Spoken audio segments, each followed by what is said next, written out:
banger alert. Absolute banger alert. Probably get copyright struck for it, but...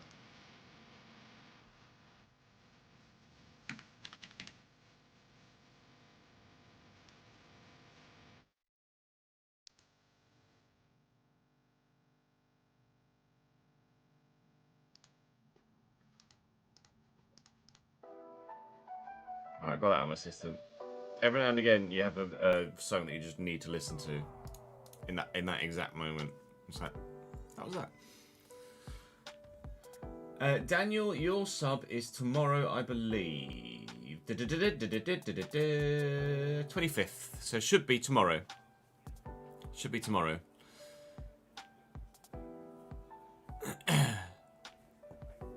The page starts dancing, really. Is that still a thing?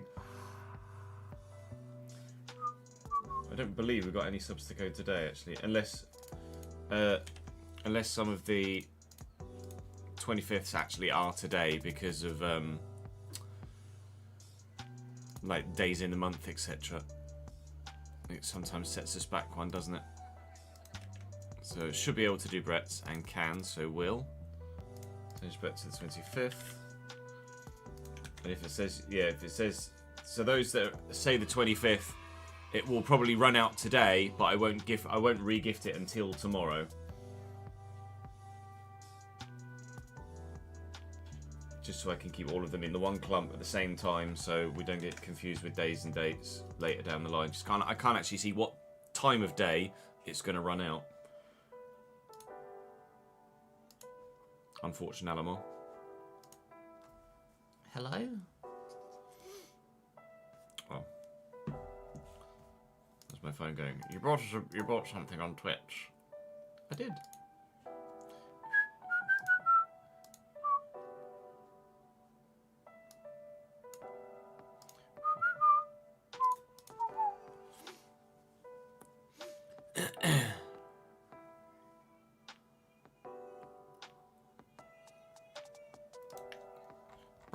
So plan for the day is Journeyman to begin, and then it'll be RTG after that.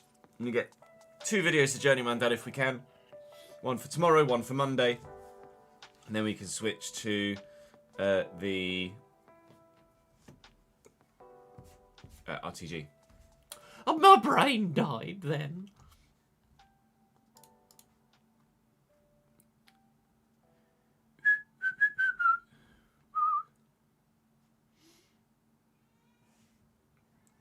Yeah, we switched days, Davidenki. I tweeted out earlier.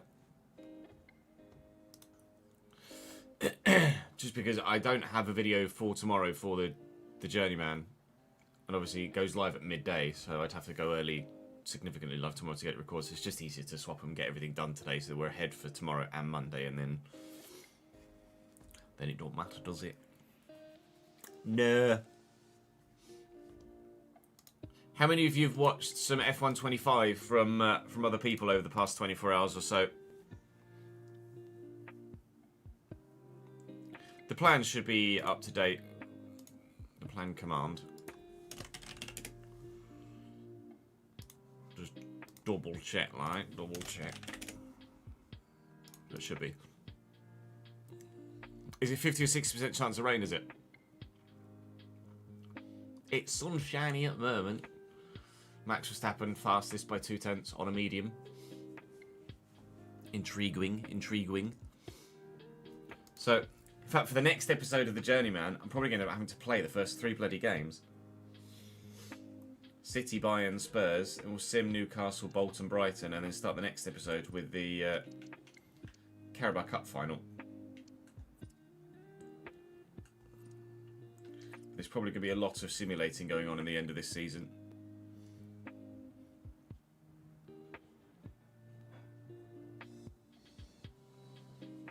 Oh, I actually let you sign in today. That's good. Lamau. Right, thank you to those that have followed since we were last live. We've been a handful. No Scope Nov, Van the Man, Patty Xbox Run, Mason, and Mr. D Tevez have all followed the Twitch channel since we were last live, which is very kind of them.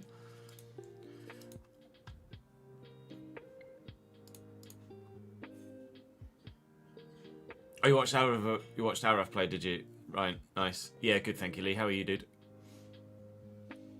So I'm just going to jump. In fact, let me just quickly get a comment from the comment section, or names from the comment section.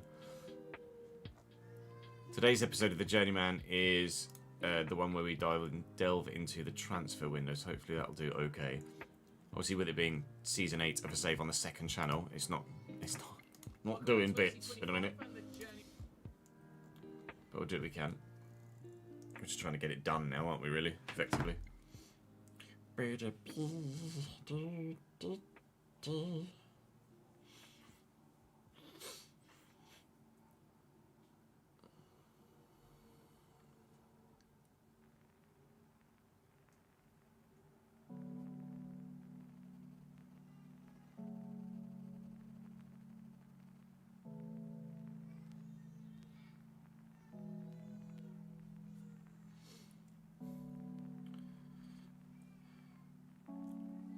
a couple there.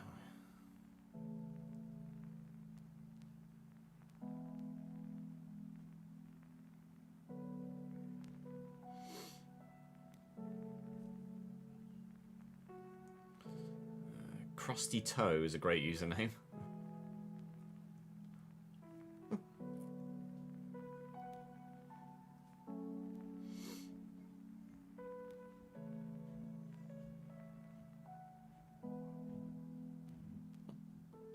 Crusty fucking toe. Give me a little bit of a giggle, that one.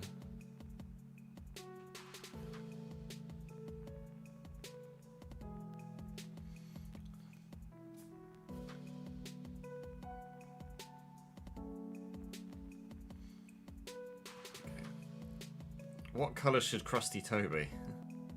We'll go yellow, a crusty pussy toe. Why not? Fuck it. There. If you've got a crusty toe, lads, go to the chiropodist. Okay. Advice from me to you.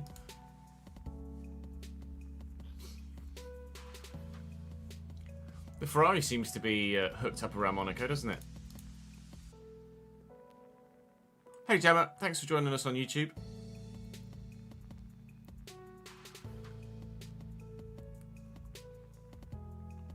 Someone complaining about Friends not being diverse and people arguing about Fresh Prince. Sure, let's just argue about stuff on Twitter about things that happened 30 years ago. Great way to spend your Saturday. Idiota!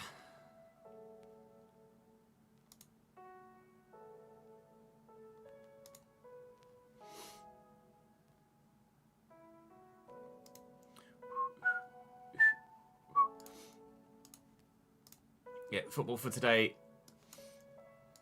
Championship playoff final at 3:01. There is the Scottish Cup final as well at 3 on the dot. And some La Liga games.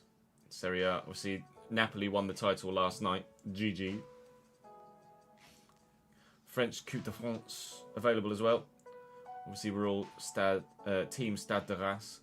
German DFB Cup final today as well. The Pokal, obviously, we're all Team Arminia Bielefeld.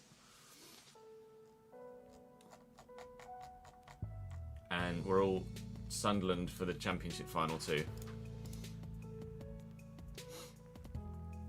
Strawberry and cream, as in actual strawberries, Jamie? Or strawberry and cream flavoured other sort of something sweet, which is what I would imagine. Oh, was it the Women's Champions League final as well? I just saw Women's and scanned over it. I didn't actually read that it was the Champions League final. Women's Champions League final today as well. Arsenal, Barcelona. I just skimmed it. Yes, real strawberries and cream. Go on, lad. Is it Wimbledon already? Right, we're more than likely got a lot to do today, so let's just get cracking, shall we?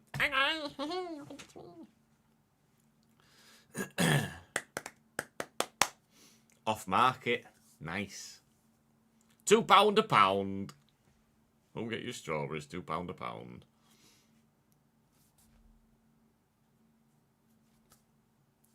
Welcome back to the Journeyman Save here on FC25. There is really not long left to go in this season at Liverpool, and we start with a crunch game in the Premier League title fight with Manchester City away. Now, they lead the table by 9 points currently over ourselves, and if they beat us, it'll be 12. If they beat us, I don't know how confident I am of actually being able to challenge for the Premier League title. If we draw, we're still kind of in the fight. If we win, we're absolutely in the fight, but we've got very difficult games today, actually. The second game is Tottenham away, and the third game is Newcastle at home. So, and also outside of that, there's the small matter of the Champions League round of 16 second leg against Bayern. So, we're 4-2 down from the first leg of that, because that was the last game we played in the last episode. So it's probably not going to go that well today. Probably going to be out the Champions League and out the title fight. We do have the FA Cup on the way in the next episode. In fact, we'll probably sim Bolton today, I would imagine. And then begin tomorrow's episode, or the next episode. We might even end up double uploading today and tomorrow. Start the next episode with the Carabao Cup final against Chelsea before pushing on further in the Premier League. How much of the Premier League we play for the remainder of the season kind of depends on what happens in this episode today. So let's hope we do well, shall we? Otherwise, there's a lot of simming in our future. Saying thank you to those of you on the board behind me for your continued support in the comment section. That's Evan Plays, Jim Allen and Krusty Toe. Go to the Chiropodist, pal. We shall start with Manchester City away, hope to do well and take it one game at a time. Do drop the video a like. Make sure you subscribe to the channel so you don't miss out on any more of the remainder of this saver. Of course, the F125 My Team that will start later this week. Get in.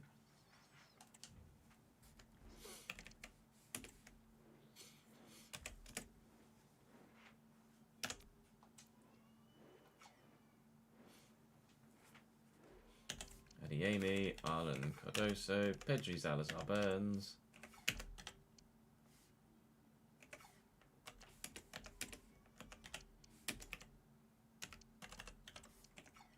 Over Courtois.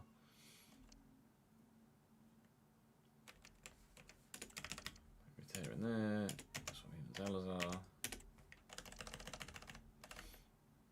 Alright. Less Falcon Come on in. Morning, Cap. What time does qualifying start? Is it 2 or 3? FP3 is ongoing until 12:30. I imagine it's 3, yeah. Somebody turns the lights on eventually.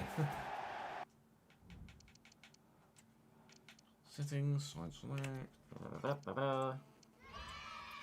Yay! Fizzwise, welcome back to the gang. 4th month. Cheers, pal. Appreciate that. Tottenham won a trophy. I'm so out of the loop with football. Need to get back into it. City are good. Jan Black in goal. Chatua, Ruben Dias, Fardiol, Sergio Gomez, Salazar, Pedri, and Gini Rutero, former player at Frankfurt, obviously, and then the front three is as it has been. Thiago Cardoso, who's Giovanni Kenda regen, Erling Haaland, and Karim Adeyemi. On the bench, I actually don't have that much at all. They are on 11 and Oscar Bob, basically. We're at full strength, though, so we hopefully will stand a chance of getting a decent result. We lost the Community Shield to them by 3-2. Lost to them in the RTG recently as well. And I think we lost our first league game against Manchester City also. So it's not looking great on past performances. But we live in hope that when we desperately need a result to keep the Premier League hopes alive, we can find one. Shachua into Cardoso. Would be a terrible way to start the game, to go 1-0 down early doors. But we haven't. And actually, we could be in here if Guilherme can find the ball through to Vitor Roque, who will have the agility to turn the defender, and Ruben Dias with the comeback of all comebacks in defence to stop me from scoring. That was unbelievable defensive work from the Portuguese.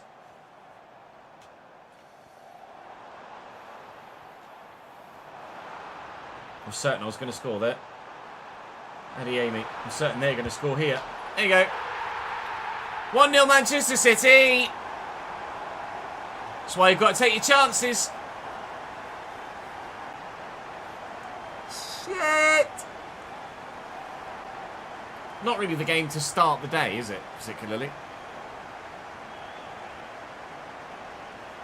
Hurry, Aaron. Hurry. The people wanted Champions League. And they're only seemingly going to get it till probably February because I'm going to go out to Bayern Munich in the recording of this episode. Mastantuono.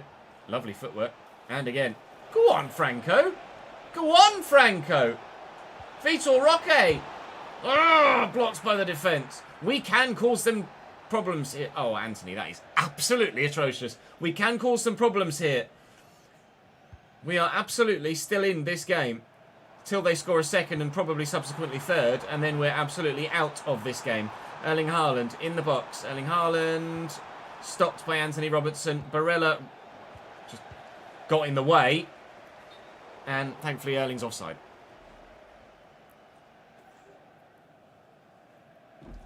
Huh. It might be the penultimate episode of the season, Jamie, for sure. Flamingo. Yulman. And Ahmad. Go 1-1-2. Mastantuono looking for Ahmad again. Vitor Roque is available in play. Josh Cavallion's in the way.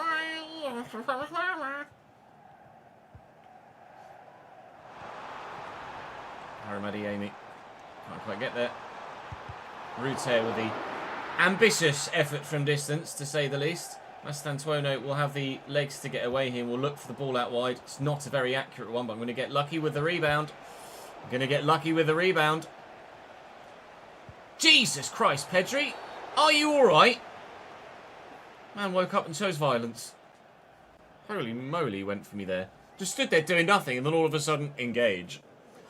It's not really a scoreable distance, this, is it? We will lay it off short to the man that apparently just sharded into non-existence there briefly. Vitor Roque in behind. Turn. Find a teammate. Here's Mastantuono. Vitor Roque. And Amad Diallo. Chachua gets to me. Manchester City defending for their lives here. And so far it's working. Yulman's up. Adeyemi gets to the header. Flamingo brings it down. Here's Amad Diallo again. They love a blocked shot and a last-ditch interception, don't they, Manchester City, right here, right now. Anthony Robinson wins that back, but apparently in the process of winning it back, doesn't win it back. Now Erling Haaland's looking to break away. Thank you for giving me the ball back eventually. Oh, my Lord. This has been end-to-end, hasn't it? Vitor, can I get you through there? Yes. Vitor Roque. What a save. Unbelievable stop. We could have scored 3 or 4 in this first half. We haven't. Amad Diallo's picked up a knock, apparently. Flamingo is not my man to shoot from 40 yards. Mastantuono. Out to Barella. Couldn't quite get the feet sorted. Funny feeling we're going to lose this. Even though we're having chance after chance, I just seemingly can't get the ball past the goalkeeper. Advantage Liverpool. Mastantuono quickly with Ahmad. Picked off.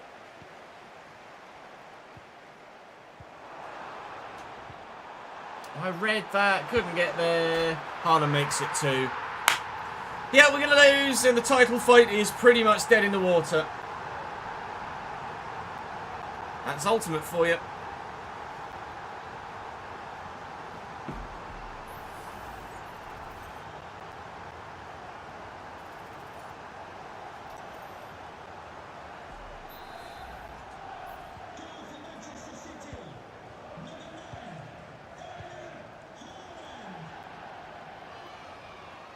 Mastantuono looking for Vitor Roque, found well. Vitor in the box. Vitor Roque. Good save by Oblak. It just won't break for me. It doesn't matter how many chances I have in this game. I think Jan Oblak is going to keep a clean sheet. Benny's resubscribed to the Twitch channel for the 39th month, so thank you very much indeed for that, Benny. We appreciate it very much. If you could channel that level of support into me scoring a bloody goal, I'd appreciate it. Because at the minute, I need multiple if we're to get anything from this, and it might soon be about to be 3 that we need. It's not. Oh, it might be. I'm trying to block this shot. We're in the 49th minute of 1 added on. Should never have the chance to create the effort in the bloody first place. I'm clearly just trying to block the shot there. He lands on me after he's had the effort. Erling Haaland winds up and buries it. 3-0. Title definitely gone. Fucking Nora. Oh, Lewis has put it in a wall.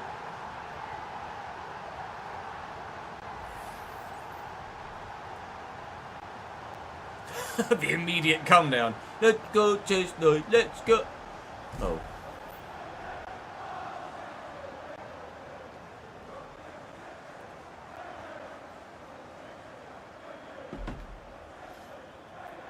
Oh, is it out of... Oh, no, it's not out of Sandoval. Wasn't it outside of... on the way into Casino Square? Oh, he's just lost the rear end. That's very strange. Suspension damage on the front. Not sure how much damage is done to the rear of the car. Presumably similar suspension damage. Might be okay with the gearbox. Didn't look like a massive hit on the rear. It was more of the swing of the front. Might get away with no component changes there.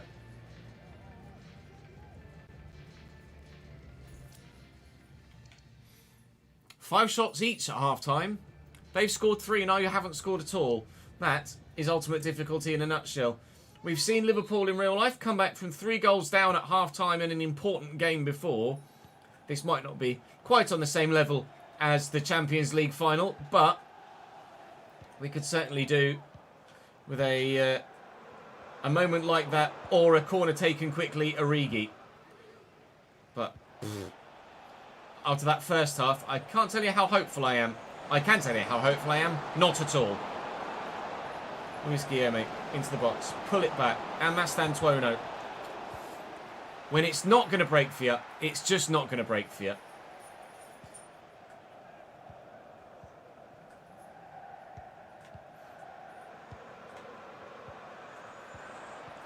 Oh, unbelievable football from City. Great save, Mamadishvili, and gets it safe too. Adeyemi with the delivery. Robinson away. Great touch by Mastantuono. Ruter's chasing, can't get there. Mastantuono with the turn, has Yulman here in support. Yulman will drive forward. Only the run, please, Ahmad. Alright, don't then. Looking for Vitor Roque. Fuck.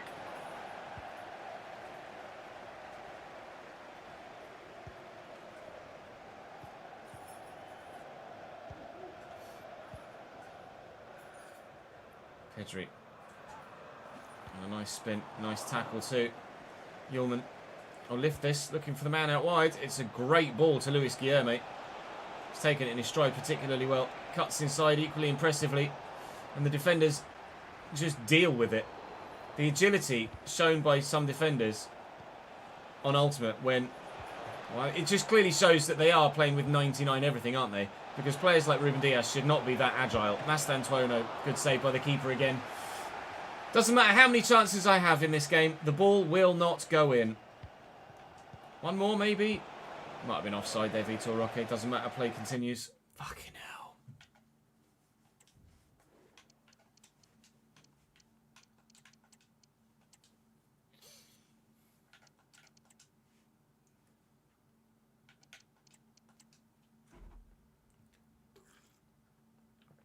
I give up, chat. It's not meant to be. Not meant to be. Do we concentrate on cup football only from here on out? Probably. Until the league maybe comes back to us, which is highly unlikely. Good header. Good header. Good interception, actually. Barella. Back to the right back. Ahmad is very central. Inside forward is still supposed to be on this side of the pitch, Mr. Diallo. Mastantuono to Barella. Yulman. Ahmad. Diallo. Oh, God, the interceptions are just insane.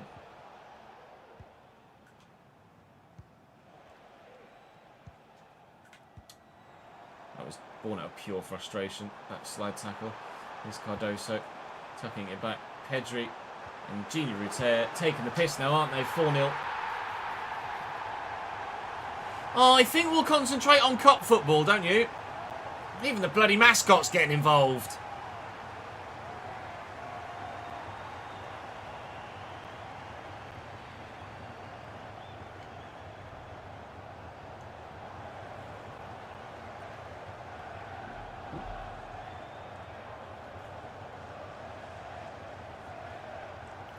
Charles Leclerc fastest in FP3.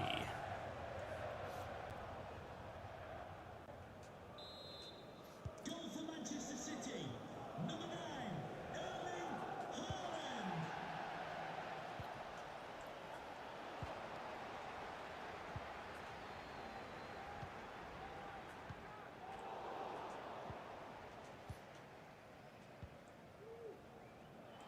Yeoman forward nicely.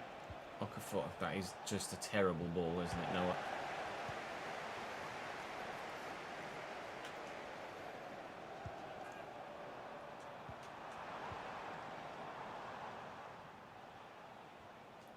Yeoman.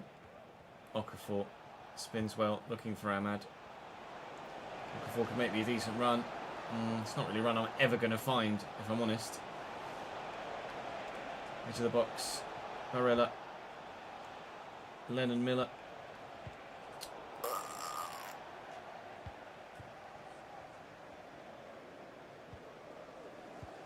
The temptation just to try and murder someone out of pure frustration. Zanotti just tried to use his arse to make a tackle. And it worked. Ahmad. Barella looking for Okafor. It's forced him a long way wide. Wasn't the intention to play him that far into the channel, to be completely honest. And with the 1 minute added on, that is now going to be over. We are out of this game and seemingly out of the title fight as well. Manchester City 4, Liverpool 0. The performance of champions. They won the league last year. Looks like they're going to do it again. They are standing alone at the top of the table at the moment. Flying.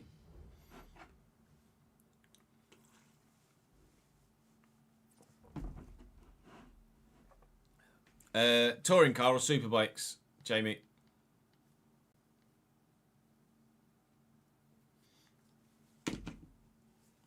Has British racing.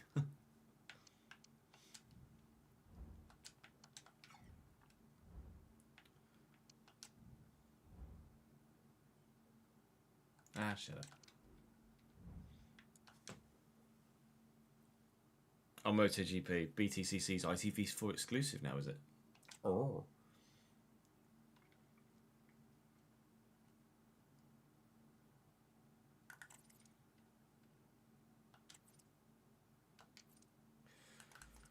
Well, we've conceded 4 in each of our last 2 games, so that's going well, isn't it?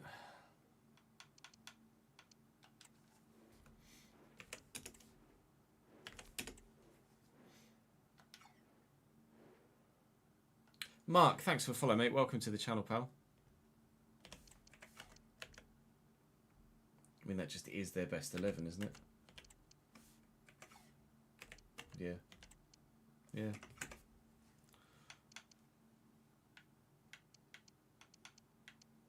I'll just leave those guys there. I'll leave that front 3 in. Why not? YouTube Street. Everything I record on Twitch is for YouTube.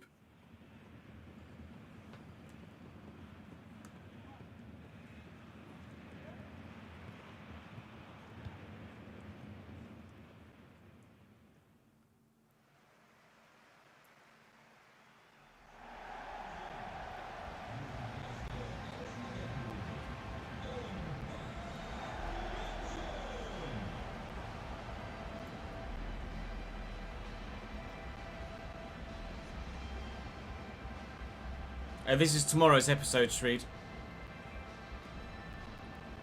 KRMC, thank you very much for the follow, mate.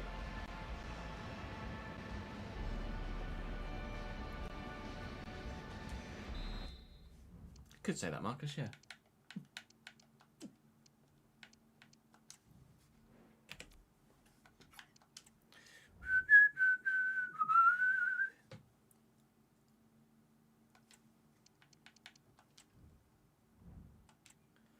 Bayern, I think, with the exact same 11 as they had in leg number 1. Martinez, Carmona, Mosquera, Simon, Gutierrez, Pavlovic, Neves, Elise, Tassari, Musiala, Endrick.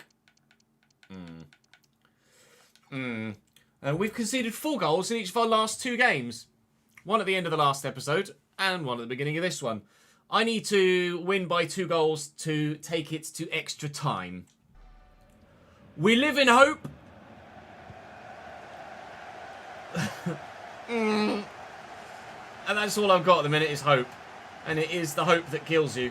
But it is more than likely going to be fantastic football from Bayern Munich that's actually going to kill me. Vitor Roque in the box, across his Guilherme, can't find him. Nearly a great start.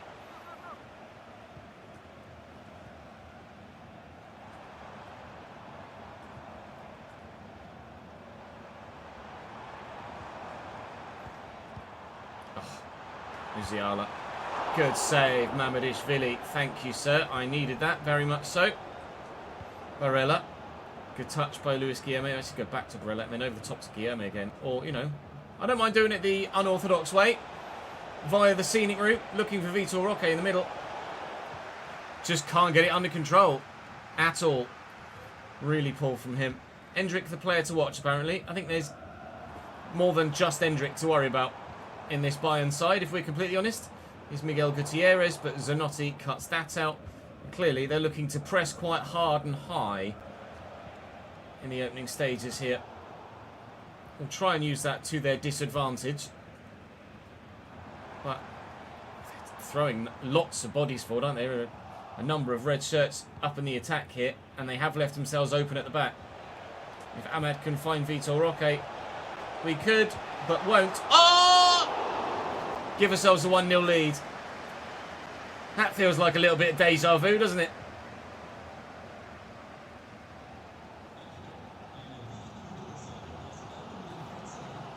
Ah, for fuck's sake. All we got to do is beat Bayern by 3-0. Fucking great. That's going to go well, isn't it? Right, is there anything on between now and quali? There isn't really, is there?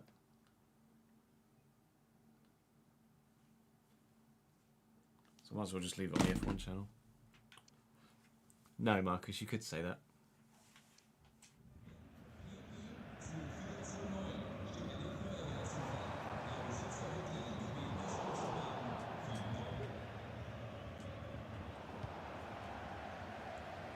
Here's Tassari.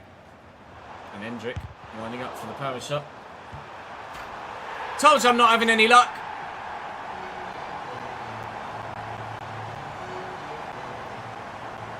Goals like that feel like utter BS.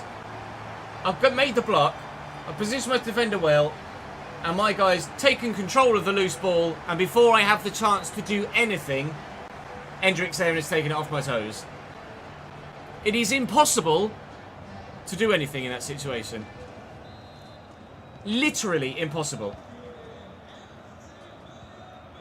And that's why it feels like utter bullshit sometimes. But, alright, cool. Never mind, now we just need to score 4 against Bayern. Easily done, right? Oh, you're offside. Fuck!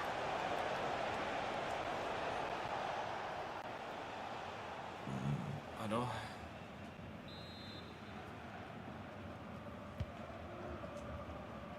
Good header. Stentorno can't beat his man. Aldasari.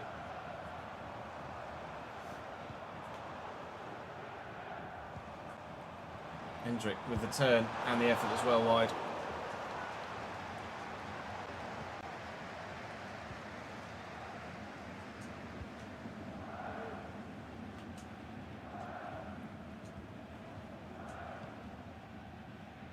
Stentorno looking to go into the space. And does. Scare me. Stentorno again. It's brilliantly worked. Won't end in a goal though. Oh, how's your luck? Jesus wept. Fuck me. What can I do?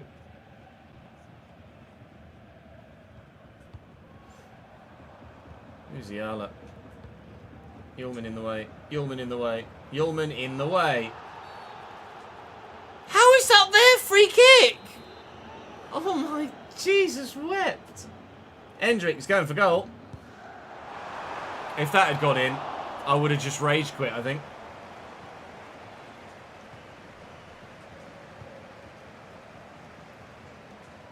Guilherme, Stentorno. Guilherme. And Robinson. Stentorno. Just impossible to break down. They're in the way all the time.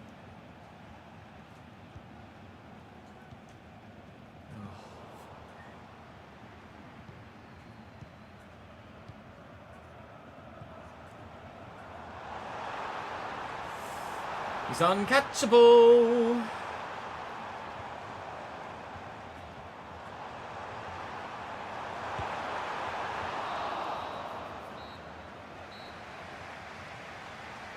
It does, Jamie, you're right.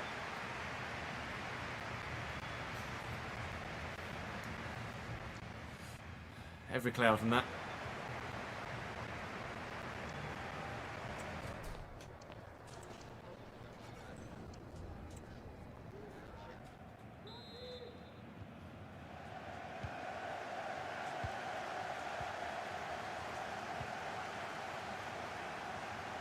Then throw that across the Ullman, looking for Vitor Roque. Hamad's in. Hamad is still kind of in. Edge of the box, there's Barella. Saved by Martinez. He did a Steven Gerrard special there. Yellow card for João Neves. Delivery. Decent. Really good delivery, actually. He headed that and then run around me at the same time. Come on. Give me it back. I'm literally not fast enough. Robinson. That's Antuono. He's stuck to me like glue. João Neves. Musiala's untackleable. I never stood a chance. Musiala. Endrick. I never stood a chance. 2-0 Bayern, 6-2 on aggregate. You can turn that into that.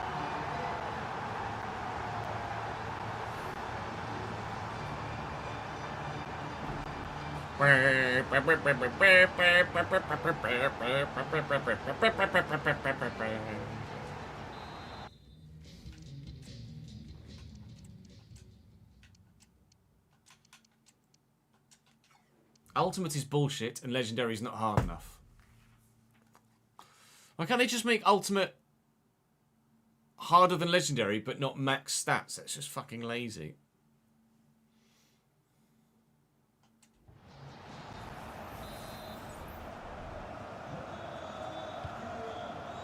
Like, rather than everyone just be max stats, just give them a 10% boost. Okafor over the top to Ribeiro. Under control. Past the defender. Into another one.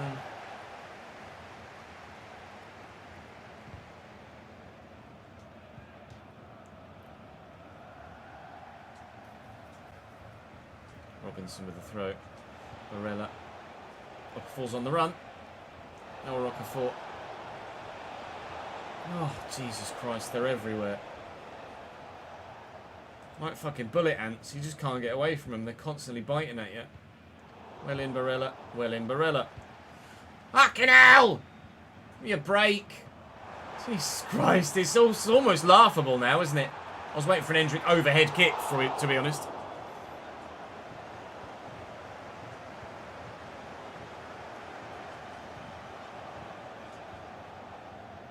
That's Antuono looking for Okafor, can't find him.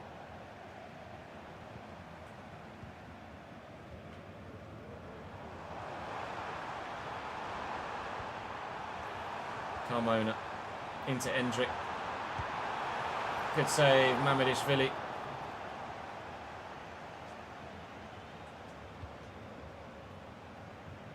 Ullman does well. Barella, that's past Antuono. Lovely turn by Cade Gordon, and he's away from Livramento. Go on, Cade, you were the shining light in the first leg. Okafor. Oh, damn it. Nice header by Barella. Look at him. Like flies around shit. Can't do anything. Cade Gordon, well held.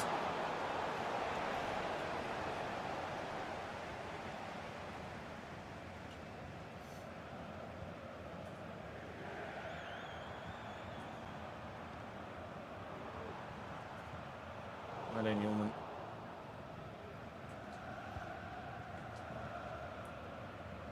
Barella. Nice. Gordon. Might have the legs here on the defender.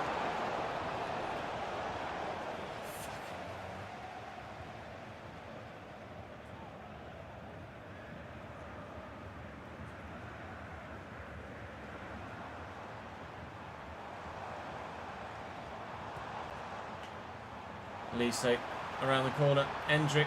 Oh, just get over yourselves, Bayern Munich. 3-0, 7-2.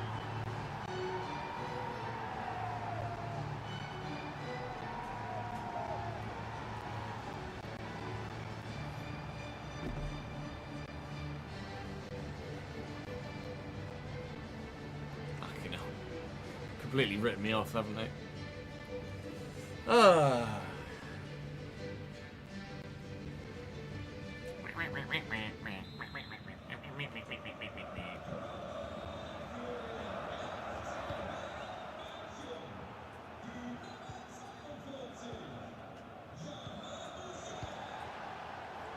Hendrick.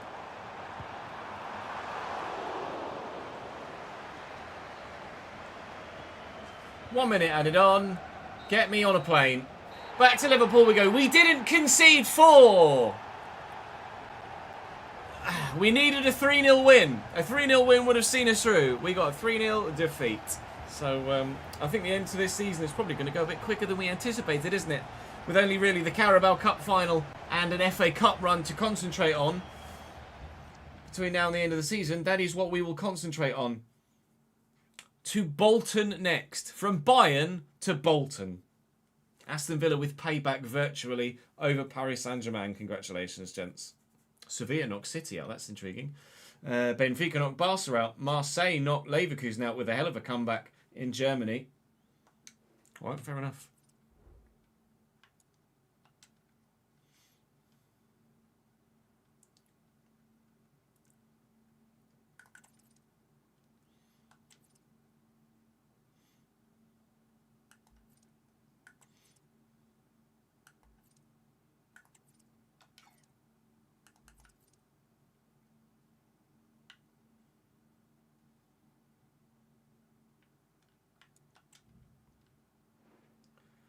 Spurs away. We're going to quick sim with the Fringe 11.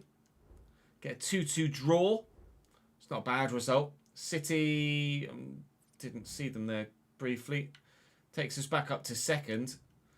City have lost on that match day. The gap is now 11. Newcastle next. Guilherme's updated his role. It's now 86 rated as well. I think it might have already been 86 rated, to be fair. Newcastle next.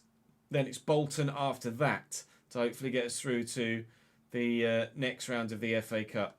We use the full strength 11 here. Vitor Roque is still absolutely knackered though apparently, so Bromwich can go in. Sam, do some good work for me please, sir.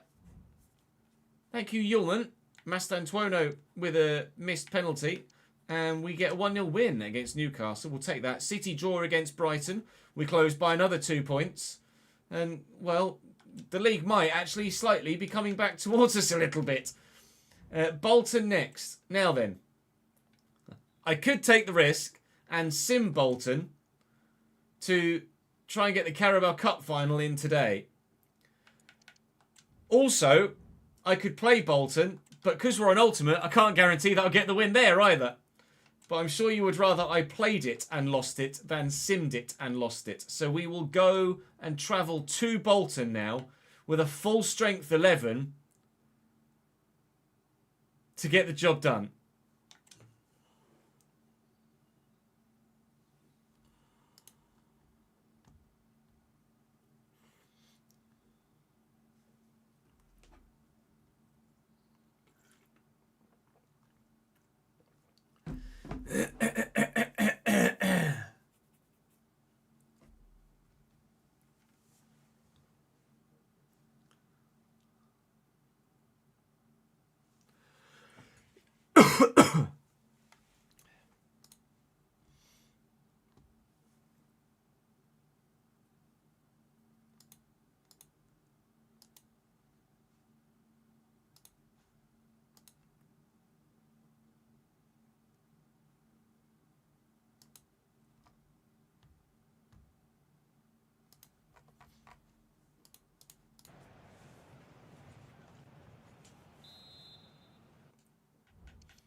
Here at the Tough Sheet Community Stadium, we're up against Nathan Baxter, Tyler Mitchell, Owen Toll, Nicholas Paz, George Johnston and Shabolch Shern. Aaron Morley, George Thomason, Ryan James, Ibrahim Kone, and Aaron Collins. If this team can't beat that team, I'll quit.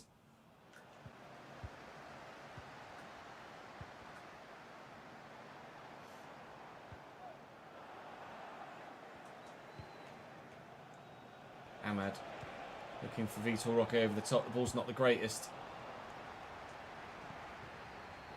Yulman, Zanotti, Mastantuono does well. Vitor Roque. Vitor Roque. Misses the target. Well done, Vitor. That was sick, mate.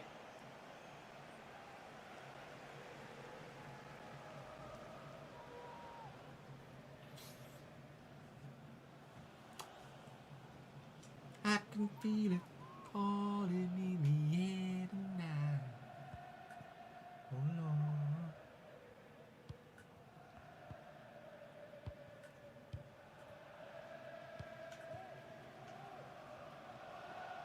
Thomason. Barella's done really well. Vitor Roque. Great ball.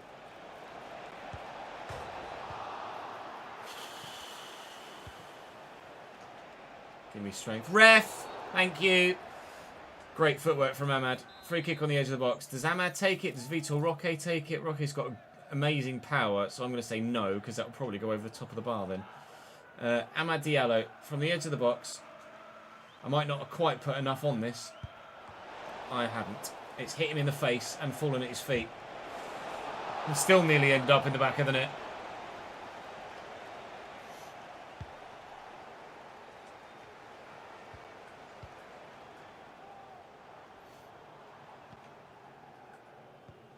How old is Vitor Roque IRL? Davidenki. Kone. Nice kick off.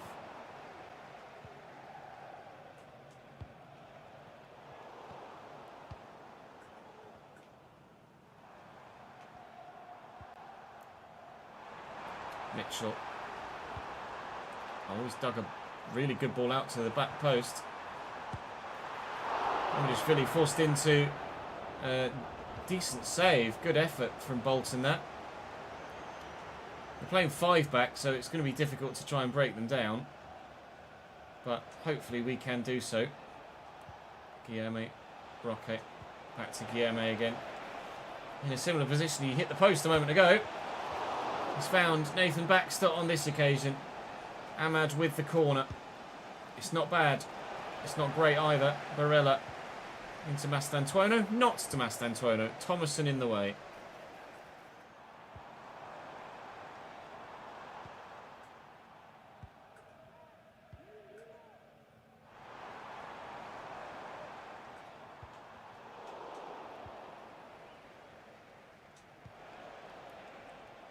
Mastantuono.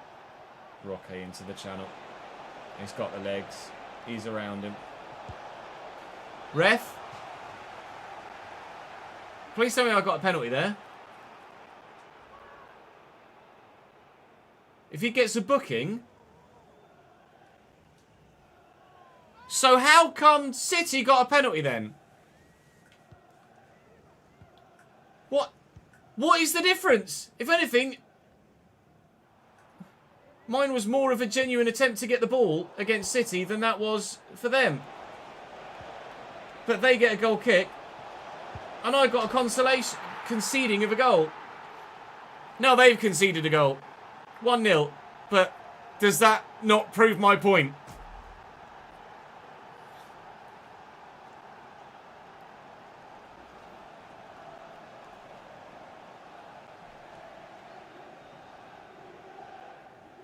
Full match intros before games. Oh, for player career mode. There is no full intros for player career mode, Vinny. It's manager mode only, I'm afraid. I believe, anyway.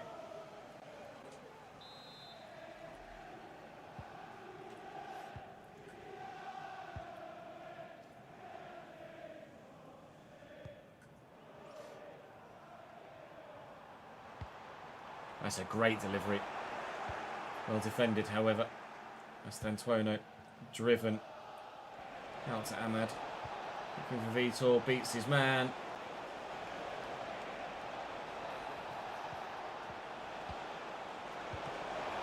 Bloody hell. It's just a shit show, isn't it? An absolute shit show.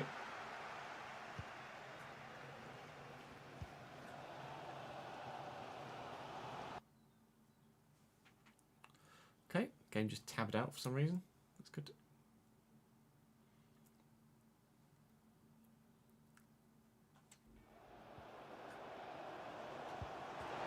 That's a great through ball. Gabby are trying to close down Ibrahima Kone. He's turned me well. As the support of Collins. Now Bolton have hit the post. It's only 1-0 still. This game is not done. If Bolton can do that more regularly in the second half, they are very much still in this cup tie. Oh, Amad's completely ruined the defender there. And then forgotten the ball. What are you doing, Mr. Diallo? If I had... Oh, I just can't. I just can't.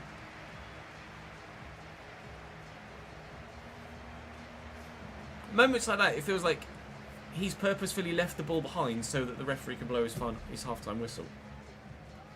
Why has he just left the ball?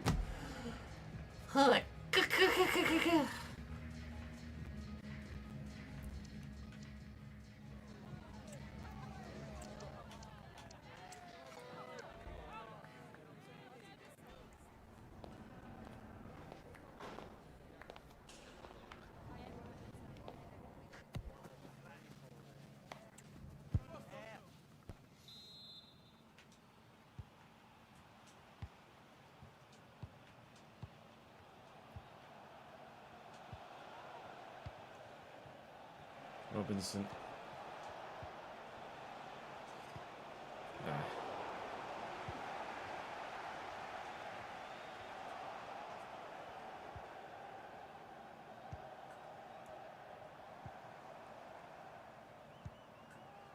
This is good football by Bolton at the beginning of the second half. In mind. Spin. Barella.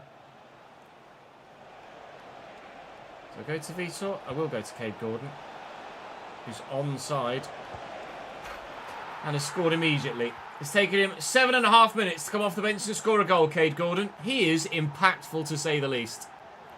I won't have to quit.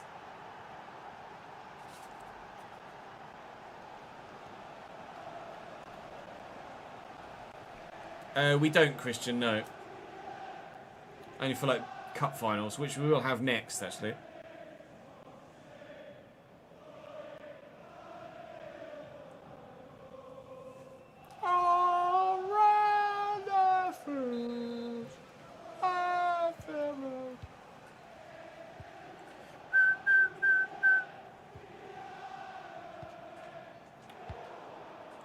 Supposed to go to Aston Twono.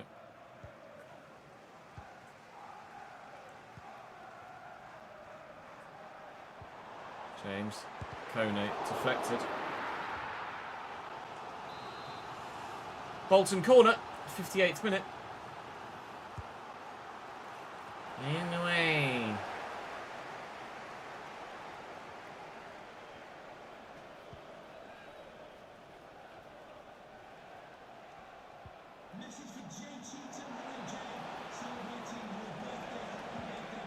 Go on. Oh, piss.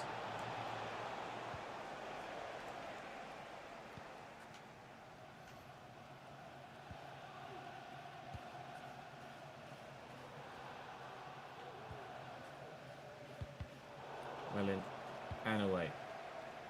Up we go. Good flick. Never mind.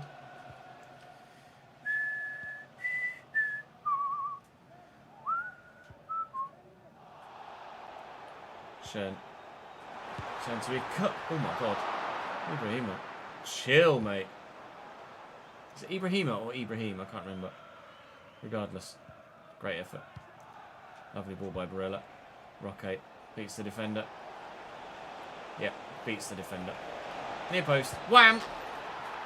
3! Why couldn't this have happened against Bayern? Oh, that's because it's Bolton. Bugger. Afternoon, Reese.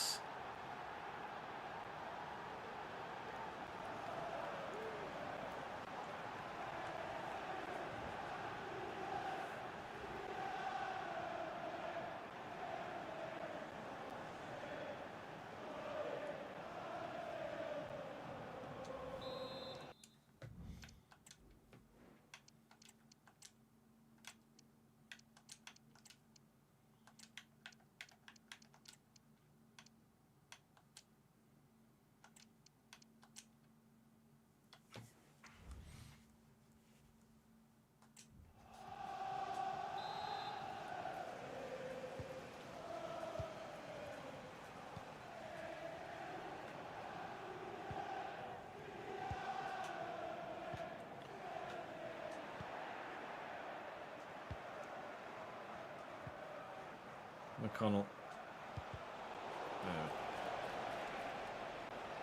Handball.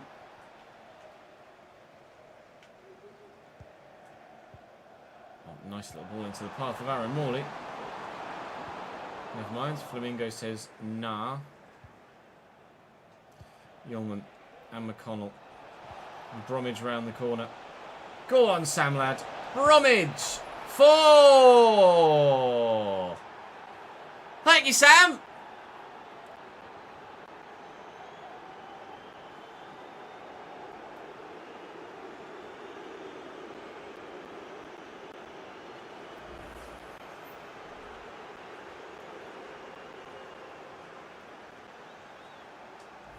Peter says no.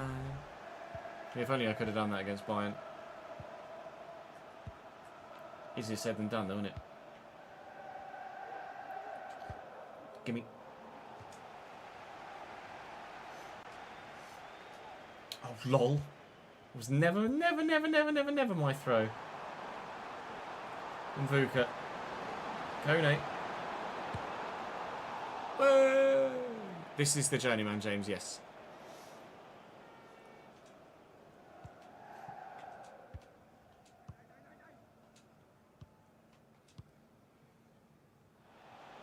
McConnell. That's loose. Ambitious, but shit.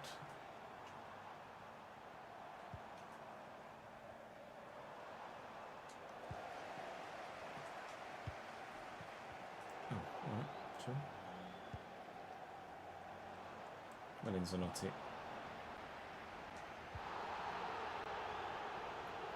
Yeoman. Driven well. He going, Ribeiro, or not? You know. One back by Barella. Gordon. Never mind. That'll be game. Well, that was a much more straightforward cup game, wasn't it? Bolton 0, Liverpool 4. Through to the 5th round of the FA Cup we go. Hooray! So the aim now is to do a double. To do an FA Cup and Carabao Cup double. We could meet Brentford, Chelsea, Aston Villa. Cheltenham have just knocked out Burnley. What's the betting we get Manchester City?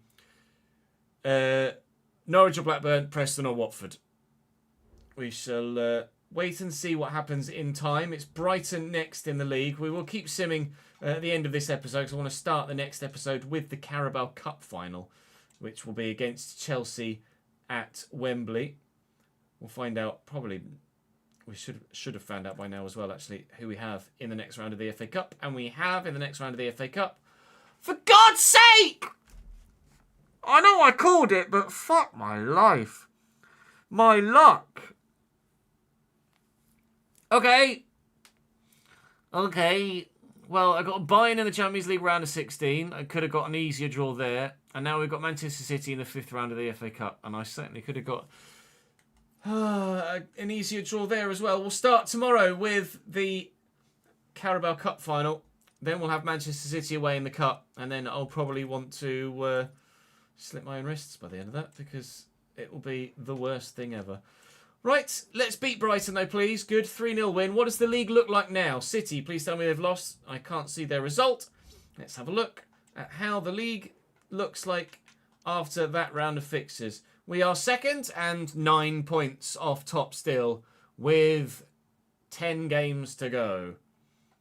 It's highly unlikely we start the next episode with the Carabao... Oh, Barella's going to level down. Well, that's a bit shit. We start the next episode with the Carabao Cup final. Do make sure you join me for it. I don't know at this stage of recording whether it's going to be later today or tomorrow. But turn your notifications on for the channel. And if another video does go live today, then you'll definitely know about it. Join me in the next episode in an indefinite time frame. And I'll see you in that one.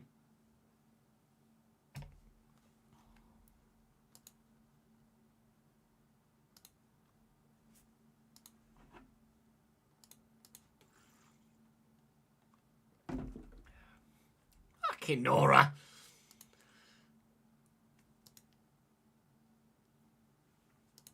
Right.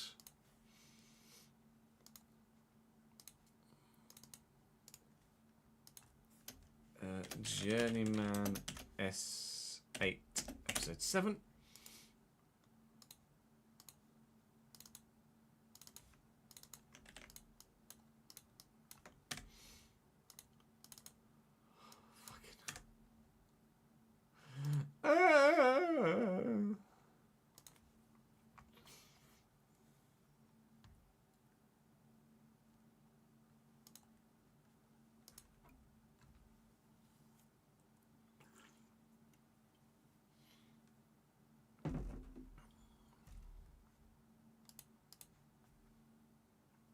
Hey Danilo, how are you, mate?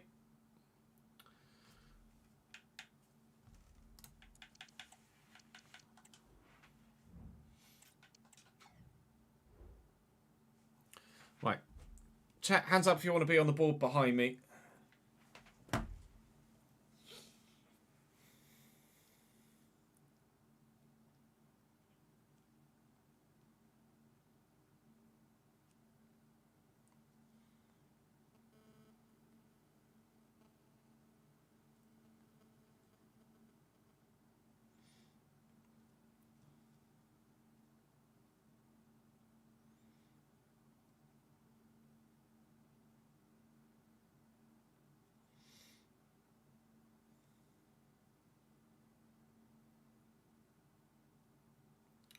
Let's put Danilo there, just popped up on YouTube.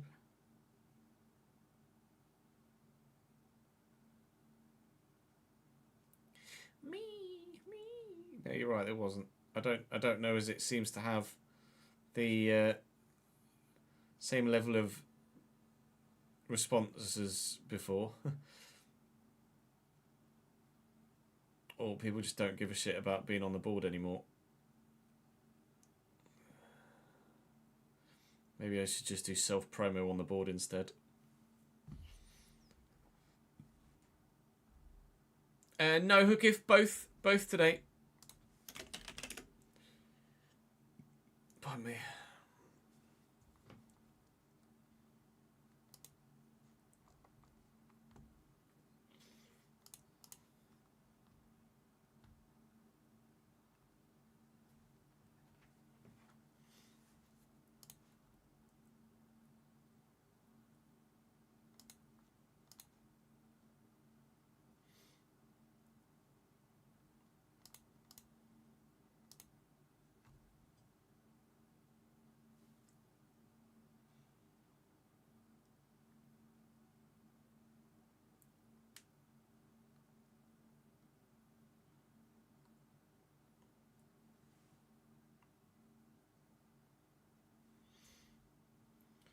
Right, let's start recording, shall we?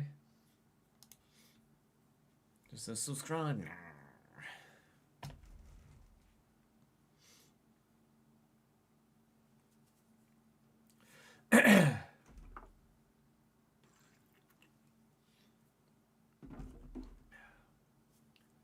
Welcome back to the next episode of the Journeyman Save on FC25. We start with a cup final today. Our first opportunity at Liverpool to win a more well accepted trophy. We obviously had the chance to win the Community Shield at the beginning of the season and failed, but hopefully at Wembley against Chelsea in the Carabao Cup we can be victorious.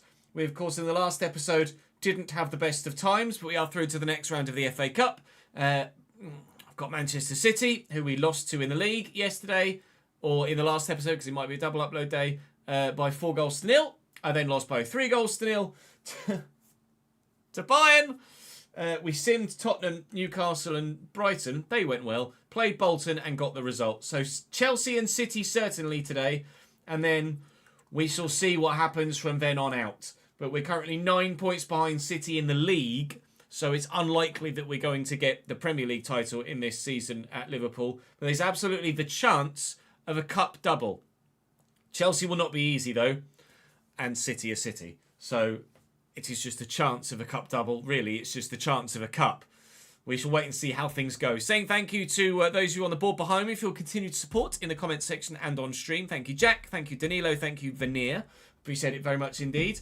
We shall go and play and hopefully beat Chelsea at Wembley.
Were you on in an episode recently, were you, Danilo?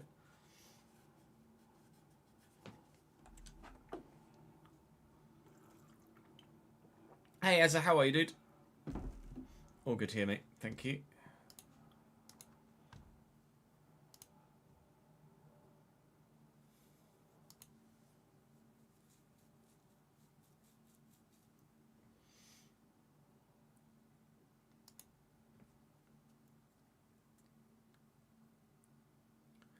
Ryan Gravenberch has won Young Player of the Season in the Premier League.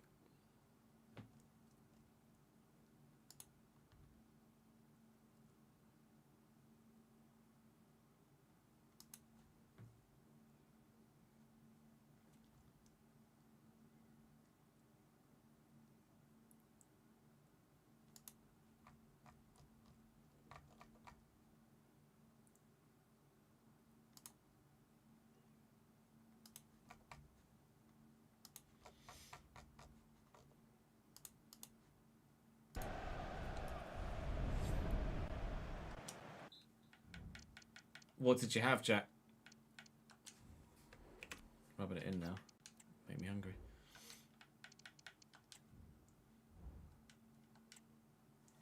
Chelsea with Alvaro Valles in goal, Renato Vega at right back, Willian Pacho, Gianluca Mancini, and then Gonzalo Inacio at left back, Camavinga and Leslie Ugochukwu, Yankuba Minter, Alberto Molero, Ian Sonset, and Victor Gyökeres up top. Disar Sieg, Nkunku, Broya, Solis, Gilchrist, Neto, Clement, and Adrabayoyo alongside Carney Chukwuemeka. They're options from the bench. This one legitimately could go either way. Chelsea are decent. We're decent. Provided we... It's a shame that it's in the wet. Provided we turn up, we can absolutely get a result today. For sure, but I'm going to have to play really well. As will Chelsea, to be fair. Either side that wins the cup will have earned it. I just hope there is less BS along the way as there was in the Premier League and Champions League yesterday. Or in the last episode. Again, not sure if this is going to be part of a double upload day or whether... ref. Oh, Vitor! We lead at Wembley inside 7 minutes. It might be a double upload day because we're going all the way in the FA Cup and with the Carabao Cup win as well, potentially. It's a great start at Wembley.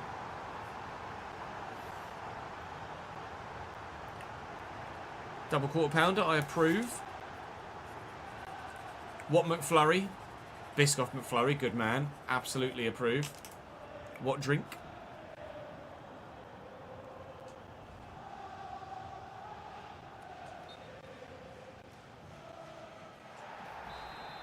Diet Coke. Don't approve.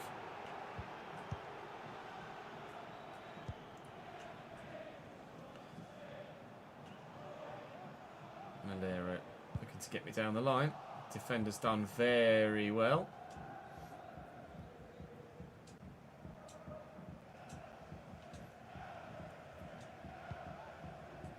Zanotti. Just keeps that in play. Oh, I thought I timed that well to try and dupe the defender. Evidently not. Mastantuono. Ahmad. Vitor's on the move. He's on his own, but he's on the move. Barella. Good footwork. In trouble? That might be the same man that got booked a moment ago. Are Chelsea about to go down to 10 men here at Wembley? Barella's like, oh! Oh! The worst tackle of all time. Leslie Ugochukwu, his second yellow card. After 15 minutes, he's gotten himself sent off. Terrible, terrible, terrible start to the Carabao Cup final for Chelsea. A goal and a man down. Oh, I thought for a minute that was going to nestle in the top corner as well.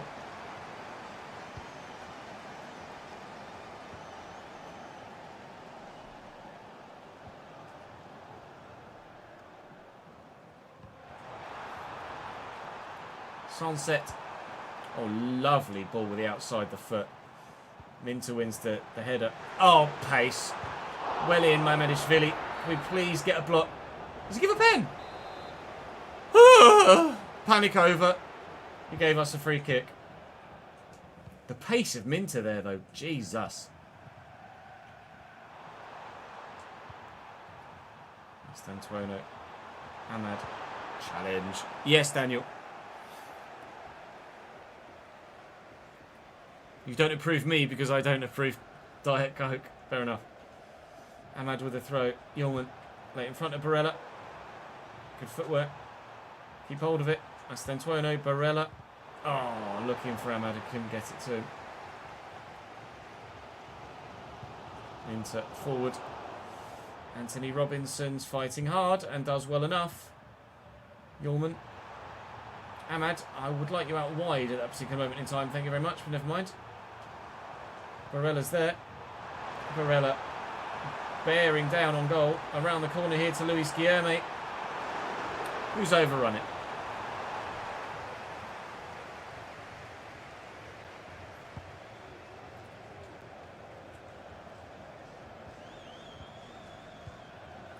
Decent ball over the top. Can we win it with the defender? No. Valero. Sunset. Gone.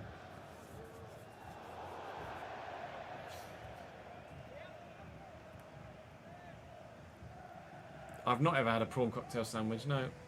Unless you count prawn cocktail flavour crisps as part of a prawn cocktail sandwich, in which case, yes. Yeoman. Stantuono. Good block by Camavinga. It was ambitious, to say the least. Up. I seem to remember Chelsea got a red card against us last time we played, and Camavinga got sent off, didn't he? That might be the other save, but I seem to remember Camavinga getting a red card, and I can't remember who Camavinga plays for in the RTG. I know he's in the Premier League, but I can't remember for who it is. Oh, Ahmad, the footwork's brilliant. The finish, just as good. 2-0 Liverpool. We are not, hopefully, going to end the season empty-handed. Thank Christ.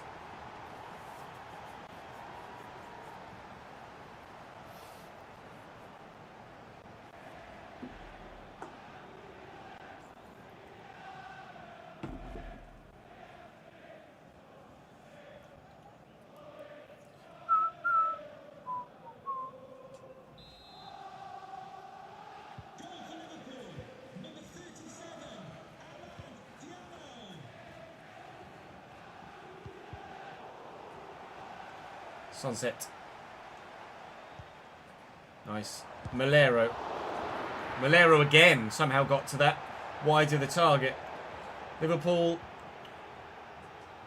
finding it pretty straightforward so far. Especially since they went down to 10. Not sure where they've actually taken the man out of the formation at the minute. Just to double check. Barella. Can we make it 3 before half time? No. No, we can't. I'll have a look, though. and see where the gap is in their side of the minute. I think it might be on the left-hand side of the front three, but I might be mistaken. Let's have a look.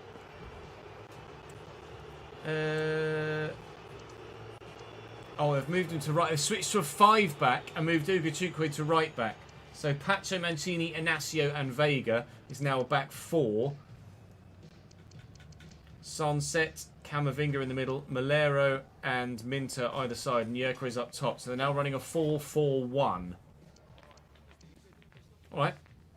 Note to self, attack them down our left-hand side. Luis Guillermo, you're about to see a lot of the ball, mate. I didn't, Reese, no. But was it passing your driving test? That's all I can think of that it might have been. No news on FC26 yet, Balkan. No, nothing that I can share publicly anyway. GG's, Mr. Marsgrove. GG's. With how many minors? Third time lucky, pal.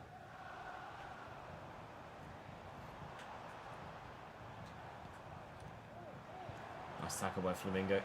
Pretty straightforward, but nice tackle nonetheless. Rise to the challenge of Camavinga. We'll take the free kick.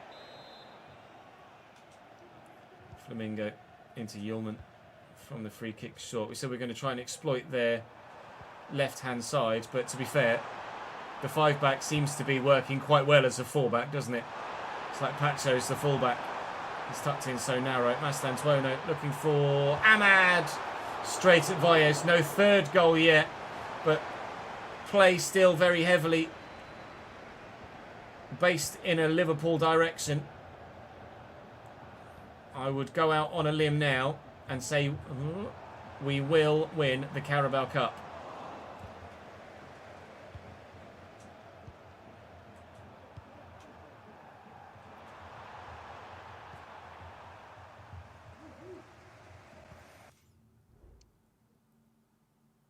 Six, but you don't care. Well, no, you don't care one bit about them, of course. Switching to the RTG after we finish this episode, Noah. Although this is the first game of.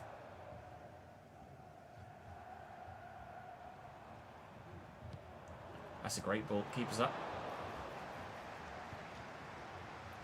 Yulman. Barella. Barella again. Vitor Roque looking through the gap. Mancini's in the way.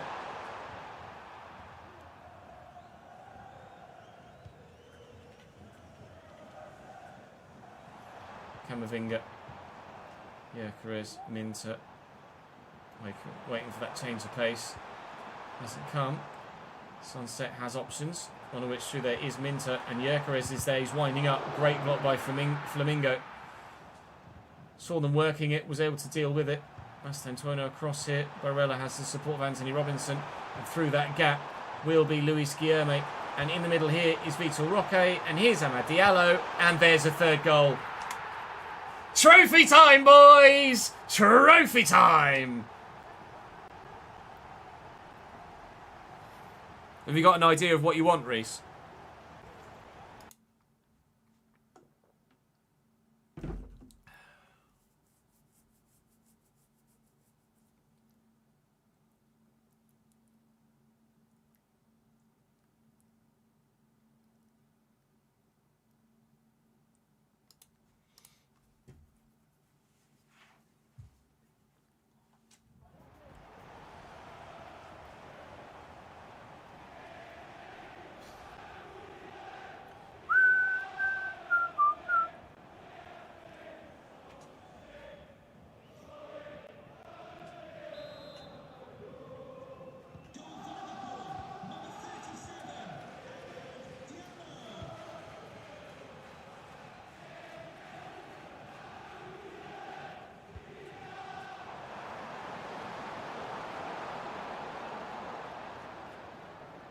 I think you need to catch up on YouTube anyway.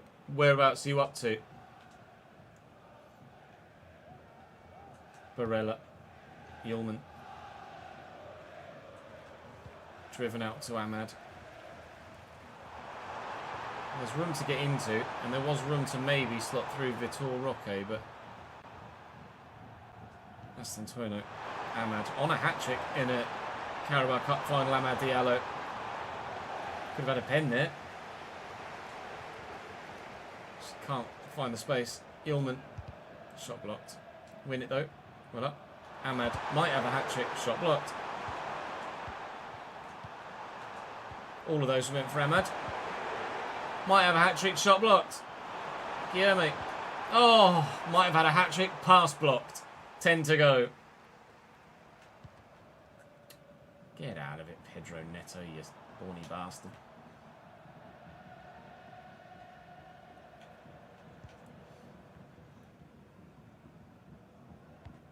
Well in. Estantuono. Vitor Roque, I've run straight into the defender.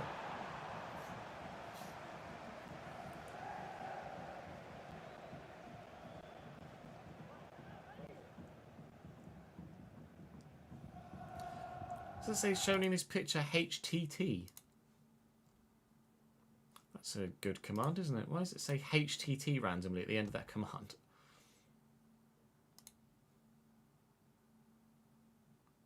Hang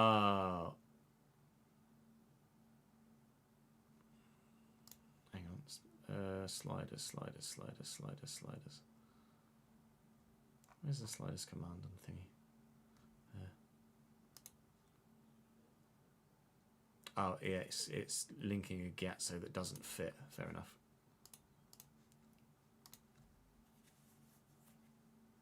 So we say HTTPS Gatso, but it doesn't fit. Sorry, Kieran. You can get this year's sliders, though.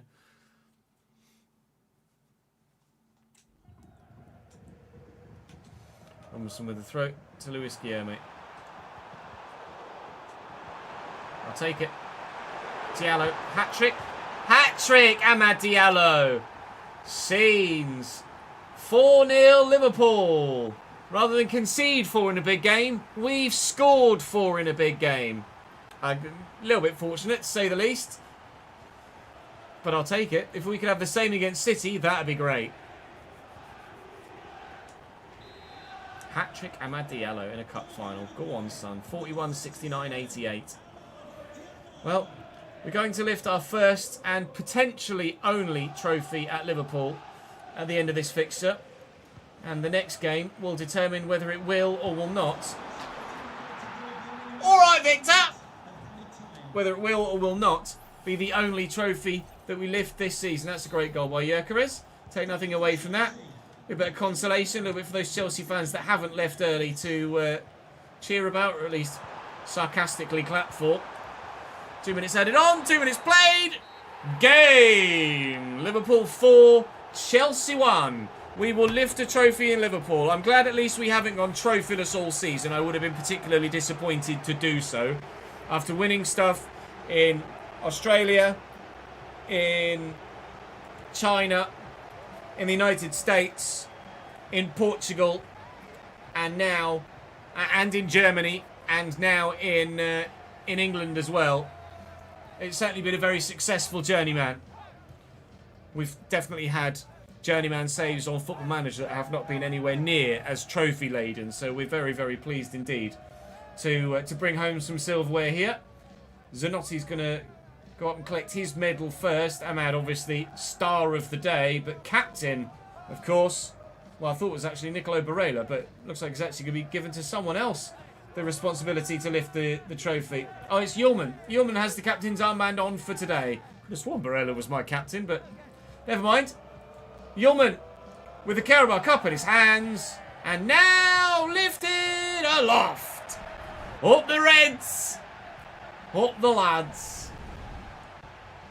Liverpool win a trophy. Not so unfamiliar in recent times, is it? Let's see if we can do it again, shall we? Or at least give ourselves the chance of doing it again. We now need to go and beat Manchester City, which is something we have not done in this save at all ever. So wish me luck.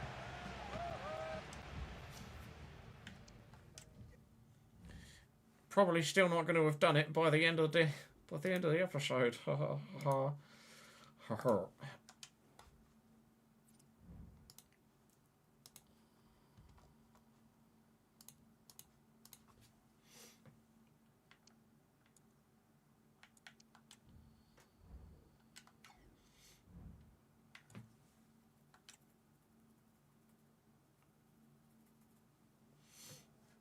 Bayern got Real Madrid in the next round of the Champions League. I wasn't going to make it anywhere near that final, was I?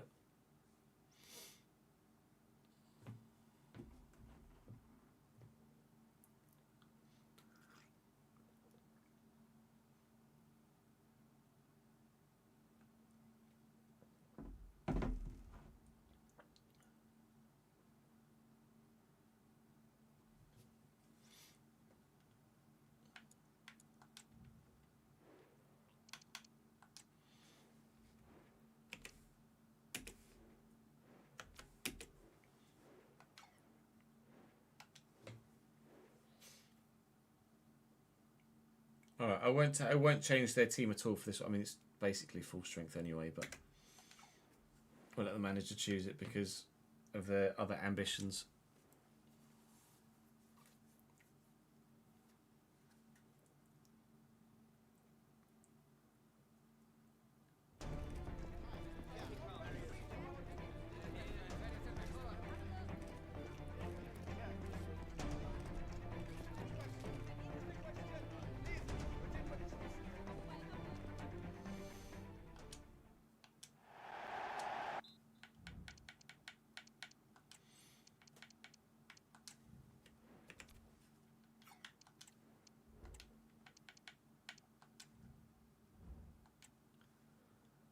Slightly different look to City on this occasion to the one in the last episode. Oblak, Chachua, Diaz, Ed Davison at centre-back and Joško Vardiol at left-back.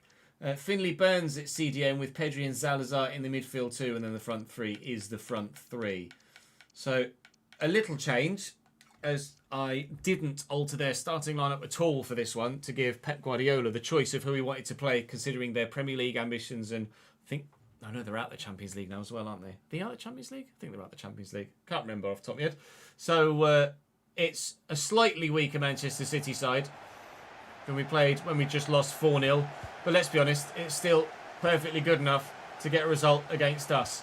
Here at the Etihad, we are going for broke in the FA Cup to try and stop ourselves from City beating us to 2 trophies this season.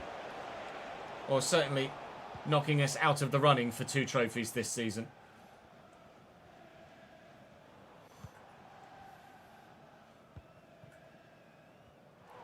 Vardiol forward from left back. Melin Zanotti.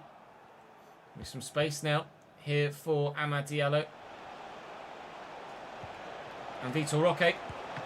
Good save, Jan Oblak. Brilliant save, Jan Oblak.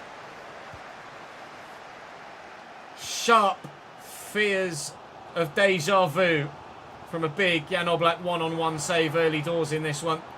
Cardoso, Haaland, good tackle, Flamingo. That's almost, if they'd have buried that, exactly what happened in the league game. I had a chance that was well saved. They went up the other end and scored. Now it's my turn! Liverpool 1, Manchester City 0 in the FA Cup in the 13th minute. Yes!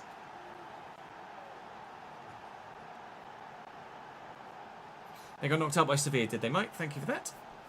Well remembered.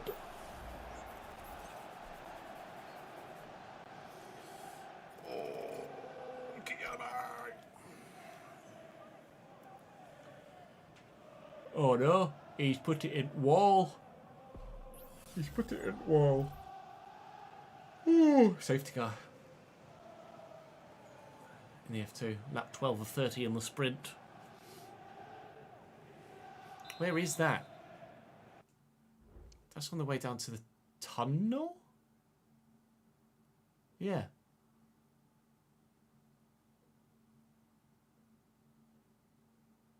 Is it the corner after the hairpin before the tunnel? That's not Portier, is it? Portier is the corner by the tunnel.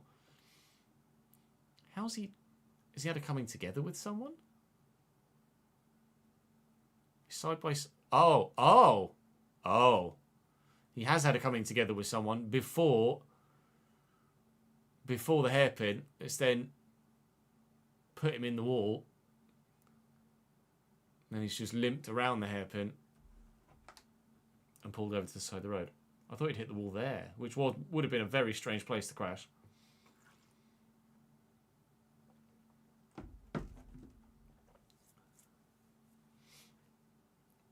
Favourite version of the game? I have no idea, to be honest, Arsenal.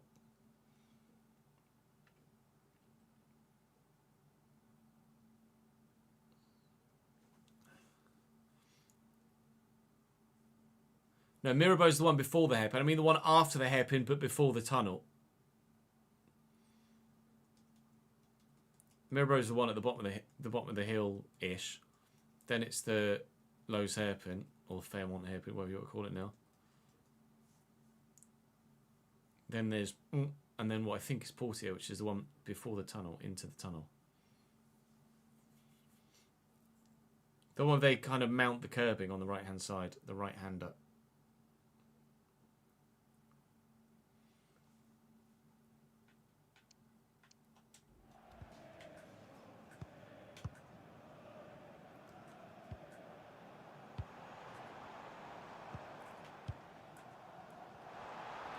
Salazar, a strike from a long way out.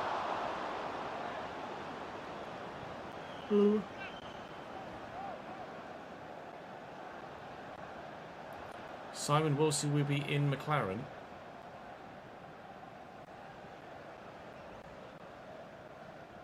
Mirabeau Bass.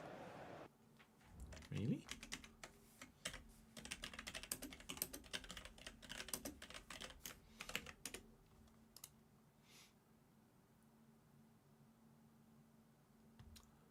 Oh yeah, Mirabeau Hort and Mirabeau Bass.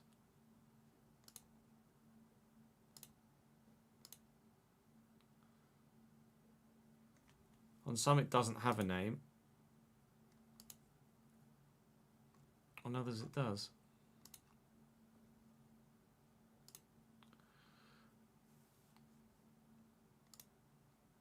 That's intriguing. Mirabeau Hort, Mirabeau Bass. No, I know it. I thought Mirabeau was just Mirabeau.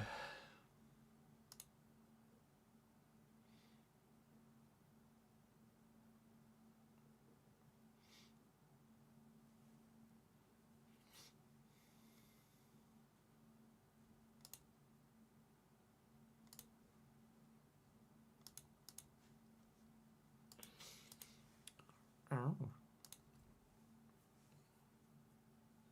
No, yeah, it doesn't have a name, seemingly, does it? Mirabeau's definitely the... Mirabeau Hort is definitely Mirabeau. I don't know who Simon Wilson is, Jamie.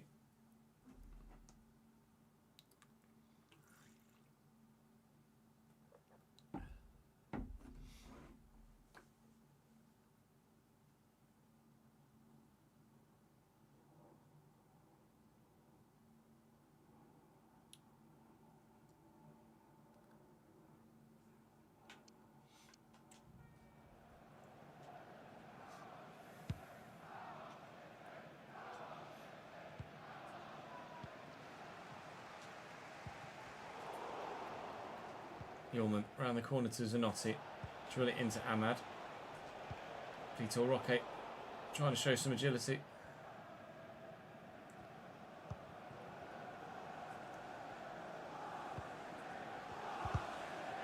Malin Zanotti. Yeoman into Barella. He's come short there, Luis Guillaume. It's a player I didn't really click with at the beginning of my time here at Liverpool, but scored some important goals recently, hasn't he? Lovely turn there. Finds Vitor Roque, trying to get it out of his feet and find the target, which he does do. But it's relatively straightforward for Jan Oblak to gather that up. Just knock it down. Now, scoring against City is one thing, but keeping a clean sheet against Manchester City is certainly quite another. The commentator's curse strikes again. The through ball from Haaland is unreal. Split seemingly the midfield and the defence all at once. The run off the wing. It's not tracked by the fullback at all and buried. All right, 1-1.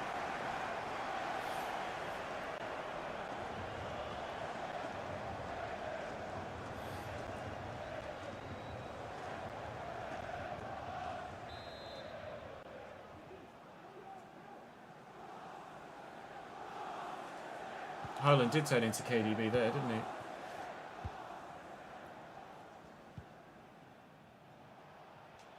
Zanotti. Ahmad. Astantuono. Ahmad. Vitor Roque. Like, how was the defender, a 75 rated defender, dealt with the agility and turn there of Roque? That's nuts. Cardoso. Pedri.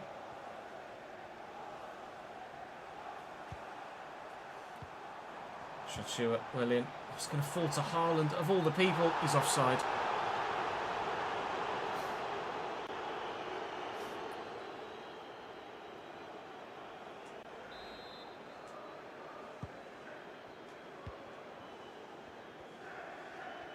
Yeoman. Diallo. And drive into the space. And look to play Vitor Roque through the gap. Ah. Beat the one defender. Turn into another. How has Haaland got to that? God. He's in, he's on. It's going to be 2. Will you fuck off with these penalties? I'm trying to block the shot. Just because he jumps when he takes the shot and lands on me, that doesn't make it a penalty. God's sake, game. Learn what is and isn't a foul. Erling Haaland buries it. 2-1 City.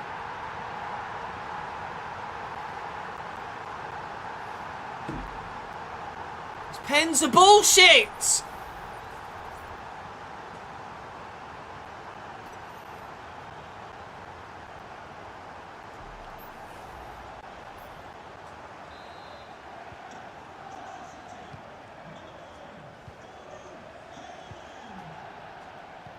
Hamad. Astantuono. Looking for Vitor Roque.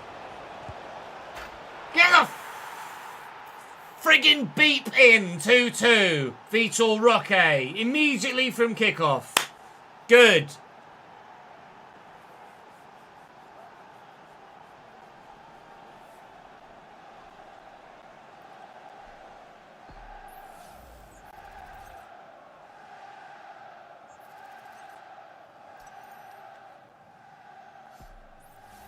Why are you using the kickoff glitch?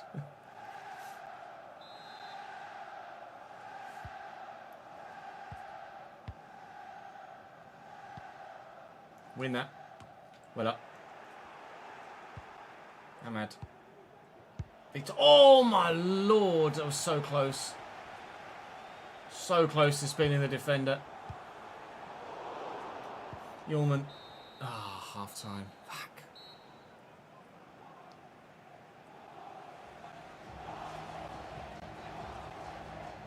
Quite a game so far.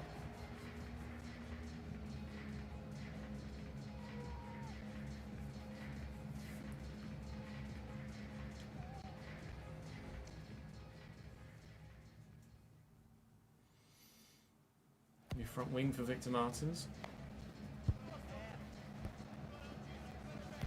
He's had a boop somewhere. Sounds like the Champions League against Bayern, doesn't it, Marcus, really?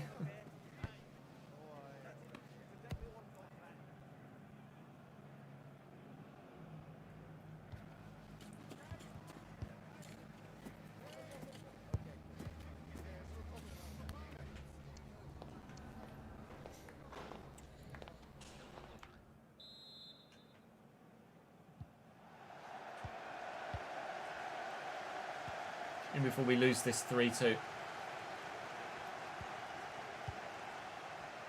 Haaland. Cardoso, well done, Ches. Cardoso with the effort. Saved by Mamadishvili. You're going to have to do that a few more times before the end of this game. Mr. Mamadishvili, I have a feeling. I don't envisage this being a pretty straightforward second half. It's going to fall straight to Pedri. Here's Fardiol. Haaland. Fardiol again. Zalazar, well in. Away. I've just seen the space on the right hand side here for Amad Diallo. Well, that's lucky. A little bit of luck going my way for once against City, perhaps. Robinson through there to Guilherme.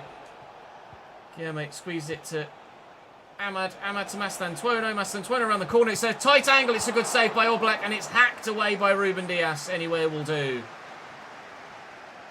Amad's in there. Here he is. Roque. 3-2 Liverpool. We lead at the Etihad once more. Vitor Roque hat-trick. All the claps. All the claps. That was a really good goal again. Terrible marking from the defence, though, as ever. Just happens it's going for me this time, not against me.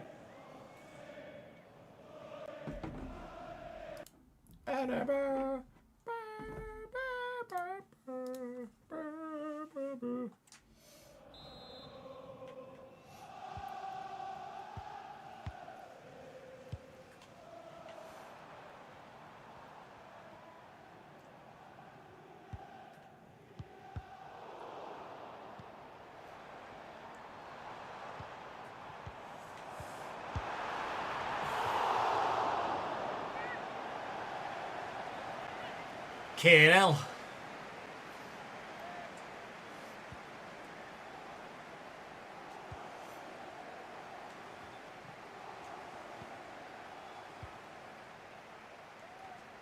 Zanotti off the heels of Adeyemi. Will we get away with it? Astantuono. Right.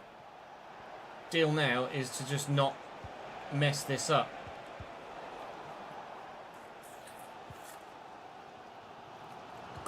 Good. Commentator's curse again, maybe. Cardoso. 3-3. 69th minute. Manchester City back in it. Ah, it's just not possible to stop them scoring, is it? Can't get near him. It's just too quick. Ah.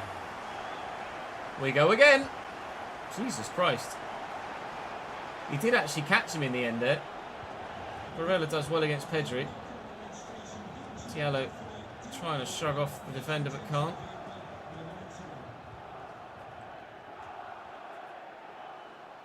Haaland into Cardoso. Outmuscled him. Away. Flick it. Well flicked. Astantuono looking for Yulman. Ahmad's on the run. Ahmad's still on the run. Ahmad's still on the run. Roque. Straight at Oblak with a first time effort. I'm going to make a change in the midfield, I think. Astantuono is absolutely dead. I think I'm going to move Ahmad there and bring Cade Gordon on. And Christensen can come on at left back. Can we find one more goal?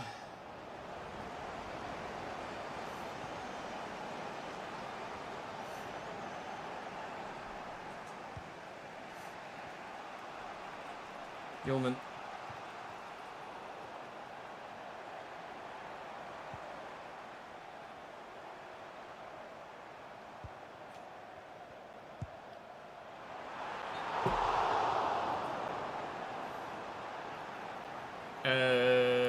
Twitter have been having problems the last couple of days with notifications and DMs and stuff. But yeah, it seems that Twitter's down. I just refreshed my Pro and it's just failed on all fronts. So yeah, Twitter's down.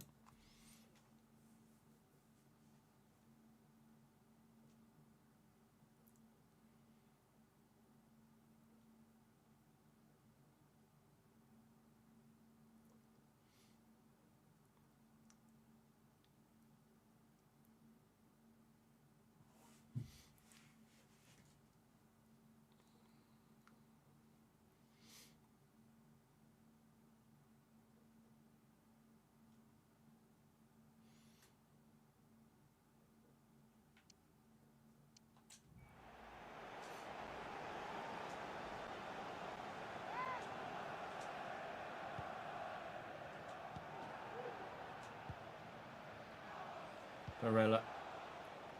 That's Christensen. Waiting for that run of Guilherme off the shoulder. Vitor Roque. It's Cade Gordon. I won't get a better chance. I won't get a better chance.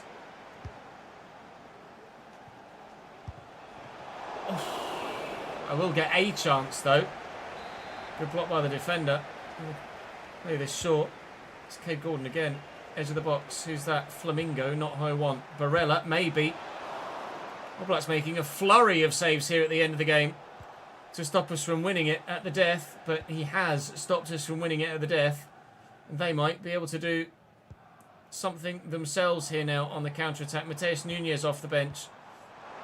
Is he onside there, Haaland? No. It will be extra time against Manchester City. What I didn't need here was another bloody 30 minutes. But that's what we've got.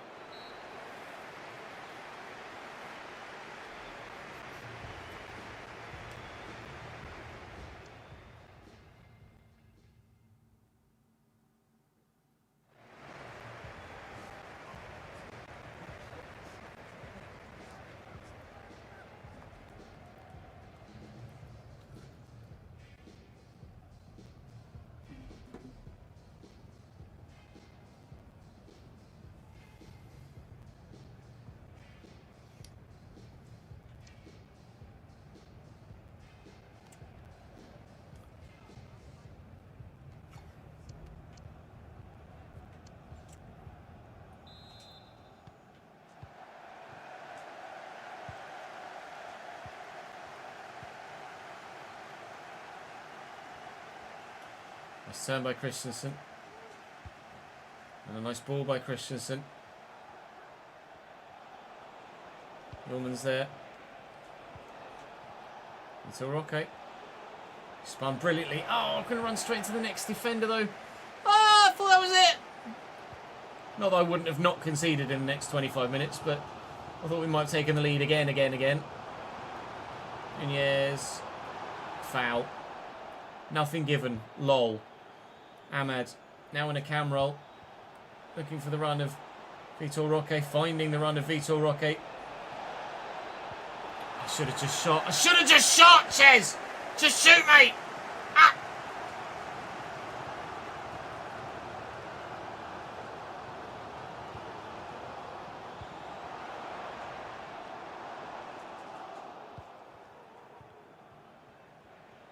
Yeah, mate. Roque. He's a right back. Looking for Ahmad. Ahmad looking for Gordon. Terrible pass. Terrible pass. That's the challenge. Thank you. Looking for Cade Gordon over the top at the end of extra time. No. The end of the first half of extra time anyway.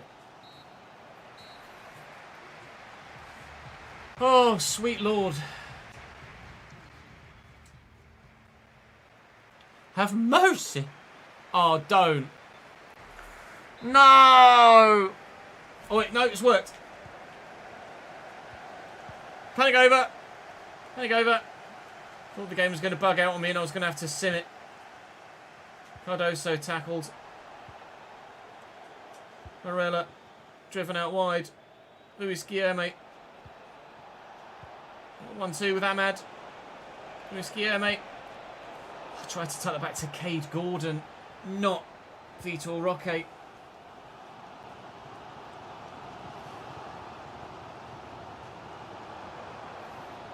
Cardoso's going to be too quick here. Keeper's out. Gets it well. Why have you thrown it like that?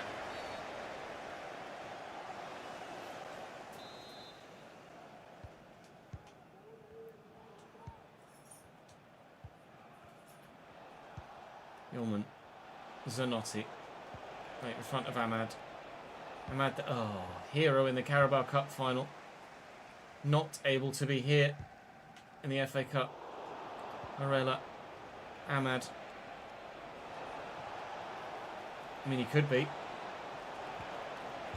That was the moment. That through ball needed to be pinpoint precision, and it wasn't. Cardoso. Inside to Mateus Nunes, looking for Cardoso again. The last...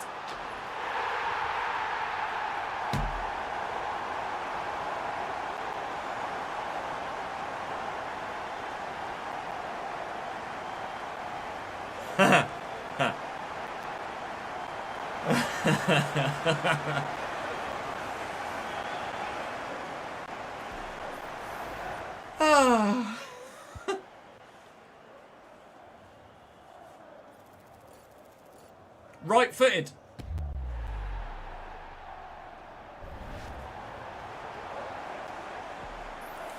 Erling Haaland with a right-footed overhead kick with the last kick of the game to win it 4-3 for Manchester City. We're out the FA Cup. Cut.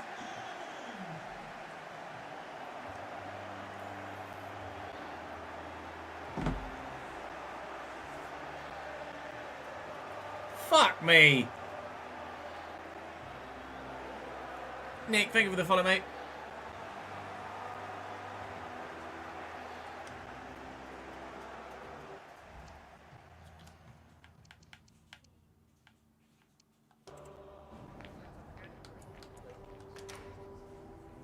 Great ball over the top. Yeoman just gives up on him. He's running with him and then he leaves him alone. Ay, ay, ay, ay, ay, ay, ay, ay, ay, ay, ay, ay. Out the FA Cup then. Brentford beat Preston. Blackburn beat Cheltenham. Chelsea have Aston Villa. Well, now then, I guess, considering we've got nothing to play for other than the ridiculously outside chance of doing something in the Premier League where the gap is currently 10 points. We're just simming to the end of the season.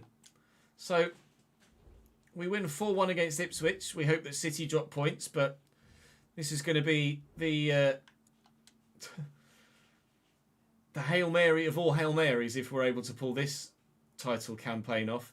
Gap 7 points. Have they played, though? Yes, they've lost the third game. Gap 7 points, 9 to go. Palace next. A 3-2 win. Okafor off the bench to score twice. Don't know what City did on that particular match day. We've got Arsenal next. What's the gap going to be heading into the game against Arsenal? 7 points still. Arsenal are 12th at the moment. 12th. At the Emirates. A 2-1 defeat. Saka and Szoboszlai. And that might be the final nail. Although, did City lose again? They haven't played yet. We've got Manchester... An 18th placed Manchester United next. They were the option that we could have potentially gone to. We saw that they were rubbish. They have been rubbish again. They finished 17th in the Premier League last year. They are 17th in the Premier League this year. 10 points the gap. 21 points available with 7 games to go. At Anfield against Manchester United. It's a 2-0 win for United because of course it is. City win 3-1 against Villa. That definitively now will be the title. 17th place Manchester United. What utter shite. My full strength 11 against their full strength 11, which is not very good at all. West Ham at home. 1-0 defeat to them and all. Well, we have won silverware at Liverpool, and we have to be glad of that. It could have been a trophyless season, which would have been a bit of a dud.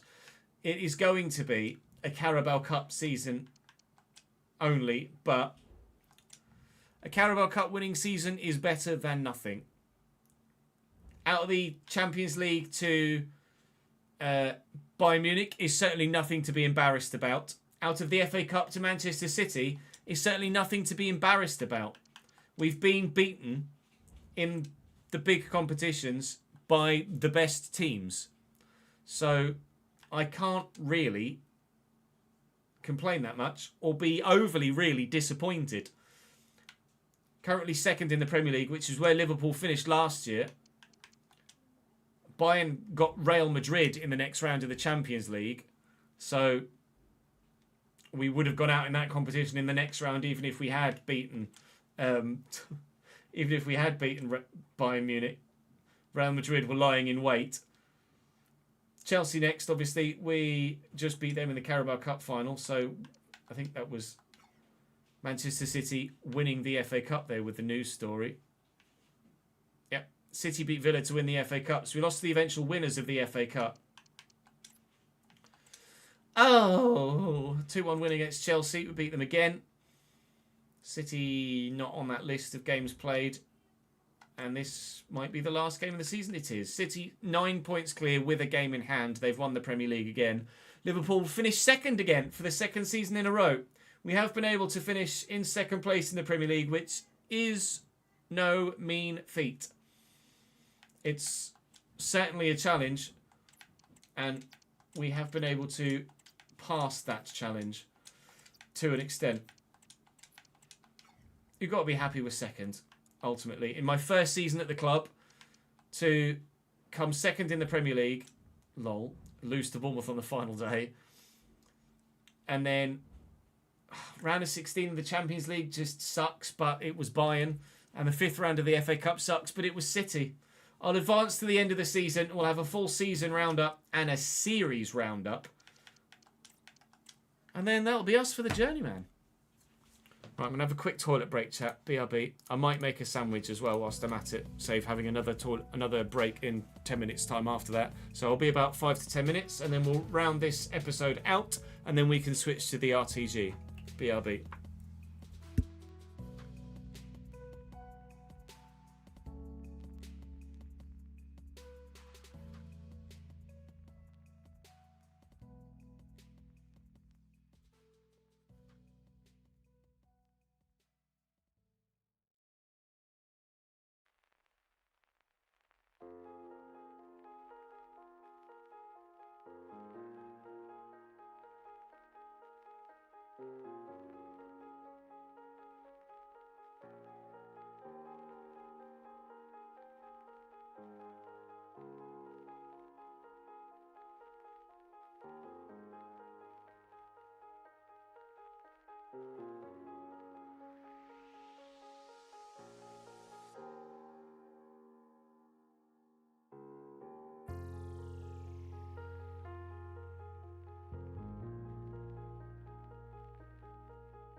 Yeah, a bit of a stupid question then. Are you in a Celtic heavy area, Colt? Presumably.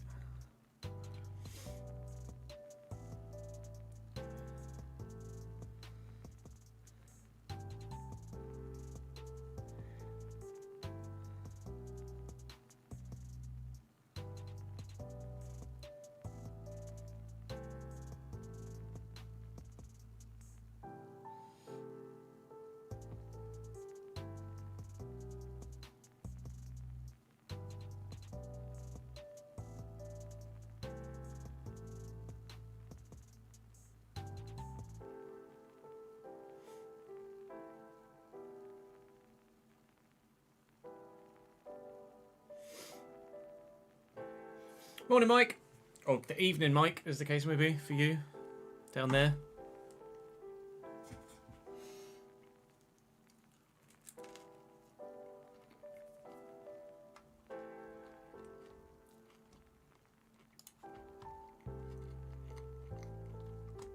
Qualifying starts in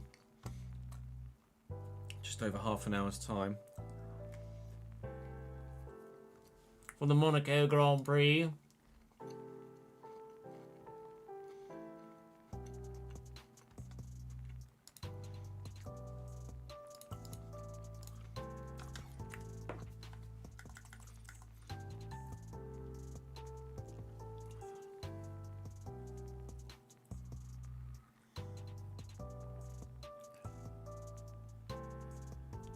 Predominantly Celtic. Yeah, it shouldn't be a thing, but it is, isn't it?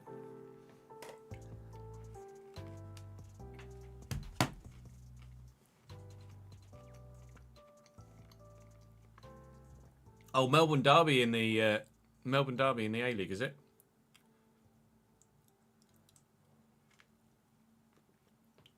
Victory versus City, right?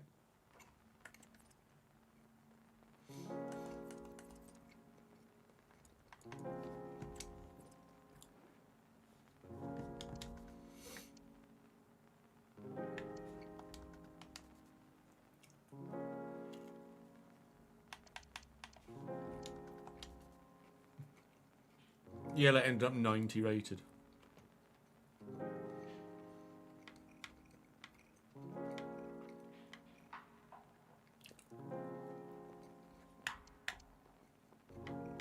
Marcus can shoot in this save, right? Yeah.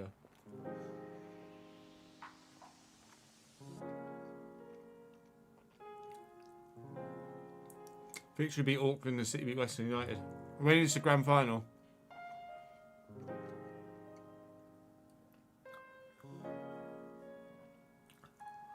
Yes, Marcus, you did twice.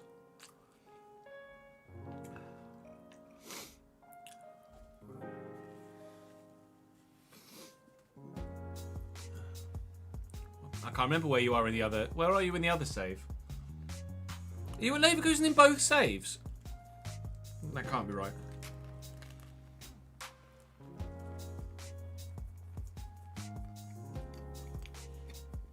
Oh, is that so, Ads? Who did you see that's run out?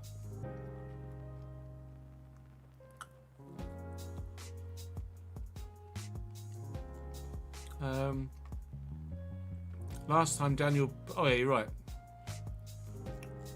Okay. We'll wait till tomorrow, because to do it at this point halfway through a stream is going to make things awkward moving forward, just to remember a month ago, we did it on the same day, but da-da-da-da. So we'll leave it as the 25th, and we'll give the subs tomorrow.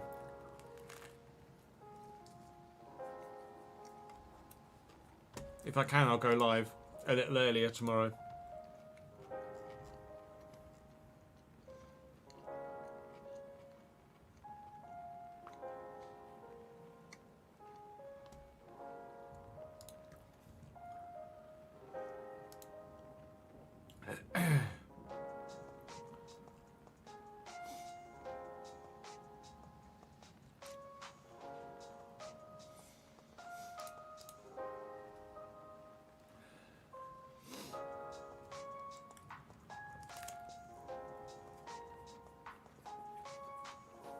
F1 then the final, Jamie.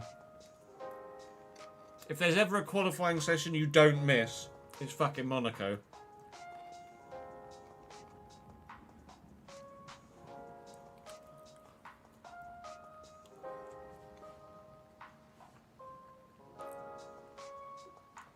How's Lewis? Fine. It wasn't that. It wasn't a big crash. Just lost the rear end on the way into Casino Square, and it just ran wide into the wall.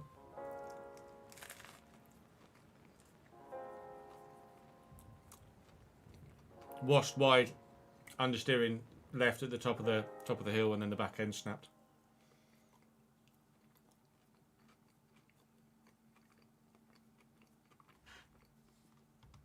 Yeah, the traffic at Monaco is tough.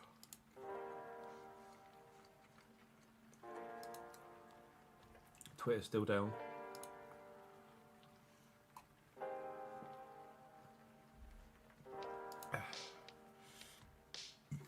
Oh, me.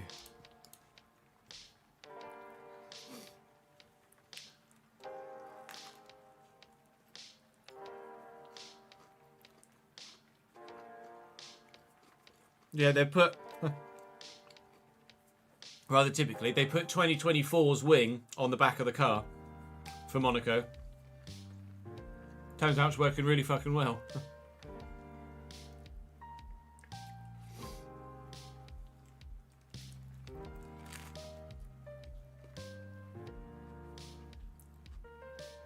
Hey, Smithy.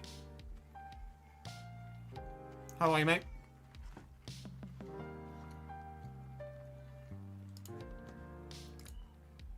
Leclerc was fastest in third practice, wasn't he?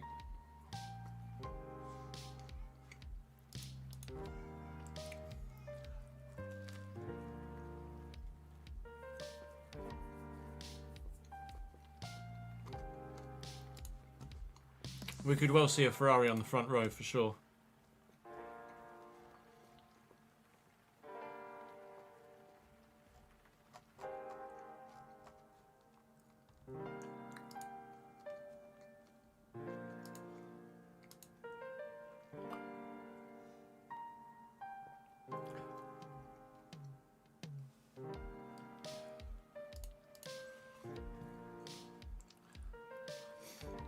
Shioge?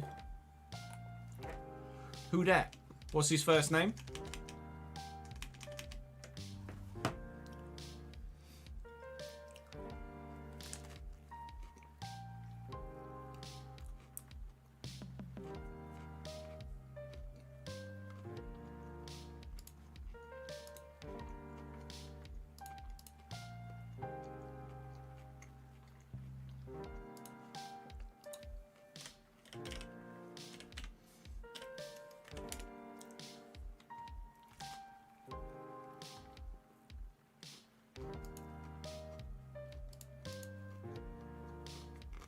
Kento.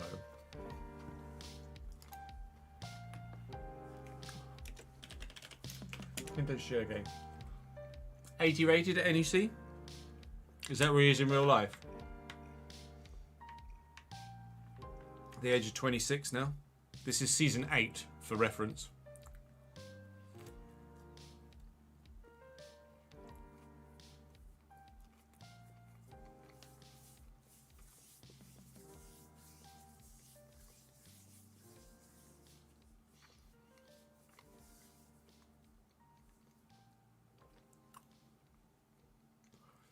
Just the worst, Cole. He's quick. He's not very agile. But he can finish and pass, apparently. It's not bad.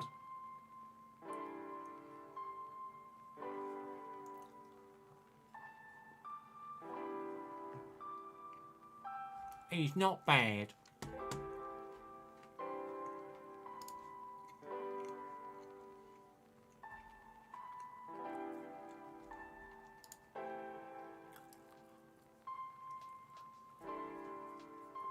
Right.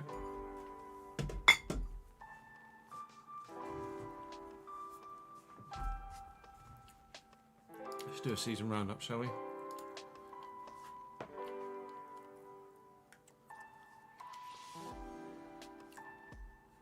Especially at that track.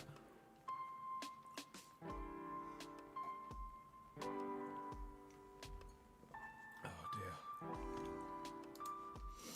dear. Oh Christ. Pardon me. Oh, that actually felt a lot better.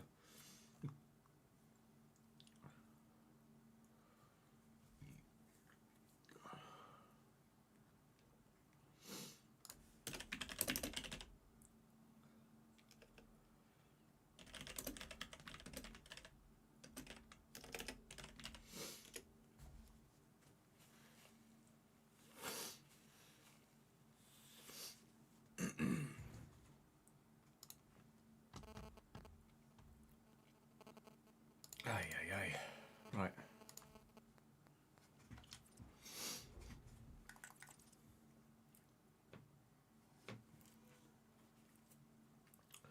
So here we go then, a season roundup and ultimately a save roundup too. All the competitions we were involved in this year. Oh, I've got a bit of crisp stuck at the back of my throat.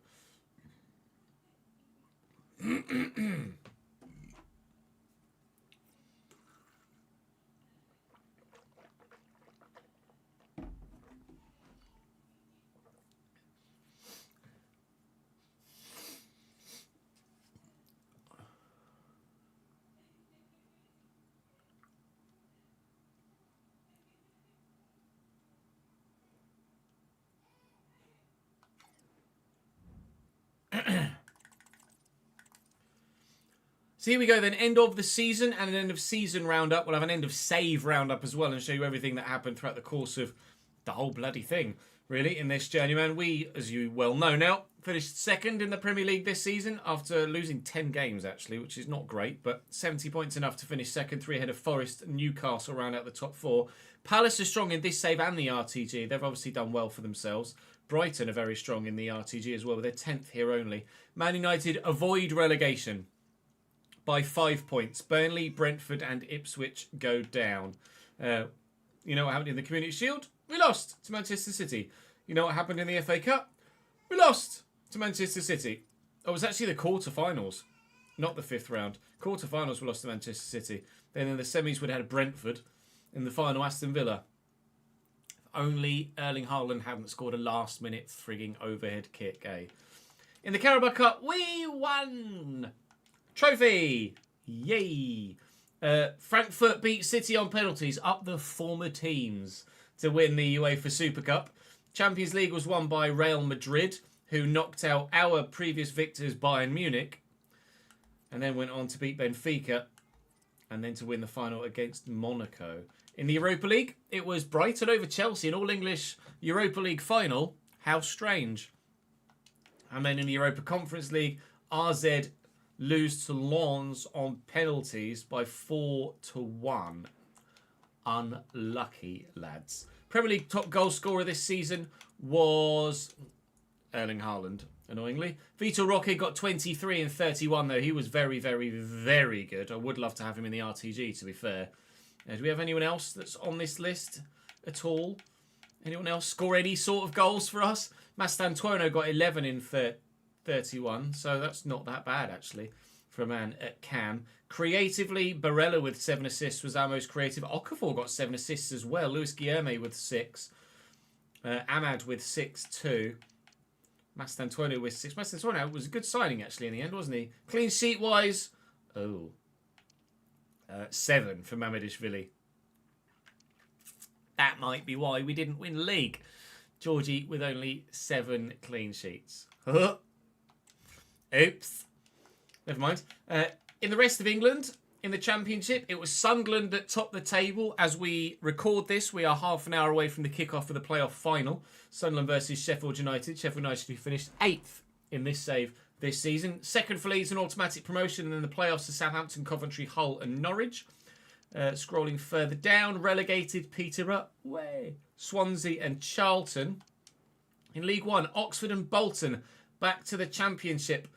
Reading, Blackpool, Huddersfield and Rotherham in the playoff spots. In the relegation zone, my joy short-lived. Cambridge United relegated down to League 2 in 23rd position. How very unfamiliar. Walsall in 24th, Crewe in 22nd and Stevenage also going down as well. In League 2, Exeter, Shrewsbury and Fleetwood back up to League 1 level. Carlisle, Salford, Swindon and Port Vale in the playoffs. And we're on the game. Relegated would be Bromley by a long way. And Cheltenham, 3 sides in 21st, 22nd and 23rd, all on the same points. Cheltenham relegated on goal difference. Unlucky for them. In League it's PSG. They only lost 1 game all season. In the Bundesliga, Leverkusen, my former Frankfurt, only 6th. That's not great. In Serie A, it was AC Milan from Inter Milan and Bologna who continue to do well in this save. Napoli 4th, who just won their next Scudetto in real life this past weekend. PSV win in the Eredivisie. Ajax only 3rd in Benfica. In Portugal, it's Benfica. Braga 2nd. So Braga went 4th. We played with them 3rd. We left them 4th. And then they finished 2nd the season after that as well. So definite improvements at Braga. So fair play to them. In Scotland, it was Rangers from Celtic by 2 points. In La Liga, it's Barcelona from Real Madrid by a long way. 13-point gap there. Betis in 3rd and Atleti only 4th. Villarreal 5th and then Valencia down in 9th. Bilbao 10th only. So that's right. That's how things look across Europe, effectively. With regards our own personal career, we can have a look at the My Career tab. So overall, we've managed 9 clubs, but that does include Bradford at the start because that's where we started the save at because it was a duplicate copy of the RTG save. So technically 8 clubs. We've won 3 league titles. New Zealand, China, and New York, Red Bull. 2 domestic cups, which was the Carabao Cup and the Taça Portuguesa. And 1 Continental Cup, which of course was the Europa League with Frankfurt last season. Biggest win of the whole save was a 7-0 over Brisbane in our first season. Biggest defeat was a 6-0 to Celtic when we were briefly at Dundee. Record transfer fee was £80 million, and I wish I'd earned £36.4 million, if I'm honest. That would be lovely. I wouldn't mind £36,400, to be completely honest. So we started at Bradford, obviously moved. Wellington Phoenix won the league. League position 2nd, but then it went into the playoffs, and we won the playoffs. So happy enough with that. We won what we needed to win at Wellington Phoenix. And then we finished 1st. Great season there. League title. Lovely doubly. As we moved to the Red Bulls, we were able to win Major League Soccer. We got to the semi-finals of the US Open Cup, but we won MLS. We topped the table and we won the playoffs there, ultimately to give us that victory. Then we moved to Cambridge just to see what they looked like at the time, because I think they'd gotten promoted or they just won the league or something. Dundee FC. So technically we'd be manager at 7 clubs, not 8. 7 clubs. Because I forgot that there was a Cambridge United one in there. At Dundee, the first time we arrived, we finished 5th. That was half a season. Then we were at Dundee again, and we finished 6th. So went very well there. Didn't really achieve much at Dundee. We hoped it was going to be a bit of a project. It didn't turn out to be very good at all. Well, then we moved to Braga, who'd finished 4th that season. Then we took them to 3rd place and were able to win the Taça Portuguesa. So that was our next trophy since we left America, which we were very pleased with. Then Eintracht Frankfurt, of course, we moved there. They just finished 6th in the league. We managed to finish 2nd in the Bundesliga with them and win the Europa League as well. Well, the unceremonious exit in the 2nd round of the German Cup, but it is what it is. Pleased with 2nd with Frankfurt. We couldn't quite just top the table, unfortunately. Leverkusen just too good. And then as we moved to Liverpool, they finished 2nd the season before we arrived, and they finished 2nd the season that I was in charge as well. Obviously, winner of the Carabao Cup. It was the playoff round only of the Champions League. It wasn't even the round of bloody 16. And then the quarterfinals of the FA Cup. All told, 7 clubs, 3 league titles, 2 domestic cups and 1 continental cup. That is effectively 1 trophy for almost every year that we were in management. You got to be happy with that? 6 trophies in 7 years? Or 6 trophies in 8 years? It's decent. It's really genuinely decent. To get a European trophy as well, or a continental trophy in there too. 3 league titles. No major league titles, unfortunately. 2 second places in major leagues. But we're only at those clubs for 1 season, so it's kind of hit or miss, isn't it, really? And overall, a win percentage that's quite favourable. So, I'm happy. I'm happy with that. We will more than likely do a journeyman again in the future. Whether it's on 26 or not, we'll wait and see. Depends what happens with what changes they make to career mode. Whether it's viable to do a journeyman or not again next year, we don't know. Or more viable to do a journeyman again next year, we don't know. So, overall, I enjoyed it. You guys enjoyed it too. Thank you for your support throughout the course of the journeyman. We will be starting a Formula 1 My Team save this week. This will be Monday's video. I might even double upload on Sunday to leave a couple of days breathing room before then the F1 starts on probably Wednesday. So here on the YouTube channel, on the Chesnoid Plays YouTube channel, edited video content will start for F1 in a couple of days' time.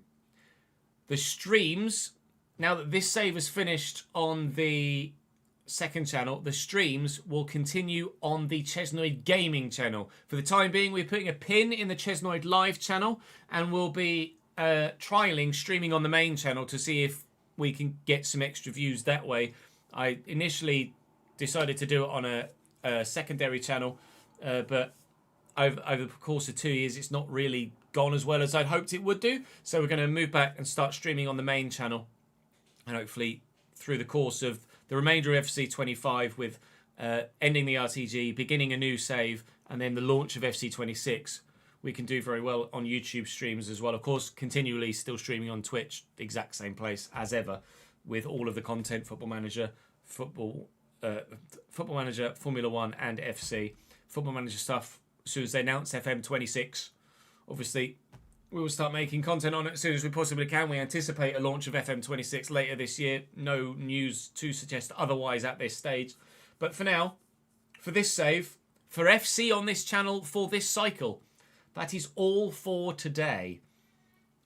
Do join me for the F1 stuff. I guarantee you'll enjoy it. See you on the RTG. I'll see you on stream. I'll see you next time. Are you sure about that? No.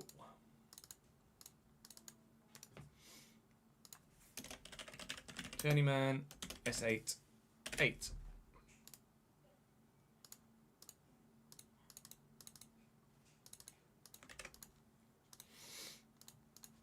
Right. Let's switch to the RT Jizzle, shall we?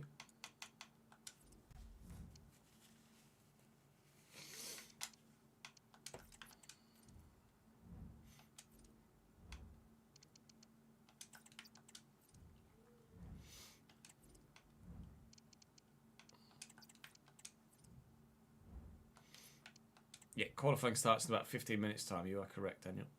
There or thereabouts.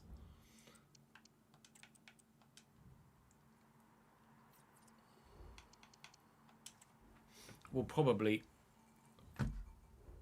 watch quali, and I'll edit in the background whilst the F1 qualifying's on. I'll get those Journeyman episodes edited in the background whilst qualifying's on. Save me some time, won't it, for this evening? But in the RTG, where are we in the RTG now, season-wise? Oh, we're just outside of September, aren't we? That's it. Won our first European game, but not doing too much in the league yet. Everton, Fulham, Braga, West Ham and Leicester. Leicester will be a simmer. Fulham maybe as well, and play Everton, West Ham and Braga. Everton 11th. Fulham 8th.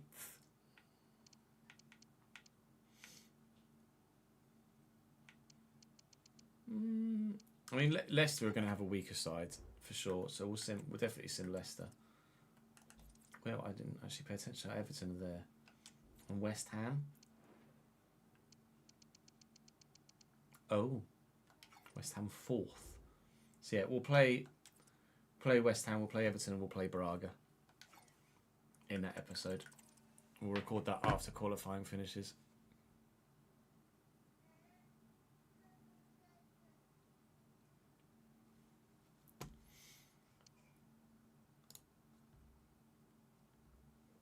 Let's get that loaded up in the background. Twitter's still down, isn't it? Oh man. Oh man.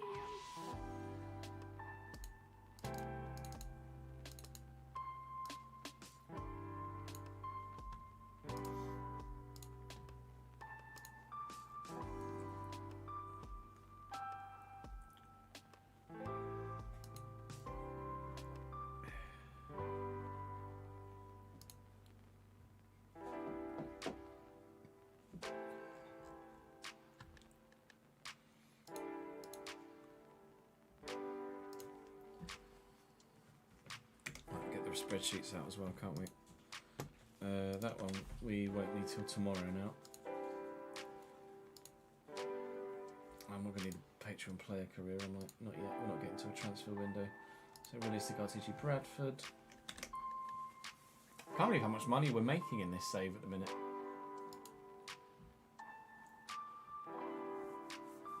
Still wondering whether I put the wrong figure in somewhere, but I must not have done.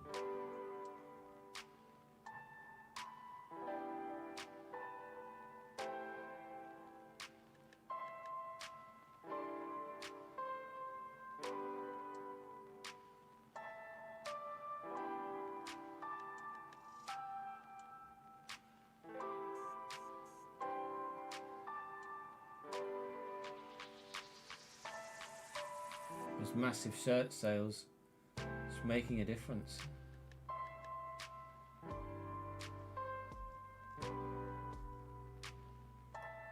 We profit like 30 odd million, haven't we? £35.5 million. Yes, Derek, Twitter's down. 35.5 million. Unbelievable, Hefe.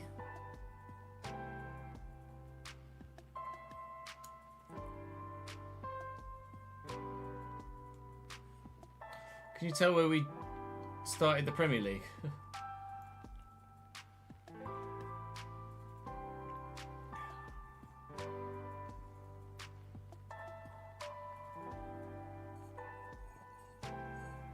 Not obvious at all, is it? Not even slightly. Not even slightly obvious.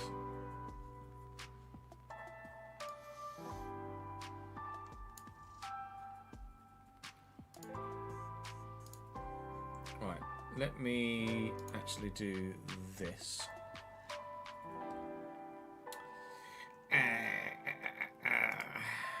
Properties.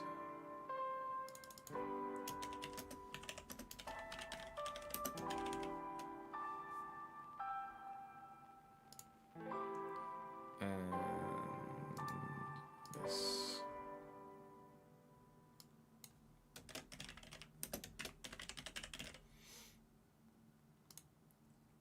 Thoughts on Cambridge's relegated season?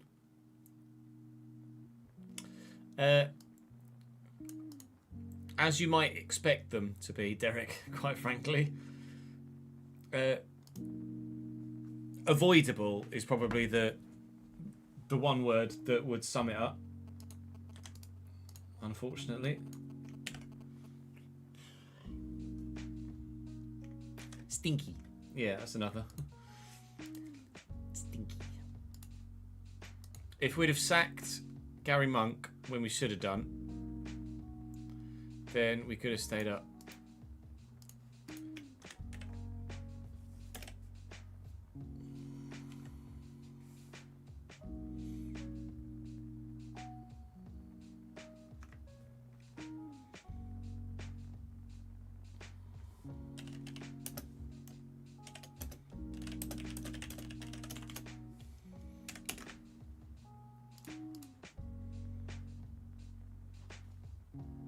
Unfortunately, the chat function here for the chat box doesn't show YouTube, I'm afraid. So it's only the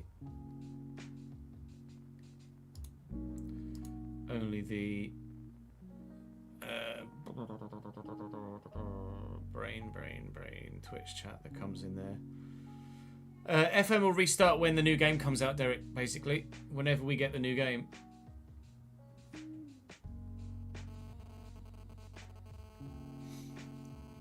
Don't know exactly when that will be. We anticipate it being this November, but time will tell. Right at the end, so he's got the memory of it. So, yeah, my money is on Charlotte, but around Monaco, you never know. You don't, do you? This could be a fantastic qualifying session. Let me mute PC audio for you guys so that you don't hear me rabbiting on with the editing, but you can hear qualifying as we go along. Predictions for qualifying then, chat. Who are we saying?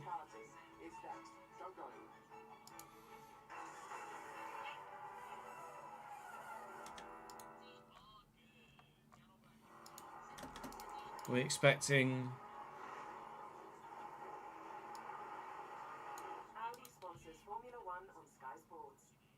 You reckon Max comes through?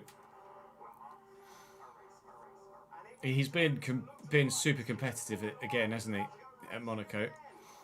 Max, Lando, Piastri. Oh. Charles in the Wall. Oh.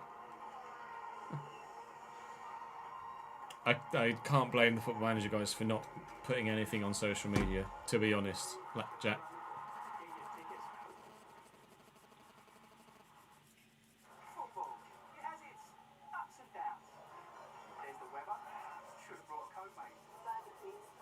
Should walk coat, mate. Or whatever that is. The big signing? Shocking. He's not much better either. And oh, here we go. The good news is, I reckon if you were... Hey, Shagaff Riverdeka. Twitter's up again, is it? So whatever lets you down, it won't be your acca. It's been on and off all day.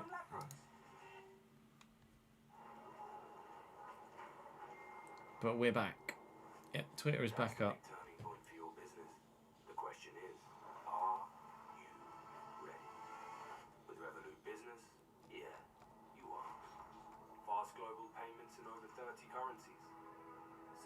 Controls and automated expense processes, and up to 3.51% annual interest on your savings, paid daily.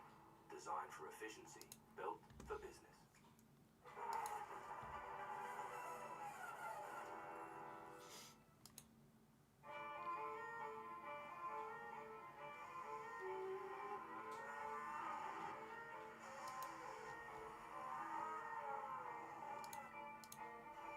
We're so back. It'll go down again in 10. Probably, yeah.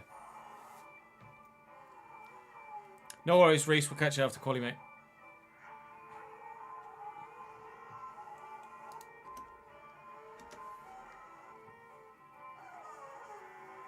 I can't believe I was actually in Monaco this time last year.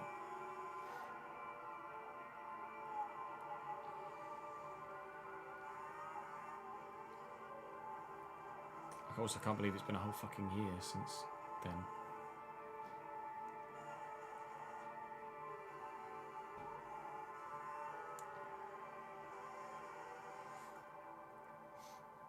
Monaco qualifying is the peak though, isn't it?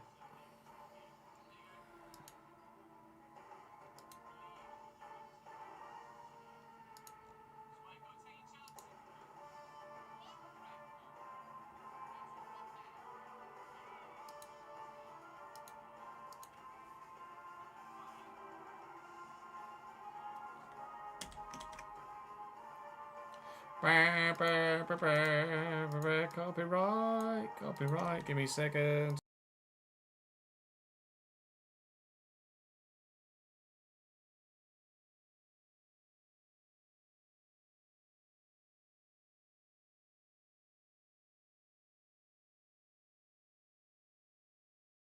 Oh, I'm an idiot. I'm muted the mic. Oh no, I did. I muted the mic so that I didn't get copyright struck from the F1 audio, and then continued to talk as if it was just their TV audio I'd muted and not actually my voice as well. I'm an idiot. Event that has seen the winner come from the top three on the grid 60 times out of the previous 70 races.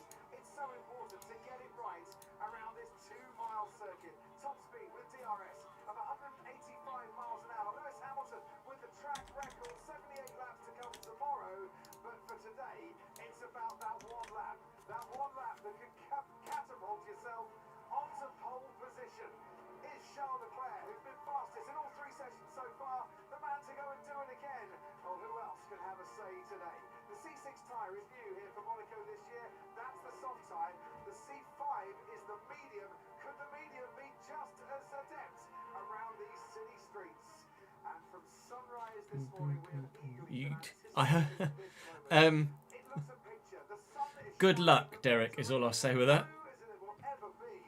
And Martin Brundle, I don't know about you, just in the commentary box I get nervous ahead of this qualifying hour. Absolutely, hold tight. This is going to be wild because they're going to have to put in perfect laps, taking all the risks up against the barriers. Because 60% humidity, 21 degrees, because it's so close to 40-degree track temp, which is pretty close to perfect, really, isn't it? Ferrari, McLaren, Red Bull, looks as if Mercedes are back end of the top 10, but Williams are flying along as well, and anybody that can hook up a perfect lap, and with so many slow corners, there's opportunity. If you're prepared to take the risk and you just ace all of those apexes of the slow corners, you can shock a lot of people. Yeah, the parties were going on late last night. They started early this morning and they are still going on the yachts. And when the cars are out on the track, all attention will turn to it. The grandstands pretty much packed. Monaco is jam-packed full of fans. Around about 250,000 come here over a race weekend, and there's barely any room to walk around, and excuse me seems to be the words of the weekend. Ted Kravitz has the pit lane almost to himself at the moment, because I can see a lot of cars are out already. No, I don't. We've got another hugely expensive traffic jam. The kind that Monaco He's absolutely used to. needs. We've got McLarens down here, Aston Martins, couple of Ferraris just queuing up, waiting for the lights to go green. But it's not about just trying to maneuver your supercar through the streets here. It's about getting the tyres cooled down. These red striped soft tyres are really tricky temperature-wise. You just got to get them as cool as possible because, man, do they heat up on a hot laps. That's why we've got half the grid lined up here at the end of the pit lane, just letting their tyres cool off. Amongst them, Charles Leclerc, Crofty, already a 3-time pole sitter in Monaco, 2021, 2022 and 2024, and of course last year's winner. And right behind him, Lewis Hamilton. I'm looking at him right now in the number 44, the rebuilt Ferrari, ready to... Yeah, it wouldn't have taken that much rebuilding, though, I wouldn't have thought. Ollie Bevan, I'm sure you'll cover. Lance Stroll as well, the other ones... Schwartzman's on pole in the Indy 500 as a rookie, wow. Looking to do well to get out of Q1. Give you some parish notices, as it were. Carlos Sainz and Franco Colapinto had to go and see the stewards. Red flag infringements for both in practice, but no further action has been taken. Lance Stroll gets a 1-place grid penalty for the crash with Charles Leclerc in FP1 yesterday. That was deemed to be Lance Stroll's fault as he pulled out to the right.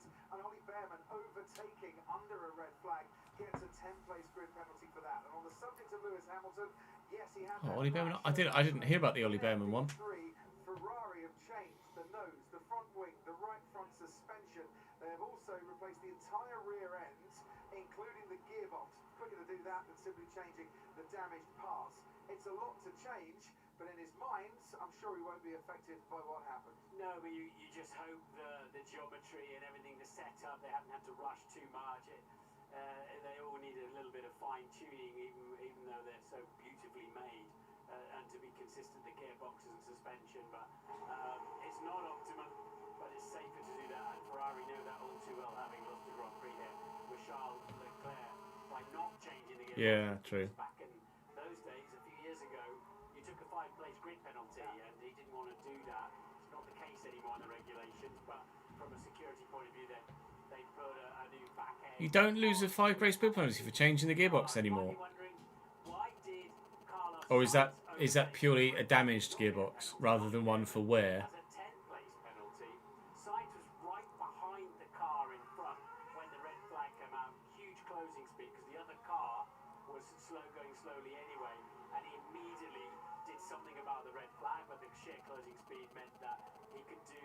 Shoal on pole, is it, Reese? Whereas Ollie went Might well be. quite flat out, didn't he? And overtook another car. And that is the cardinal sin, is not respecting red flags. That's for the safety of everybody. So I mentioned we have the C6 tyre new for this year, a step softer than we've ever had in Monaco in the past, and we have last year's soft as this year's medium, and Alpine have gone straight on to the medium tyres. Pierre Gasly and Franco Colapinto running those mediums, and when we get to the race tomorrow, 2 mandatory pit stops. It's in the regulations. The drivers have to run 3 different sets of tyres, which means they'll be doing at least 2 pit stops in the race. But get a bit of rain, might have even 4, you never know. I think a lot of people would have Charles on pole here as their prediction, to be honest.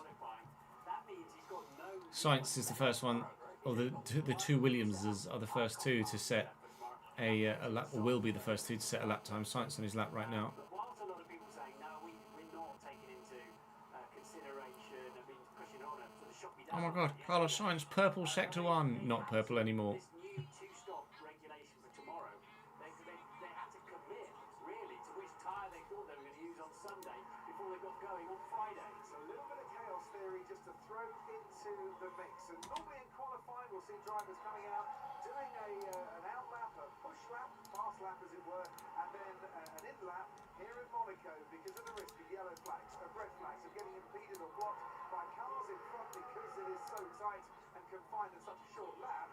The cars are filled with more fuel for more laps so that they don't have to keep coming in and out of the pits. And because it's so slow around here, actually the fuel penalty is much less than at a circuit like Silverstone or Spa. So it's a no-brainer to give yourself a bit of extra fuel in case you have to do a lap or 2 more. On board, Nico Hulkenberg has been out-qualified by Sainz fastest, Ocon fastest, Behrman fastest. Not very quick lap times so far though, mid-14s the fastest of them. Hulkenberg purple, although he's just lost his sector 1 time.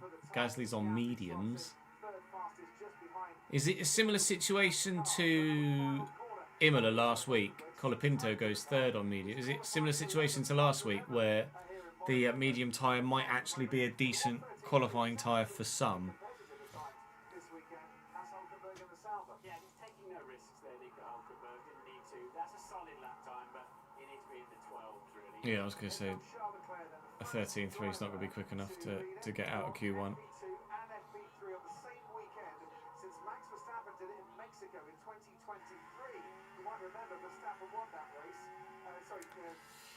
Won that race, but didn't take pole. Leclerc actually put Leclerc's on his first lap. He's only into the chicane we go. green in sector 1. And this weekend, no problem whatsoever for Charles Leclerc. The 2 Haas cars keep out of the way, and already you can see Martin Brundle. The problems of traffic. It's purple in the middle sector though. These corners are quite blind, and you never know where the cars are going to be in front of you. Yeah, 19 of them out on track at the moment. Just 1 car in the pits of Max Verstappen. And that means cars trying to attack, trying to prepare, others slowing down. And it gets a pretty sketchy. A 12 something? Out there.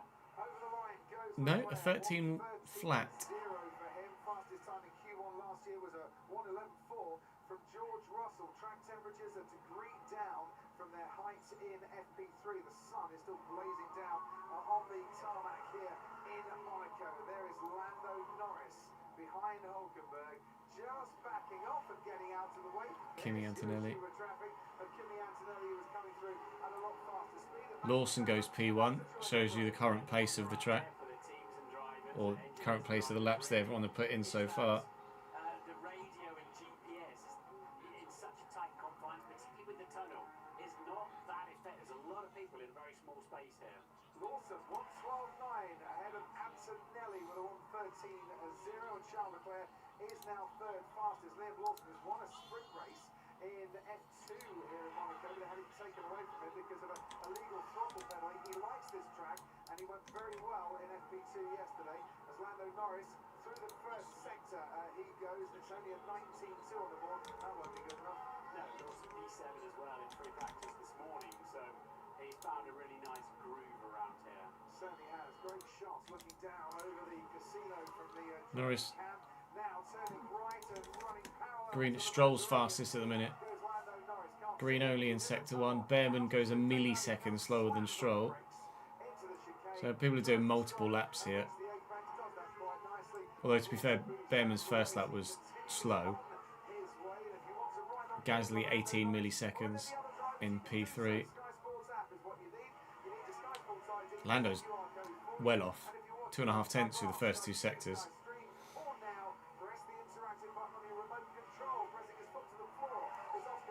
Piastri's 3 tenths up in the middle sector. Oh wow, Norris had a bang in third sector.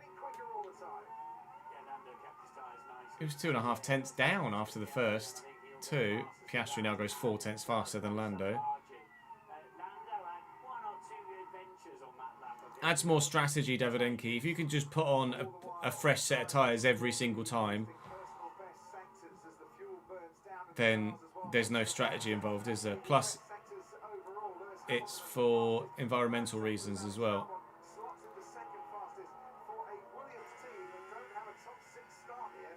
It's both strategical and environmental. Charles Leclerc is currently on a decent lap, about to go P1, I think.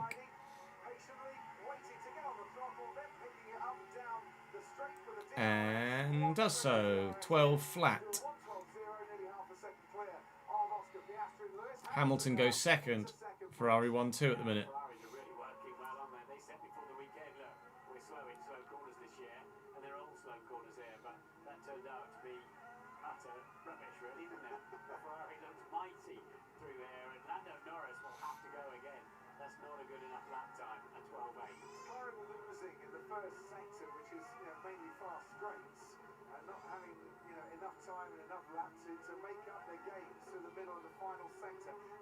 Well, it was close to the wall on the inside of Anthony Noakes from Max.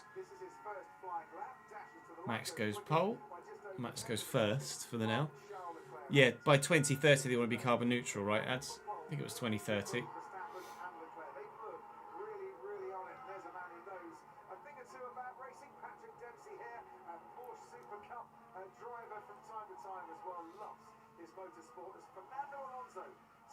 Alonso goes P3.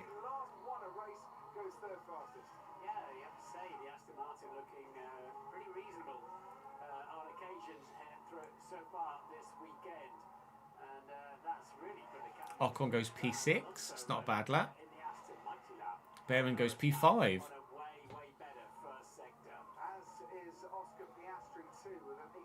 Starting to ramp up now. Really starting to ramp up now.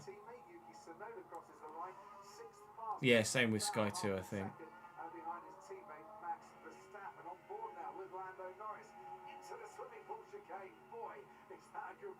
Piastri purple sector 1. Norris purple sector 2.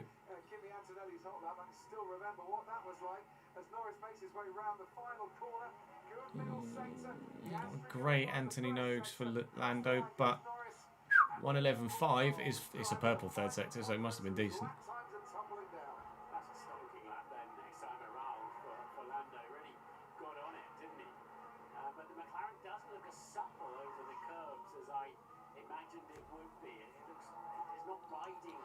Piastri's probably going to improve, but second only. Purple third sector, Antonelli. 7th only.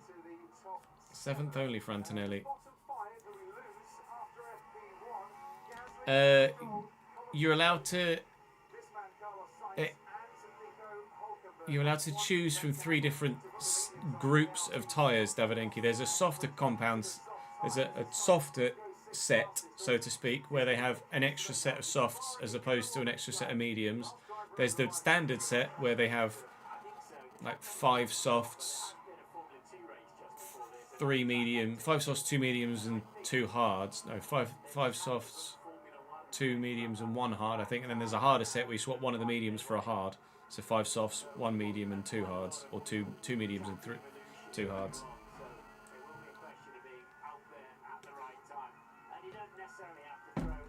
When we do it on the F1 game, we always choose each race weekend which tyre allocation you want, a softer allocation, a balanced allocation, or a harder allocation. Max is probably going to go on to provisional pole here. Was really close through the first. No, 2/10 off in the second sector. Not even a personal best. The top three stays fourth fastest, and there's an impeding incident involving Stroll and Gasly, which is going to be investigated after the session. Stroll impeding? No.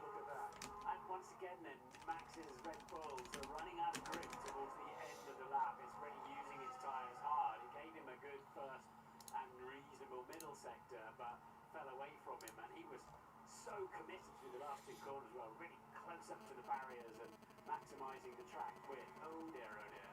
And that's Lance Stroll. Oh my gosh, all that safety comes through.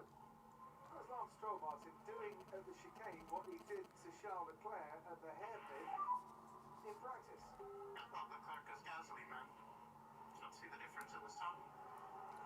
So he knew there was another car. Fucking idiot. Two corners as well, really What's close that back? up to the barriers and maximising the track width. Oh dear, oh dear.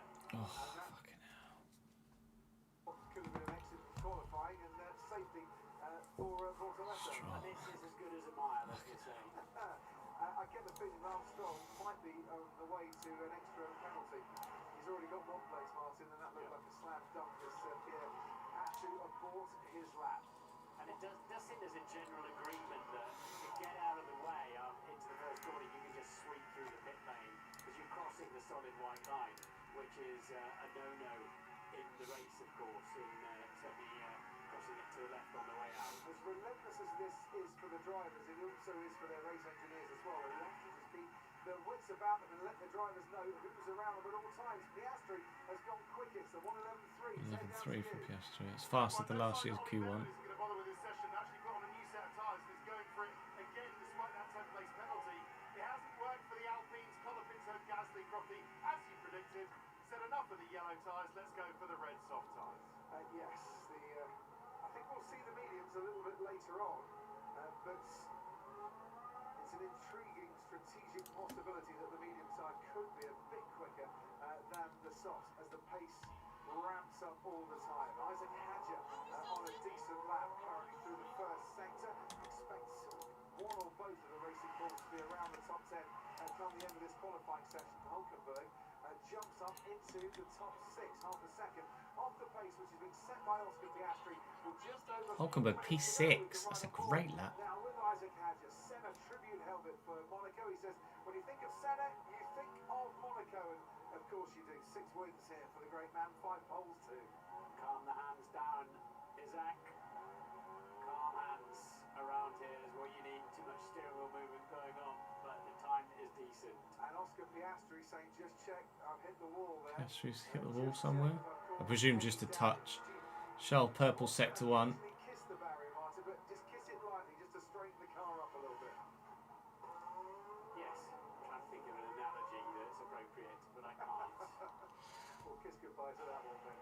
2/10 faster through 2 sectors from Leclerc on Piastri. But the McLaren has been really strong in the 3rd sector so far. So it might actually come back away from Leclerc here. Yeah, he lost half a tenth from where he was, but still fast enough to go P1. Ramping up now, isn't it? And lap after lap, we're seeing fastest sectors, personal bests everywhere.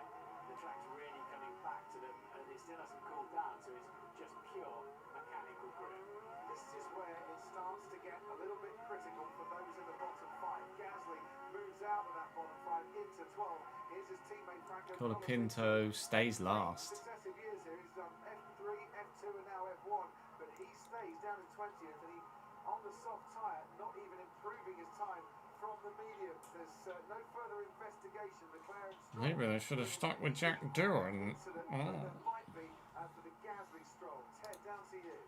The Ferrari, Lewis's Ferrari's just passed me in the pits, brand new set of soft tyres, and man, does he need that, Crofty. A 1:12.0 is right on the cusp.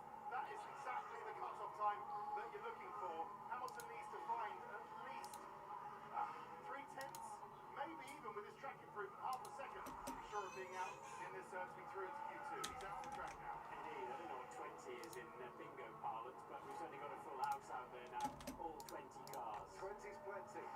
Something like that, anyway. Carabao Cup needs to get himself away from the relegation. 1 minute 50 left in the session. And he was third fastest at one stage. Behrman, Stroll and Colapinto in that bottom five. Hamilton, to be on the safe side, has just got one lap to show his work. Where's Sainz going to go? 5th. Williams look good again. Williams look good again. A 1:11.7 should be okay. What a super job James Bowles and that Williams team are doing. And they're just relentlessly moving forward. Very impressive. Lewis currently 13th on an out lap. You're queuing up around Raskas at the minute. Into 2026, but we are going to go and attack for every single point throughout the course of 2025, and that is definitely what they're doing now. An impeding incident has been noted from race control. Hamilton and Verstappen Oh. down at turn 3. That's on a previous lap. Stewart's not looking at it yet. As Lewis Hamilton sets off then on his final lap in Q1. Verstappen currently 7th. Well, he's not in the bottom 5, Martin, but he is hovering dangerously close to it. Spent the whole season impeding each other, didn't they, for a championship? But I don't know what happened on that particular instance. Purple sector 2 from Piastri. Always goes light through there. And Lewis not improving on his previous best sector 1. he looked a touch hesitant in the first sector, I should say, into standing on the first corner, into the tunnel, and your eyes adjust. It's absolutely flat out with him, and it's tighter than you'd ever believe. Now your eyes have to readjust. Bumpy braking zone. Missed the barrier on the inside. Just a little bit of gentle touch on the curve to help turn the car. To back corner. In, flat out. Now you don't have to lift again. Purple middle sector from Lewis. Slow it down. Mind the barrier on the right-hand side. Fly across the curve. Brake in a straight line. Get all the downshifting done. Very late apex. Pick up the throttle, not too much. This is a clumsy little off-camber corner. Then you can let the car go. DRS wide open. Lewis goes 4th. Through. It's through. That's all that matters for Lewis at the minute. Verstappen P3, Lewis P4, Hulkenberg P10. Only wants to take the checkered flag so far. Lawson's going to go P9. And that then drops Pierre Gasly back into that bottom 5. Hulkenberg takes the Alonso goes 7th. Hulkenberg 12th, Alonso 7th. Norris goes 2nd, 11-2. Bortoletto needs a good lap. Bortoletto goes 15th, yellow flag. Antonelli somewhere. Hajar goes 11th. Antonelli's 15th at the minute.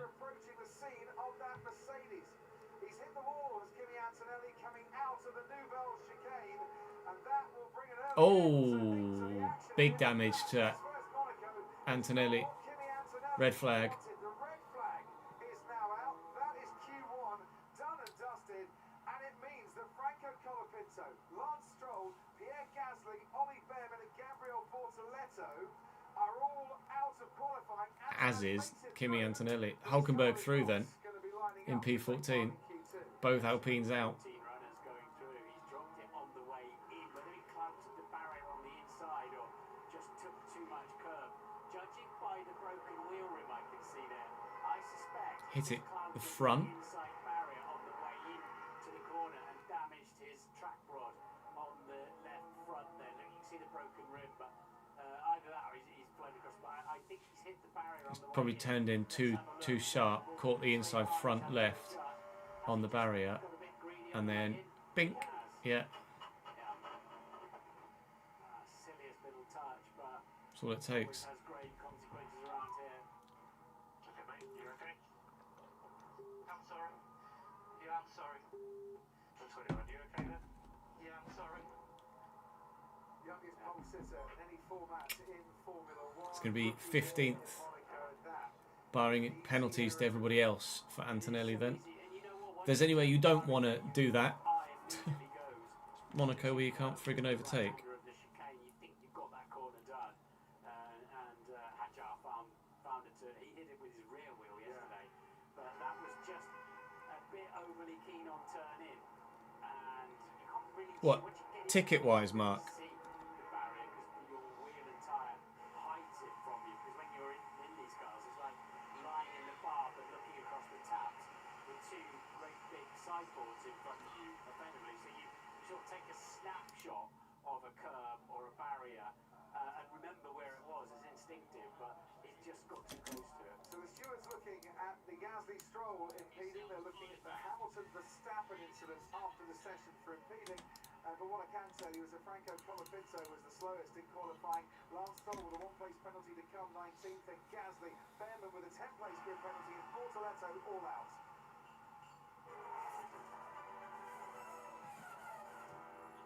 I mean, it's so easily done.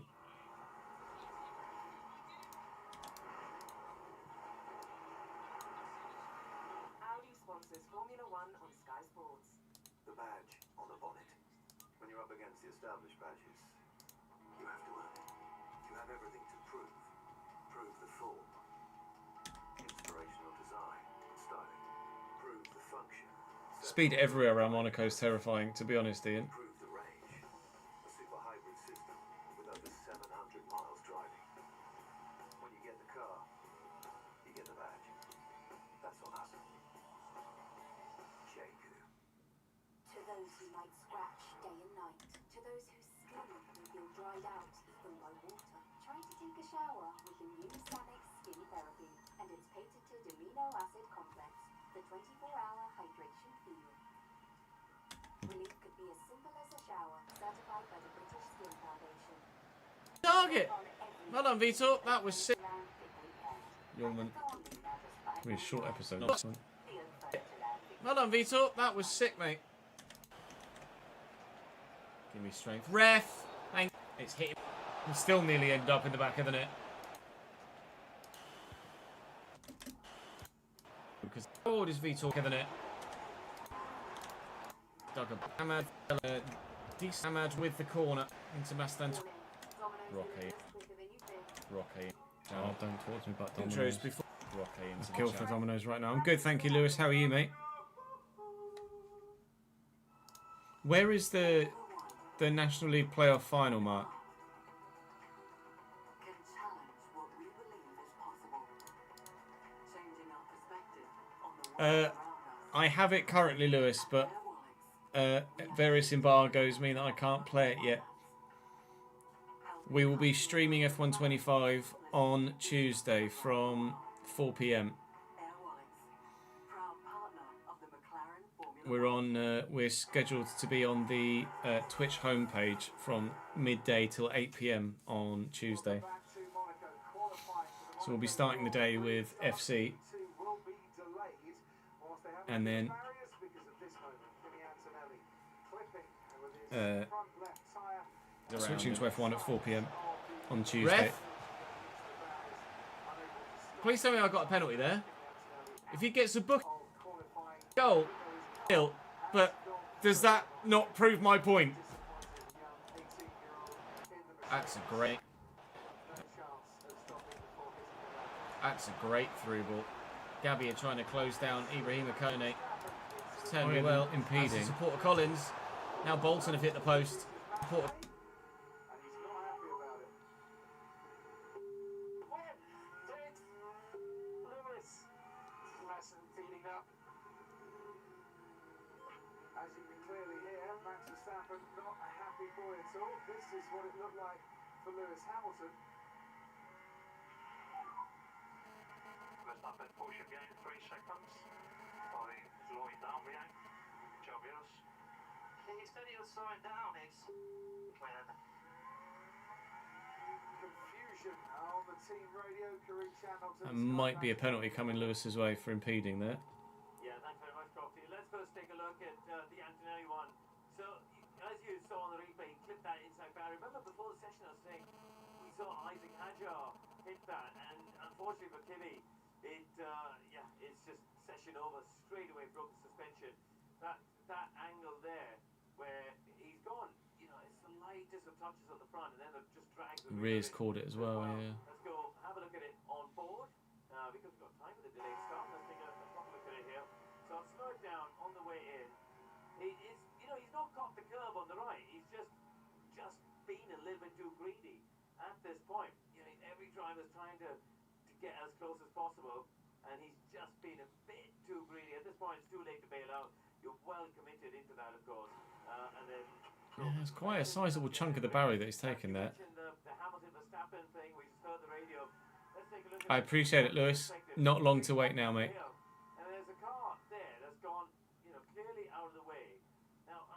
Lewis, obviously he was given the call that Verstappen was on a slow lap, so he stayed on the line. Really, it's an awkward place for Lewis to try and get out of the way because there's not much room. But ideally, if he had a warning, he would have been along that side of the track, not in the on the part of the racing line where Verstappen's aiming for. So yeah, clearly we heard on the radio. Well, Collins. Now Bolton have hit the post. There and then forgotten the ball. What are you doing, Mr. Diallo? If I had. Oh, I just 1-0 can't. Sheffield United. I just can't. Who scored? Counter-attack, apparently. Off Charles Leclerc, and he's done a similar thing where he just didn't seem to realise that Gasly was coming. He just turned into the racing line. Garnacho expected to leave Man United in case of a good proposal for both parties. United are open to selling certain players, also to finance new signings. Garnacho is one of them. Spit out the dummy. That's a good one. I like that, Karun. How did you see the Verstappen-Hamilton incident, Martin? It was impeding. Obviously, Lewis. I know the PC's unmuted at the minute. Ads. I unmuted it just whilst we're in between sessions. There was like, oh, Campbell, nice. Just whilst there was adverts on telly, you guys don't want to sit and listen to adverts. Give him 7.5 minutes to come off the. Football by Bolton. This is good football by Bolton at the beginning of the second half. Who's on 7.5. I won't have to quit. Is it Ibrahim? Or Ibrahim? I can't remember. Regardless. Great effort. Nice. Near post. Wham! Bolton. Bugger. Ball on Sam Ladd. Bromwich. Ball into the path of Aaron Morley. Nice little ball into the path of Aaron Morley. You're doing that. It's Monaco. You need to get as many laps in as possible and a bit of free air. So if we sat away to the garage, it all just gets jammed up. So you'd be last in the queue with where we are in the pit lane. Do you switch the cars off down there and then they let the driver start them back up again? Yeah, exactly. That's the beauty of these power units. You can do that. So they're all switched off. We'll switch them back on in about 5 seconds. I've been asking you all weekend, when are you going to use those medium tyres in qualifying, and you kept refusing to answer. Are you going to use them? No, it's fine. Don't worry about it. The answer, because I can see Alex is on board. Yes, we will. So we're going to use them in Q2. Ferrari are doing the same as us. You might see another team as well. James, obviously running a bit of extra fuel is less of a penalty around this particular track layout, but what's it worth putting in? Another 2 or 3 laps just in case, or what? You're probably fine, so I'll give this away. We're fueled for this session, and I think others will be doing the same as well. You treat it almost like a wet session where you just want to stay on track and keep running, or if you do a pit stop, not worry about the fuel. So the whole session? Whole session, wow. Good luck for it. James, thanks ever so much indeed. Thank you. I've been asking him all weekend. He wouldn't tell me when he was going to unleash the queue. I'm surprised they're fueled for the whole session. Morley. Go on, Sam. Thank you. Flamingo says, nah. Youngman. Sam! Barella. Gordon. Never mind. That'll be game. Well, that was a much more. Gordon. Never mind. Hey. In time. Wembley. For the FA Cup. And we. For God's sake! I know. And I'll see you in that one. Yeah, we'll double upload. Let me mute the desktop again. We'll double upload for tomorrow on the second channel. Tricky for the engineers, the strategists to work out how much is the track ramping up as the grip goes down and getting faster, and how much is the fuel burn off as well, and whether they're safe or not. I suppose you just got to be out there as much as you can. Wow. It's a very much moving goalpost, that one. So I think you're focused on yourself here because it's actually hard enough to just run your own program. So you get out there, maximise your pace, and see where you're. I'm just going to have a quick toilet break whilst Q2 begins, and then I'll be back for the crunch point. BRB. A lot of drivers on their first lap in Q3 and then they try too hard on the final lap. But this is one. This is good. This is a tough one for all of those 14 remaining runners. 13 of them out on the track at the moment. Obviously, Antonelli got through, but didn't. Who just joined us as well. I can't take part in that. And yeah, this is it. We could see some big scalps falling here.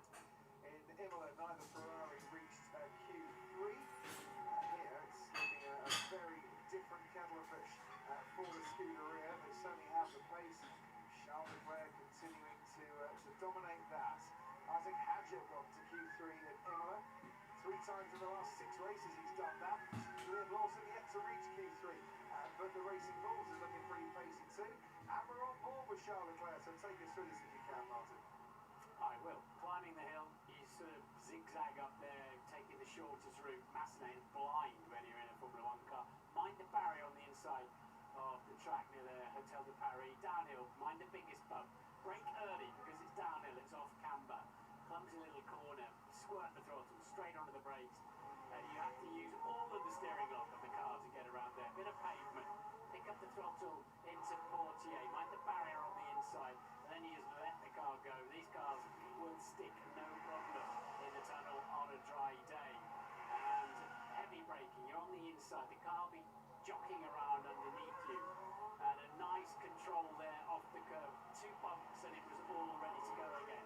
Tap back, that's where Leclerc's been mighty all through free practice. And then you need to be very precise and accurate. And into Rascasse, that's the late apex. You turn around the last part. Anthony knows the front will slide, the back will slide, but have confidence, pick up the throttle and go. And the line comes up pretty quickly. And what are we looking at now for Charles Leclerc? It's an 11.314, which is slower than he was in Q1. Imagine that if the Williams are fueled for the whole session, Leclerc on the medium will also be fueled for the whole session. The other team to choose the medium tyre is Mercedes. George Russell, the only Mercedes taking part in Q2. Here comes Lando Norris, crosses the line, goes quickest. We're into the 110s now. Fractionally, but we are in there as Oscar Piastri going quicker. Just see him at the bottom of your screen, going through to back, but going quicker through the first sector. And it's interesting, isn't it? It's the first time Leclerc hasn't looked like the man to beat on those medium compound tyres. It's a place for a gamble, is Monaco. The casino sitting on top of the hill, looking down across the Principality. Lost power. Hit a bump, lost power. Oh, that's what happened to Antonelli, isn't it? I thought watching Imola, Yeah. when he came off a serrated curve, and that's in the tunnel. That's a horrible place to be. They'll have to red flag that. Well, absolutely. George Russell's currently on the racing line, going very, very slowly indeed. This is turning into double disaster in Monaco for Mercedes. Antonelli is out. It is a red flag. George Russell could find himself out as well, because that car has come to a standstill in the tunnel. Session stop with Lando Norris ahead of Max Verstappen and Mr. Saturday, George Russell, coming up, put his feet up for an early afternoon. He'll be trying to. Right, restart it, turn off, turn on. Yeah, try give it a go. Control on delay. He'll be feverishly trying to get that car fired up because otherwise he's out of qualifying. And ironically, right now he'll start alongside his teammate Antonelli. They'll be 14th and 15th. So he's got some sort of barrier. You can see the dashboard coming into life, but it's whether he can get that engine going. Sadly, we're not still on board with George Russell. You can be on board if you want. Go to your Sky app and log in. Press your interactive button on your remote control if you can do so. But this red flag. It's in the steering wheel. It's frustrated. It won't fire up, and that's wrecked his qualifying. I think that's game over, sorry mate. Got no battery. Well, that is a big disappointment there for George Russell, who was a contender going into this weekend. Mercedes haven't quite had the pace. Toto Wolff returning to the racetrack after missing Imola. We think it's battery troubles that George Russell has got, and that's why they can't get it fired up again. He said, I hit a curb and it stopped, and that's exactly what happened to Antonelli, isn't it? Well, might not be the same issue precisely, but he rode the curb at the Villeneuve chicane, and the car just, whether it's a sensor, whatever it is, something gets shaken about. Marshall's coming to wheel that car away. Sometimes you hit the jackpot in Monaco, and sometimes you put it all on black and it turns up red, and that's one of the days, I think, for George Russell today. Such a shame for him. He might want to try and jump clear. I'm not sure if the car is live or not. Russell's have all got their rubber gloves on. Push it away. But George still sat in the car. Yeah, that's got to go. It's got to go all the way down to the barrier that Antonelli hit. I don't think there'll be a. Is there one in the tunnel? It might just be on the right-hand side. You're not allowed to try to. Not that you could, but you're not allowed to try to bump start it in these situations. You can't impede the marshal. I think he's passed. There is a little service access on the right, halfway through the tunnel. Right, let's see where the problem started for George Russell then. Up the hill. Wow, that's pretty well a long way, didn't he? Yeah. What he'd have been doing over 100 miles an hour. Yeah, but he's got to go through 3 corners, yeah. But it's quite a steep drop down there. He's free wheel at a speed. He's got a little bit of power, hasn't he? Sort of tick over at the moment. The worry there, Martin, he's not gone over a curve.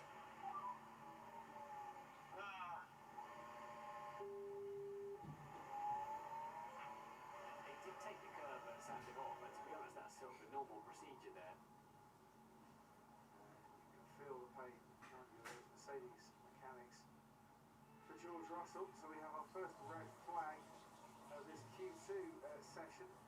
Trouble is, so many people, so many drivers, that's their run plan completely messed up.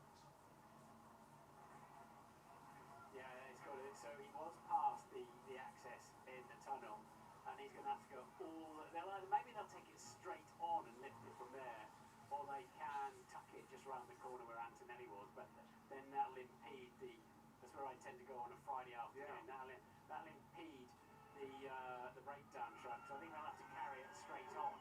Oscar Piastri said hit the wall and radioed to the team.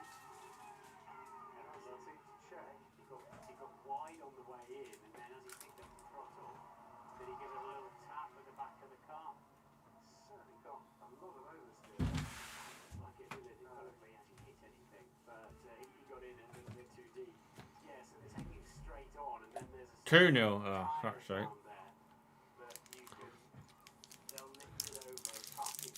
Yeah, we're doing. Actually, let me just double check your date, Jordan. If yours is the same as everyone else's, that was. They were done halfway through the day. Yeah, on the last month they were done at like 2:30. So they've all kind of gone halfway through the stream. So what I'm going to do is give them at the very beginning of tomorrow's stream, and that way everything's timed correctly for next month. Fresh marshals to push the Mercedes down, but it's no laughing matter down in their garage to see the mechanics. Russian lost power going over the bumps out at turn 1. Oh, great qualifying from Mercedes then. Fucking hell.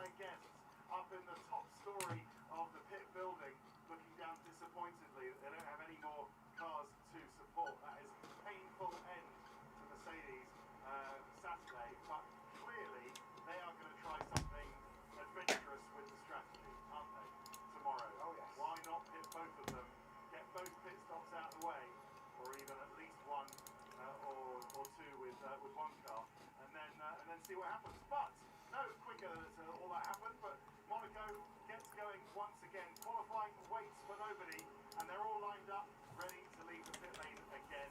Whether Lewis Hamilton has that impeding issue overhanging him, we will only find out after the session. I've heard nothing more from race control as to whether they're going to make a decision in the session. After the session. Now, as far as I'm aware, Martin, they are waiting, the cars, for a resumption time. And I don't think we've had displayed a resumption time yet. So we can't Saying the goalkeeper was obstructed, but you don't think he was. As of when they choose, they've got to wait.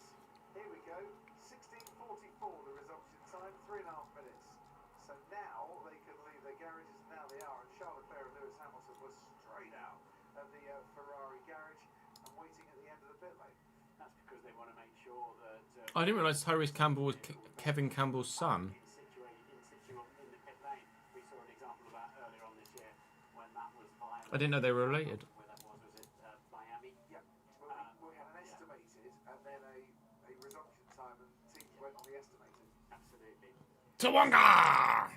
For the 29th month. Thank you, mate. Need any fuel, then have plenty of time to put a little bit Cheers, mate. If you watch free practice, you need a Formula 1 welcome, but you watch free practice, they don't stop the clock. The clock just carries on, doesn't it? And free practice ends when free practice was always scheduled to end. In qualifying, they do stop the clock to make sure everybody gets enough time. Go back out to try and qualify into the top 10. And there's two dropped out already, George Russell and Kimi Antonelli. This is the first time that Mercedes have had either car, both cars, fail to reach... Could maybe see Ocon or Ocon, Hulkenberg or one of the RBs in Q3 here, thanks to those two Mercedes retirements. That's how rare it is not to see a Mercedes car into Q3. Won't be long to...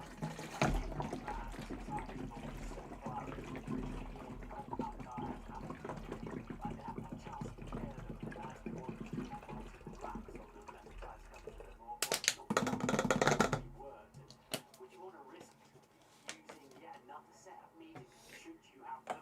I don't think you would. You only come with 4 for the entire weekend, and they'll use some already. So, because that's a race tyre, isn't it? The media and you've got to keep a set for the race anyway. I was just thinking the same thing. Maybe the key is it the tyres not switching on, or is it the car's heavier because it's got more fuel on board because they fuel for the session? Yeah, all good, thank you, Tom. I hope it's the same your end as well, mate. A few less laps. And it's 10 degrees cooler onto the track surface temperature, 10 degrees cooler than when they were using those tyres this morning. They looked good, didn't they? So there'll be a lot of head scratching going on as to whether... No, not really, Ads. We'll probably have a look tomorrow. I need to... It's a shame you can't try a car before you have to buy it. Because I was warned against the Porsche Cup cars because there's no ABS. But I wanted to at least try one before definitively saying no. I imagine that'll be what will happen. Crazy. 10 minutes is enough time, so they'll run to the end, a lot of these cars now, won't they? Half a minute to go, and then we can get going once again. It's been great to have the heli cam hovering around. We'll have a look. If we get the opportunity before qualifying stops, which we should do. We'll have a look at see what our options are. With Formula 1 fans, as I say, about 250,000 untold come into Monaco for race weekend. Some get the grandstand seats, some go and sit on the rocks, some go and sunbathe on the yachts. Everyone welcome here. Green light, and that's a very welcome sight because we want to get going once more. And leading everybody out is Nico Hulkenberg, and then cover Williams. And as the cars file out, George Russell returns. Glances over to his former teammate Lewis Hamilton and continues his walk. You need an expression for lights on. Yeah, I would imagine not, but you're right. You'd like to think. Let me see. Can you try before you buy on iRacing? Once again, mixture of tyres, the two Williams. Yes, iRacing offers a demo drive feature that allows you to test cars and tracks before purchasing them, but it's only available during maintenance periods or specific extended periods. Specific extended periods. Gap before they leave the pit lane. Just looking down there, it's a mixture of colours on that McLaren. It's red striped soft tyres for Oscar Piastri. McLaren continues. And iRacing Reddit post from a couple of years ago. No, you cannot conveniently test cars out before you buy them. For all the hype the service has, they're quite anti-consumer in this regard. But others are now giving it a try. The key one in terms of the battle for pole, Which is a distinct shame. to the medium because he was struggling more on the softs with overheating than the Ferraris were. Especially when cars are so expensive.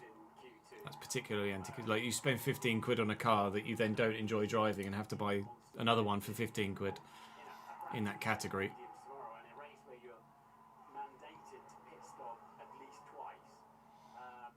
The McLaren apparently is quite good for beginners at GT3 level, so I might pick up the McLaren, to be honest. For Lewis Hamilton, two of which I should say, came in 2019 and 2015. And he's preparing himself on the soft tyres now. for another lap. Needs to improve the pace. The medium tyre gamble not quite coming off for Ferrari. So away he goes, powering past the bus stop, down the avenue towards Sandoval. Get that corner right, feel the grip of the tyres, unleash yourself up Beau Rivage. Might have to download a track or two as well for Mazda or GR86 tomorrow as well. Love the way you can see the curves, the bumps on the road going down towards Mirabeau. Good first sector for Lewis Hamilton and for his teammate Charles Leclerc. Lowe's hairpin comes up next, slowest corner on the Formula One calendar, and you're descending now to what used to be the seafront, Martin, but they built some expensive flats there. Oh yeah, I had no. I did think earlier that it Portier looked a little weird. It's because those flats are there. That's why it looks weird. Because there's buildings where there used to be sky.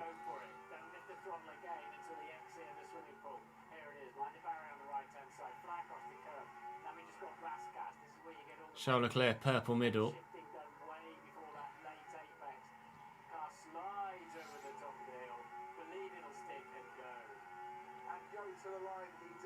Second for Lewis. Charles Leclerc goes fastest. Very much looking like the favourites here so far. 6.5 minutes to go of Q2. Who's going faster than the Ferraris? The answer to that, nobody. Oscar Piastri crosses the line from 13th, jumps up into Fourth only. I mean, they don't need to be fastest now, do they? Just need to be fastest after Q3, but you've got to get through first.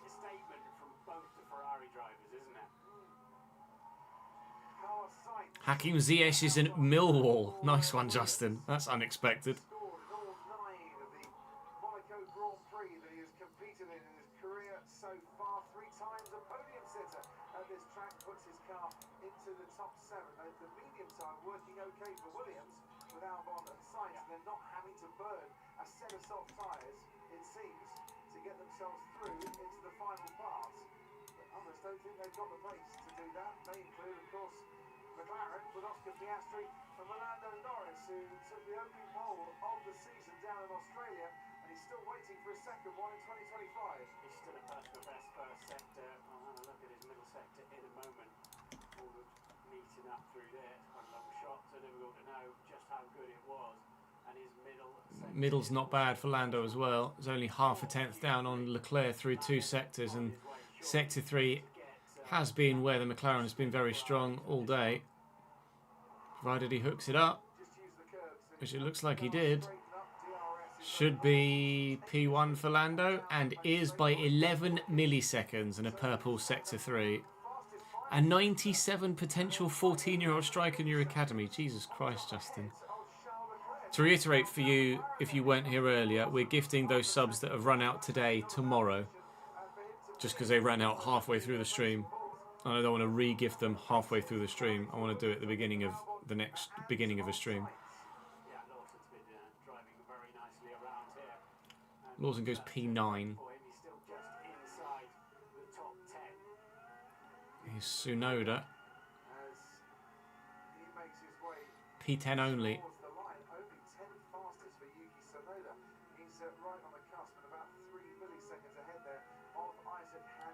That Red Bull car's just an absolute arse to drive for anyone that isn't Max, isn't it?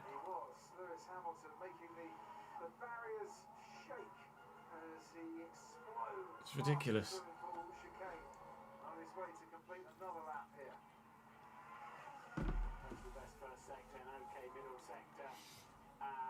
Lewis doesn't improve.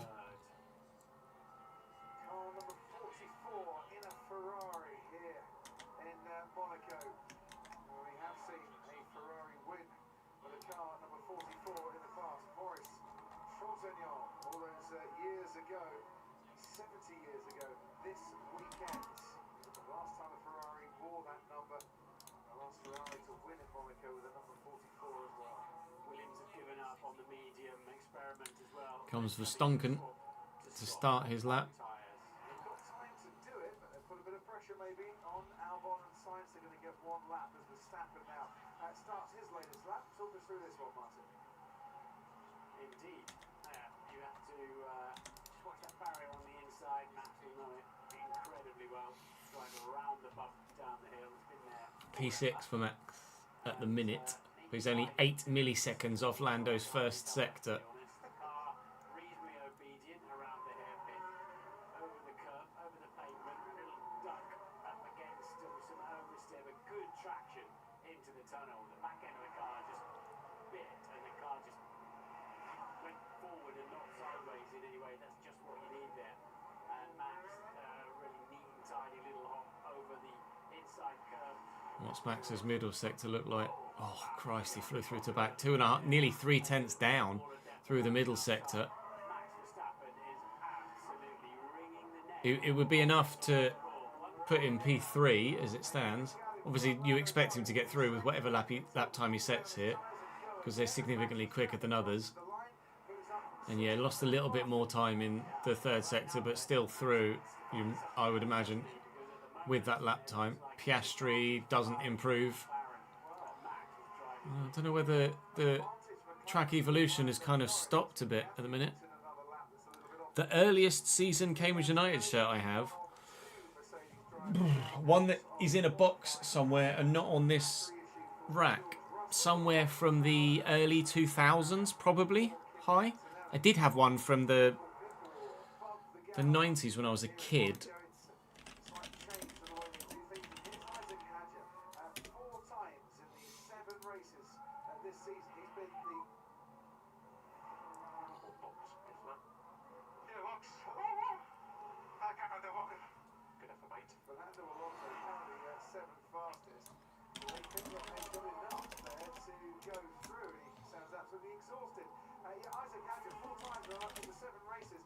Have a look.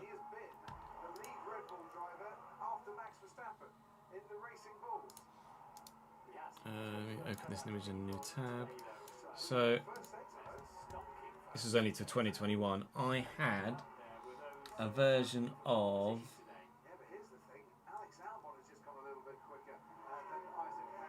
I think this is the first one I've still got a version of. I might have that one. 01 to 03.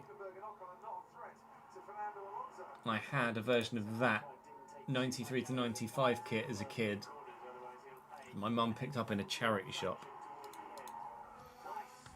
93 to 95, that's the earliest one that I ever owned.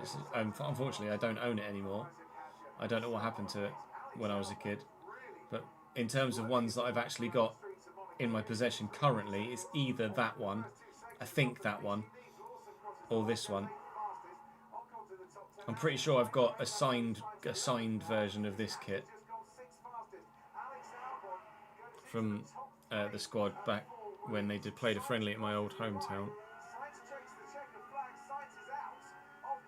Sainz P11 only, Tsunoda P12 only. Hulkenberg with the opportunity to improve, but doesn't look likely to do so.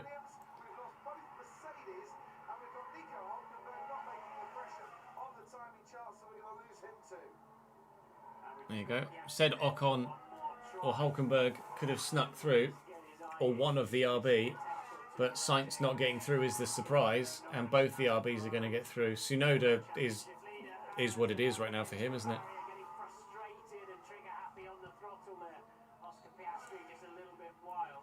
You guys can't quite see this, can you? So this one is one I had as a kid, but that's the earliest one I've got that I own in my possession now. I've got one of everything, I think, between then and now. I might not have that one or that one.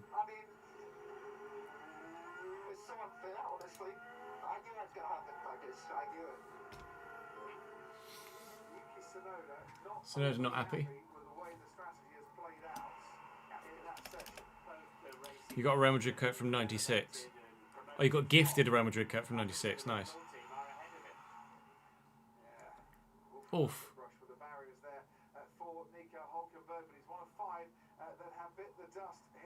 Hello, Burner. How are we, lad? Welcome to the land of the living during the daylight. Oh, Piastri oversteering into the wall on the exit of Raskas. Boof.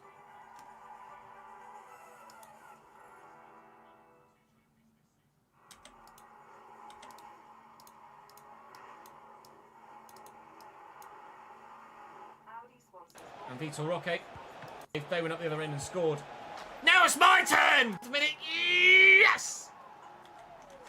Bit preemptively excited there, Chess, because you ended up losing this in the last minute by 4 goals to 3 in extra time. I didn't really click with at the beginning of my time here at Liverpool, but scored some important goals recently, hasn't he? Lovely turn there. Finds Vitor Roque, trying to get it out of his feet and find the target, which he does do. But it's relatively straightforward for Jan Oblak to gather that up. Just knock it down. Now, scoring against City is one thing, but keeping a clean sheet against Manchester City is certainly quite another. And buried. All right, 1-1. Yeoman. Pens are bullshit! Erling Haaland buries it, 2-1 City.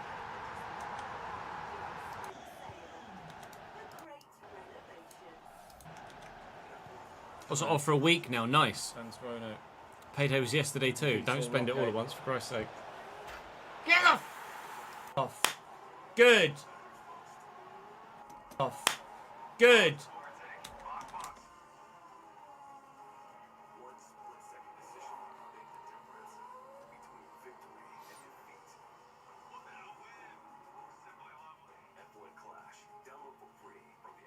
So I actually played that F1 Clash. Is it any good?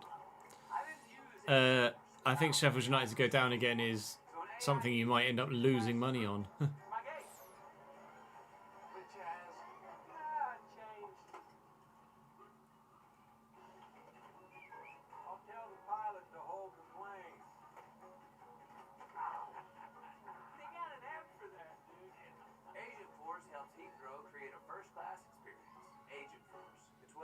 It's a money grab game, yeah.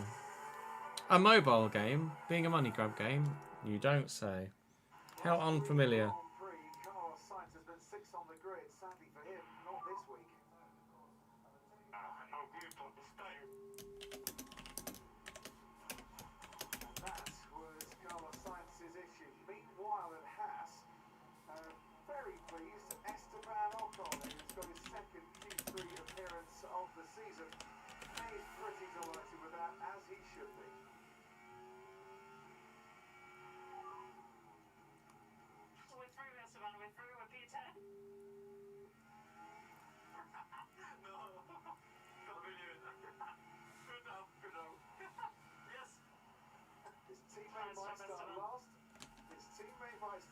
And he's through into the top 10. Right, Williams, James Vowles on the pit wall for us. You went with the medium tyres. It didn't. Mortgage payment came out the day before you got paid, so if you budgeted yourself properly, you should have a good 700 or 800 left over by the end. By the time next payday rolls around. Nice. Straight in the savings. So Alex liked them. Carlos Sainz clearly didn't like them. What's the difference, James? So both cars want soft, just for clarity at the end. Yes, I meant when they changed soft. That's right. I mean, Carlos, hard to tell. Kick-off in an hour's time, isn't it, in the Women's Champions League? Celtic 1-0 up in the Scottish Cup final. Real Madrid 1-0 up against Sociedad. And Boopy. James, does Carlos love his car that much he doesn't want to get out, or is there a reason he's still sat in it? Whilst track limits might be a bit extreme here, what we're now doing is just making sure everyone really has been clean to it, and so it's best to be bolted in the car until we're absolutely sure there's been no one that's kind of track limits. And what is Alex Albon doing right? Because these are some super laps that he's putting in, top 3 in Q2. It really is about getting that tyre into the window. I think I said it before in FP3, they're tricky, and he's just doing a really good job of working on the outlap. You can see we're doing prep laps as well. That's just to get all these tyres in the right window. Good luck for the final part of qualifying. Williams, as I mentioned, without a top 6 start here since 2009, our old mate Nico Rosberg. He'll be back with us at the next race. I think they're looking pretty good for a top 6 here today, all things being equal. Ted Kravitz, we've got 2 minutes until the start of Q3. Thank you very much for the 3rd month, my dude. Contract extension confirmed. Appreciate it. They did a clever trick actually at Haas. They boxed off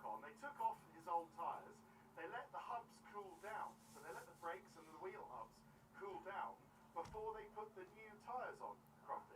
So they've been having problems with tyre temperature control. That's Where is the desperate, really, playoff final, Mark? sessions. Do you remember it's been sort of last and last? 1,750 tickets is a joke. And yeah, so that was a nice tactic. When both sides get more than that at home. Out of his car now, I can tell you. I can report. Fernando's just passed me. This is his 21st Monaco qualifying. Did you know? I'm sure you did. You're king of stats. But nice to see after 21 of them, he still gets the whoops when he knows that he's done a great lap. So congratulations to Fernando. And I have a confirmed reason for Russell's conking out. And it is a sudden loss of power unit electrical power. In other words, he conked out. Well, his car did in the tunnel. So there you go. That's the word of the same. Thanks ever so much, Ted. Would have been 22 for Fernando Alonso if he hadn't gone to the Indy 500 in 2018. Talking of which, you can go to the Indy 500 tomorrow. Don't miss it. And live. Surely, do you mean 17,500, not 1,750, Mark? Debating and cogitating after the Monaco Grand Prix here.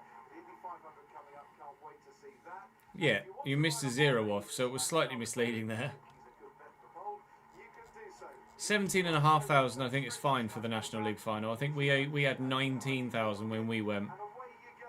That's what made me question it, Jamie, because twice Mark said 1,750.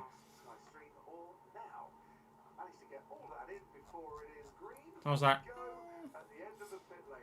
is it being held at fucking Bromley?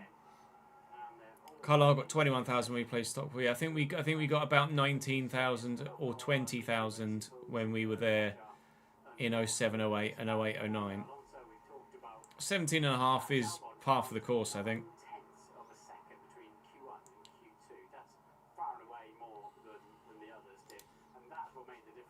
Google said something about they've been slightly cut because of delays.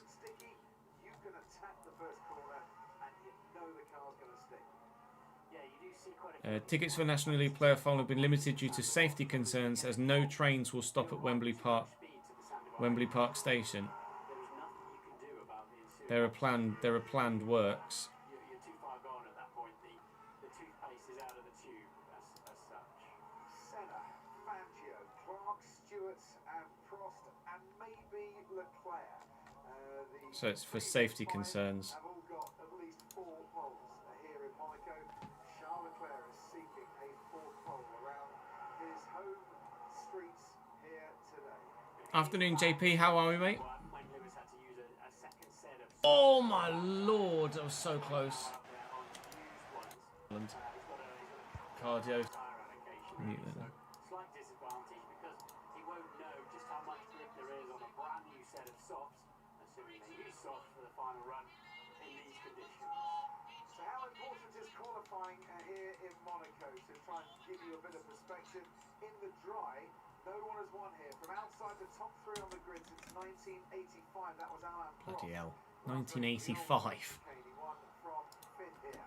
And the drivers will be pushing and trying to extract precious tenths or hundredths of a second throughout this session. The final runs in Q3 have been interrupted by a red flag because of accidents in 3 of the last 4 qualifying sessions in Monaco. We're away with the fast laps here. Oscar Piastri hit the wall on his final push lap in Q2. Needs to erase that. You're playing a new team next season. In what regards, Jamie? Albon out there on the yellow mark medium tyres. You want to try that one again? And yeah, Oscar Piastri. A decent first sector, and 18.3 is a very good first sector actually. Piastri's had a bit of a wild time, but it doesn't matter at all what's happened before. This is all that matters now. Any new team we get to face? I don't think so. Let me check the tables. So, let's see. Newport, Accrington, Stanley, Tranmere, MK Dons, Harrogate, Gillingham, Barrow, Cheltenham, Fleetwood, Crewe, Swindon. Bromley, I don't think Cambridge have played before. Bromley will be a new one. Outside of that, we'll have played everybody else, I think.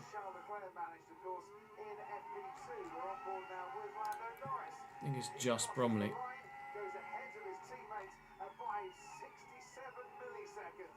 It's close once again with the rest now queuing up. Lewis Hamilton goes third fastest ball to come. In the National League, it's Barnet and Oldham or Southend that come up. So Bromley be the only new ground tick.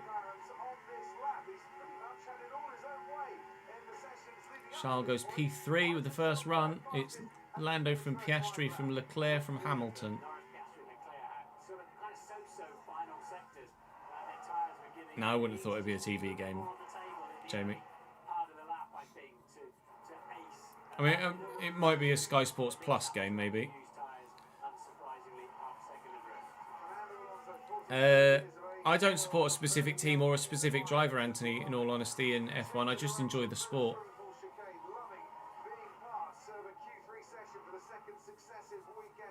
I like to see the British drivers do well, obviously, just from a patriotic point of view. And the Aussies too, because Commonwealth.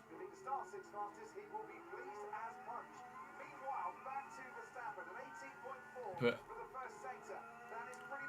all round, I just like to see good racing.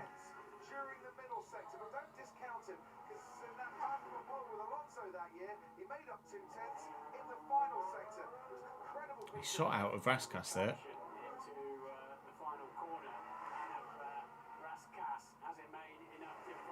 P4 for Verstappen.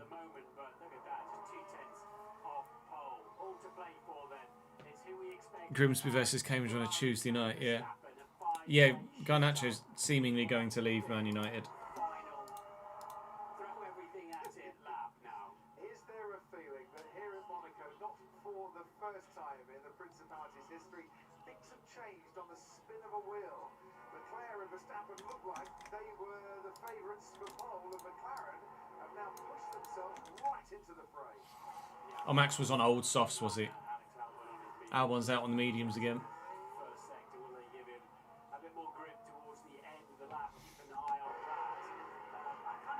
Yes, Jamie.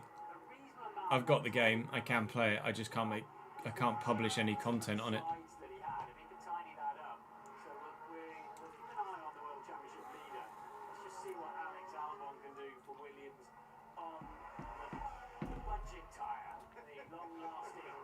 P6 for Albon at the minute. Not finished lower than he started this season, Alex Albon. I'm expecting him to be filled once again for the session, Martin. So as the fuel burns off, the tyres should still be. I haven't recorded anything yet, Jamie. No, I want to. Last year, I recorded the first couple of episodes of My Team ahead of time, and it didn't do that well. So, or of the driver career, sorry, ahead of time. So I want to do My Team. I want to do it all live. For the sake of 24 hours through a whole cycle, it's not going to make any difference, I don't think. So you guys will get to see me make the team and everything.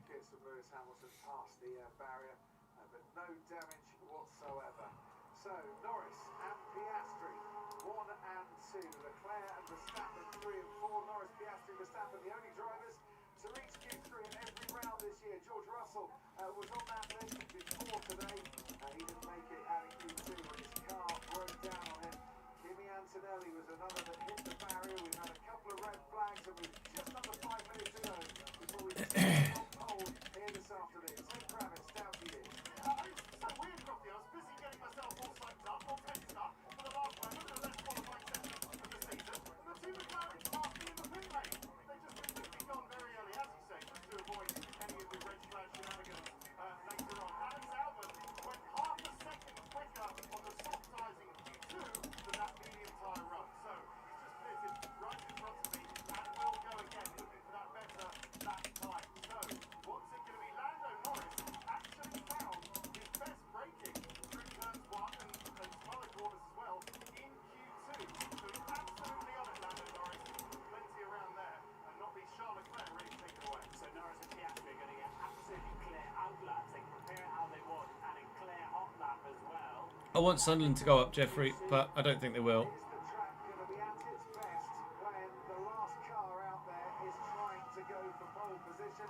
Remember, 3 of the last 4 Q3 sessions here have been interrupted by red flags. Has that influenced McLaren's thinking here? And if this is a bad time to go out there, expect the laps to be really, really hot. With Piastri and Norris both with an 18-2 through the first sector. This is looking a lot tidier from Piastri as well. So both McLarens upon him. They've chosen a nice clear track moment, and they shouldn't see any other car. Comes up the road a little bit. And the McLaren wants Lando to purple sector 1. there. You didn't see the back sliding out. Let's see if he can keep it all together then through the exit. Oh, Piastri's flying. Which is here. 3.5 tenths up after 2 sectors. And then we saw him with a lurid slide out of Raskas. Can he keep it together? Lando's up on his Lando's up on himself, but Piastri's on it. Piastri might even put a 9 in here. A 110.1. 110.140 for Piastri. Lando goes pole 1.125 by 15 milliseconds. Lando on provisional pole. For the only race of the season, he has now won since. He's back on pole here in Monaco, and that is a delight to the Norris camp. So far, we now want to see what Leclerc, Verstappen and Hamilton have got to say about that, because the McLaren have put their marker down very, very early with their new tyres. Maybe they'll have another go. You did say Lando earlier, Jack. That's fair. You did. For a cool-down lap, recharge the battery, and Lando and Oscar could go once again. So don't discount out that possibility as Lewis Hamilton slows it right down. A moment of calm for the 7-time world champion before he starts his final flying lap. And he's currently, Lewis Hamilton, 5th on the grid. Yeah, it was very slow, wasn't he, in those final few corners, but he appears to have decent grip, and that guttural sound as you can look down the exhaust back of the Ferrari when it's climbing the hill, that sounded a lot shot into Casino Square where he had the issue in free practice 3, and he is getting a lot of full throttle going on, but it's an 18.3, it's about a tenth of a second shy of the McLarens. Yeah, on the same par that Isaac Hadjar through the first sector, Liam Lawson about a tenth of a second down on his Racing Bulls teammate. Hamilton through the tunnel, Charles Leclerc is within touching distance, good first sector from him. He's less than a tenth away from the time that he needs as Hamilton makes his way through that Nouvelle chicane, past the barriers, not in contact with the barriers. This is looking good, but it's looking good for Verstappen. Yes, Hamilton through the middle sector in touching distance once again. Piastri started a new lap. He's gone even quicker through the first sector. Oh, wow. Lando Norris less Piastri than a faster tenth of a second again. behind him. Charles Leclerc has aced the middle sector. Leclerc purple middle. Time of all. So it's Ferrari, it's Lewis Ferrari's Red Bull, it could be third. It's not Lewis Hamilton as he crosses the line. But He moves up into Leclerc was on course for pole. Verstappen 4 tenths down. Verstappen's not doing anything. Leclerc for pole. Does it. 10 flat. pole again is Charles Leclerc. He's beaten the two McLarens who are coming back at him. But Piastri's not had a great middle sector though. On this Verstappen's going to be 5th at best. sector. Yeah, Verstappen doesn't improve. But can Norris pick up time and steal that pole position back? Here comes Piastri. Piastri improves, but not enough. Improves by 9 milliseconds. Lando, personal best, personal best. Pole into the 1 minute 9s. Lando steps up. That's a banging lap. Fantastic effort. McLaren had 2 goes right at the end. New track record, Lando Norris. That's how you do it at Monaco. To be discounted out this season in the battle for pole, in the battle for points. Lando Norris is back on top for the first time since Melbourne. Brilliant effort. Got into the 1 minute 9, the 9.9. Leclerc driving beautifully. Piastri just lost a couple of tenths somewhere in the middle sector. That cost him his chance. Lewis Hamilton will be pretty happy with 4th there on the second row of the grid. And when push came to shove, Verstappen and Red Bull had no answer to the pace of McLaren and Ferrari. Zach Brown told me yesterday that if qualifying went badly, he was on a jet down to Indianapolis for the Indy 500. I think he's staying here for the rest of the weekend because That is McLaren on pole, and disappointment for Charles Leclerc, obviously. He thought he had that. He thought that that fourth pole in his home Grand Prix was his, but it did take a stomping lap from Lando to knock him off the top spot and a new lap record as well. Well, in 2 consecutive weekends, Lando Norris had a bit of criticism. Hi mate, good effort. That's pole. Yeah, all good. Calm as you like. He's had a bit of criticism of can't overtake that well as Piastri. Doesn't need to if he's on pole. Imola, making a lot of mistakes in can't qualify that well. Sticks it on pole in Monaco with a stunner of a lap. So that's a big moment for Lando Norris and this year's World Championship. Just think about it for a minute. Lots of slow corners, tight street circuit, the barriers millimetres away from the car, and that is the first lap here in Monaco history that's under 70 seconds. Think what you could do in 70 seconds. Lando Norris can take pole here in Monaco. His teammate the first over to congratulate him. 70 seconds from start to finish. It's phenomenal. McLaren, the most successful team in Monaco history, with 15 wins, and yeah, there's the delightful pole. You get a big slap from Sam Brown. His mother, his dad, and his manager on the right, they're up there, man. They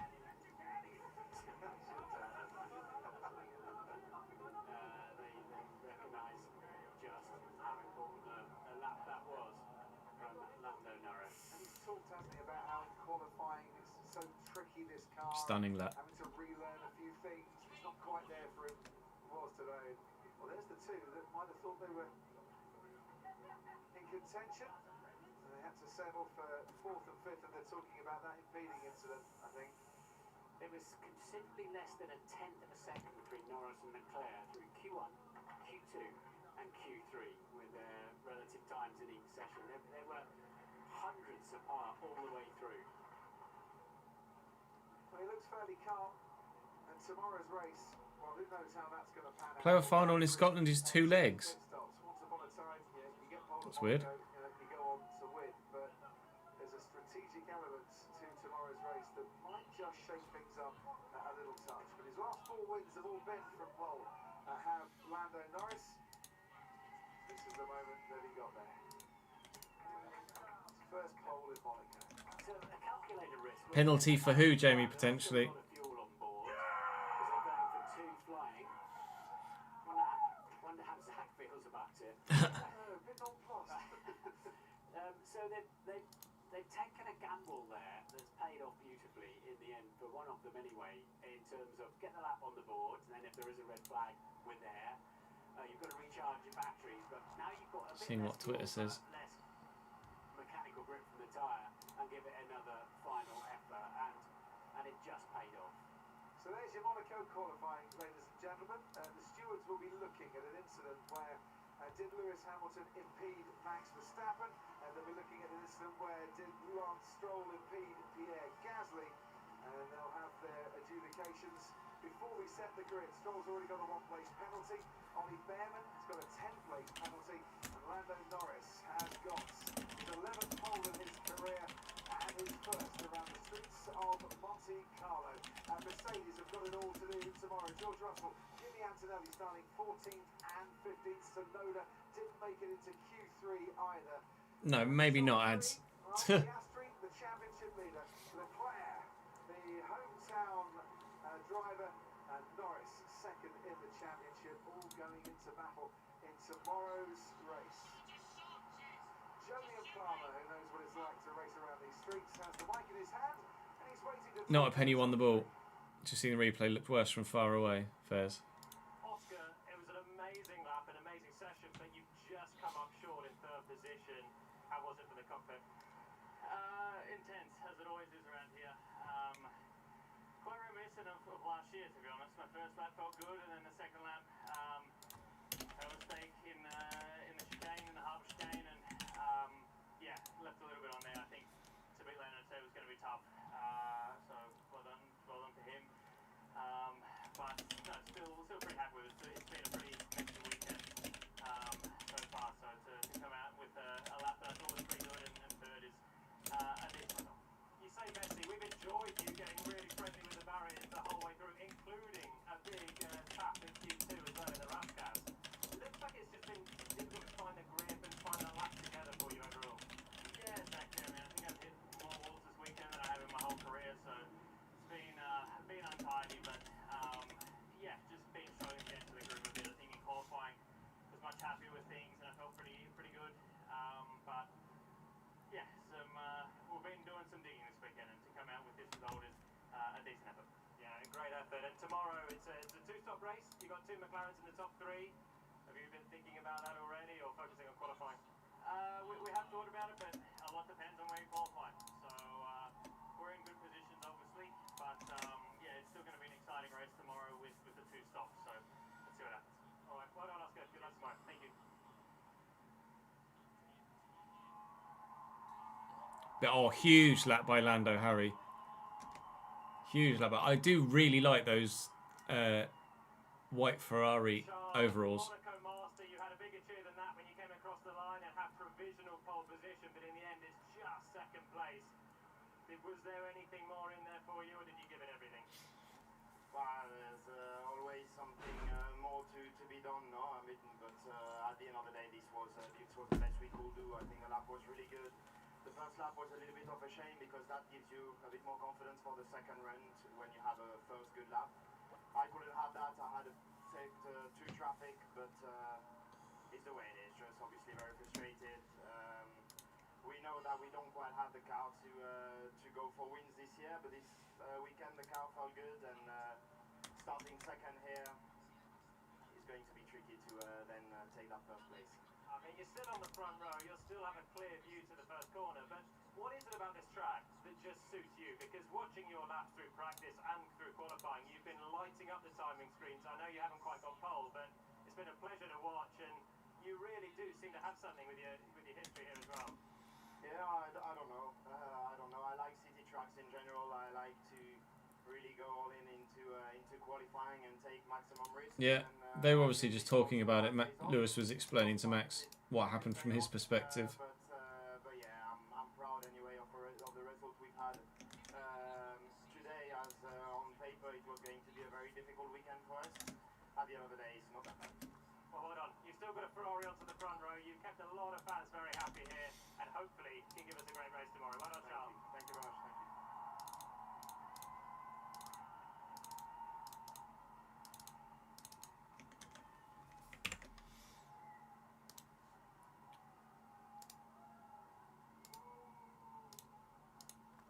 Lando, that was an amazing qualifying session. 2 laps that were pole. 1 was taken away, and then you did it again right at the death. Taken away? Well, only provisionally by Charles. Oh, You okay. got it back, don't worry about it. But you kept everyone on their toes, and in the end, first pole since Melbourne. What a place to do it.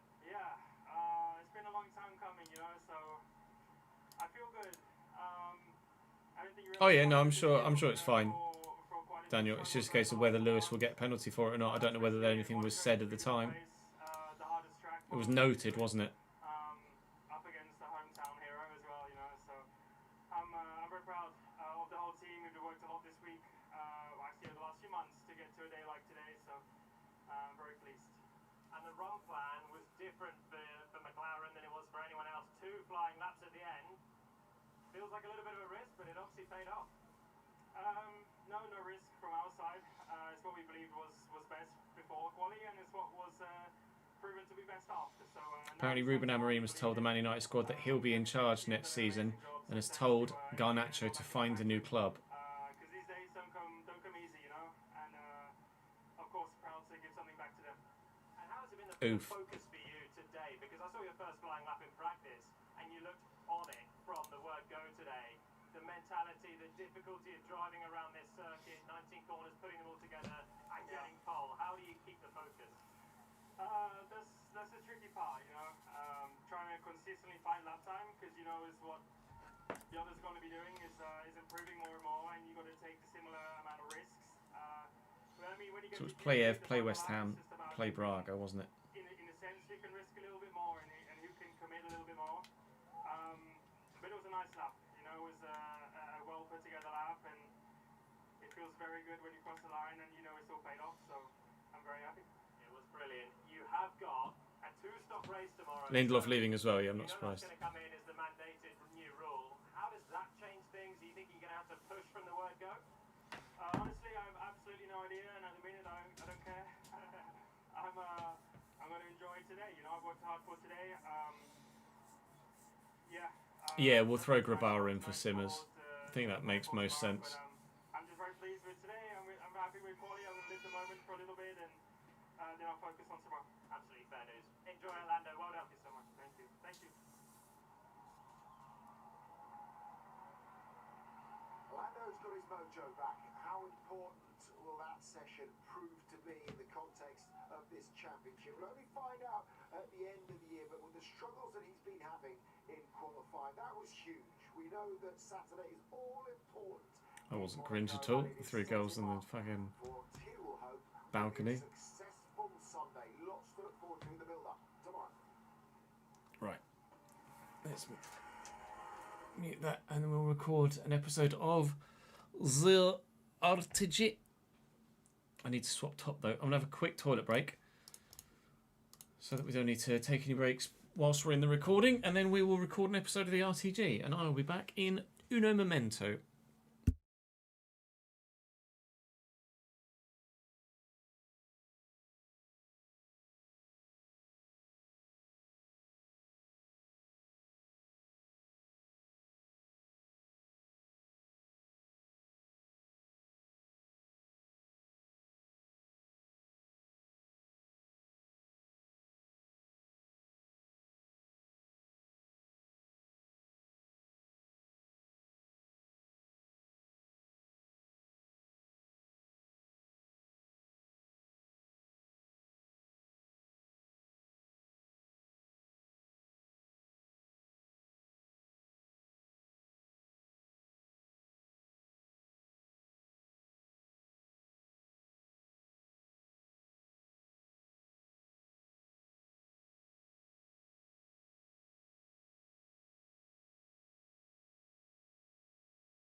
All right, Reese. Shame Lando picked Charles. Why? Did you want Charles on pole?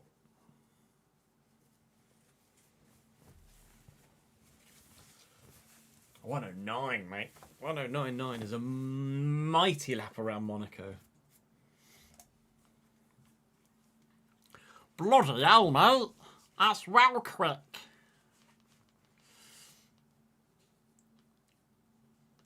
Pop Championship Player Final back on. There's probably only about 10 minutes left, isn't it? Oh, no. Still 25. Oh, I see what you mean. Nice to have a non-McLaren. Yeah, that's fair.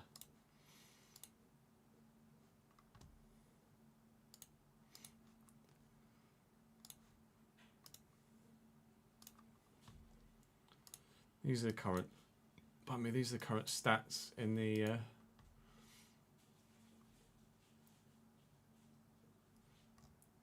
playoff final so far. Sunderland having a lot of the ball, but chance creation is similar.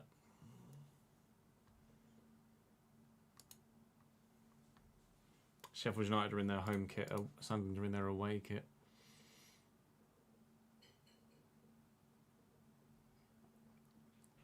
Reece letting his Ferrari by himself, lol. Right, let's get some names for the board behind me from the most recent episode.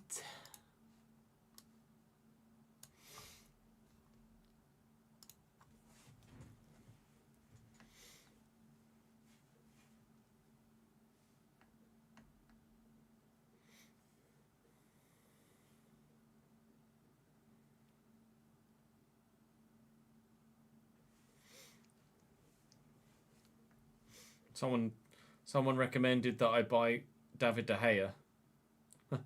Was that it's season 9.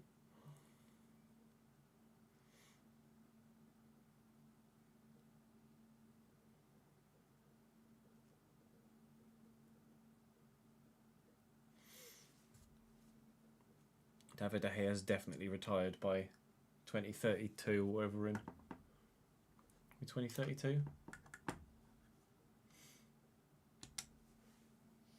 Yeah, October 2032, I'm pretty sure David De Gea is retired.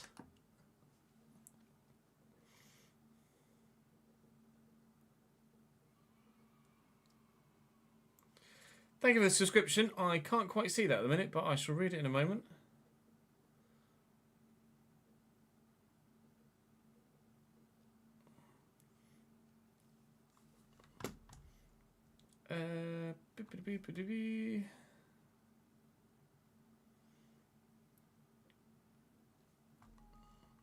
Shutting.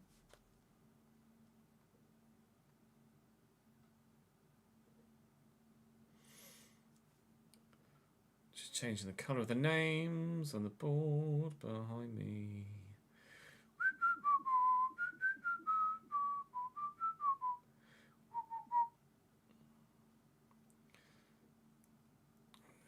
Mr.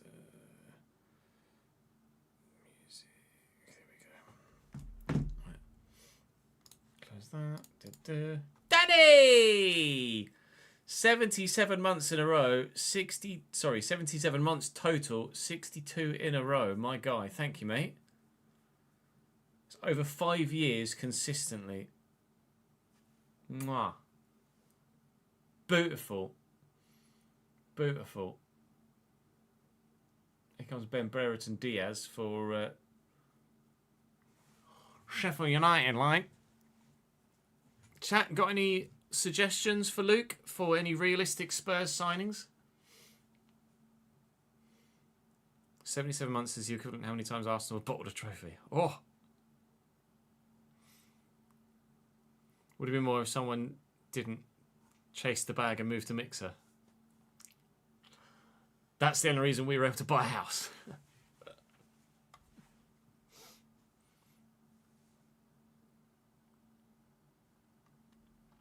Any position. Any position. Right. Welcome back to the realistic road to glory. We're into the business period of the first half of the season now. Results have started to change for the better, and we hope that they will continue to do so as we have, on paper, a more straightforward month than usual. We've played the majority of the top bloody 7 so far in our opening 7 games of the season. Some slightly less competitive sides that we're up against today, where hopefully we will be more competitive ourselves. Saying thank you to Desadman, to James Johnston, and to Tawonga Music on the board behind me. Thank you for your continued support in the comment section. I appreciate it very much. As you see this on Monday, tomorrow we will be streaming on this YouTube channel moving forward. We'll have RTG streams, we'll have Formula 1 streams, we'll have Football Manager streams here on the Chesnoy Gaming channel. So do make sure you're subscribed to the channel with the notification bell ticked so you don't miss any of that content. Of course, the Football Manager and the Formula 1 stuff goes up in video format on the second channel, Chesnoy Plays. There'll be links in the description to that so you can go and check it out if you so wish. Where we've just finished a Journeyman save. Moving forward from FC26, all FC content will be on this channel, so we'll have 2 FC saves in a video series on this channel rather than one on the second and one here. We're bringing all of the FC content back to this channel, and all of the stream content is here and of course over on Twitch as we live stream on both platforms at the same time. Right, let's go and play Everton to start. If we can start with a win and give ourselves a good start to the episode, then we might be able to pick up more points as the day goes by. We've Everton, then a sim against Fulham, then we'll play Braga in the Europa Conference League before West Ham at home in the league, and then sim Leicester away at the end of the day. That's the plan.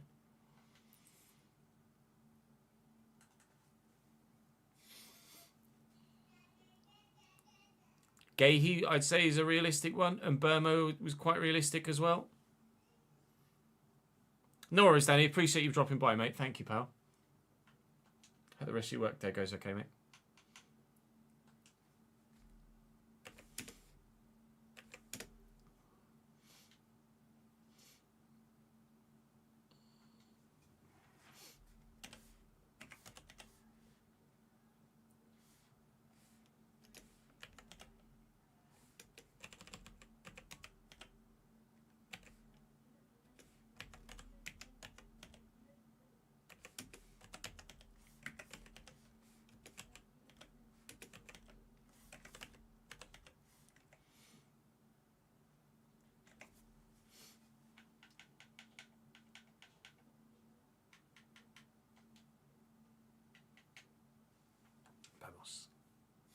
Yeah, Branthwaite from Everton could be a good one.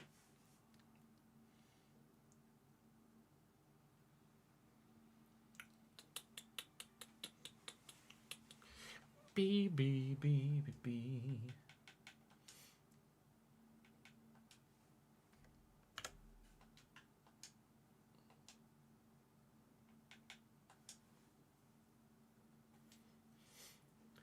Benjamin Sanders in goal for Everton. They recently got relegated to the league below and are now back at Premier League level. Connor Bradley at right back, lol. Tadibo Solos and Tom Roth. Benacer and Mesha, Ndiaye, Justin Deal, Thiago Moraes and Joshua Zirkzee is their forward attacking positions. They've got some options on the bench, including an 89 rated regen in Marco Maya. Didn't quite suit the formation with his particular position set, so should be a good sub off the bench. We're at first team full strength here for this one, so hopefully we can get a first team full strength result, which I'd like to think means a win. First team full strength result for us should be a dub.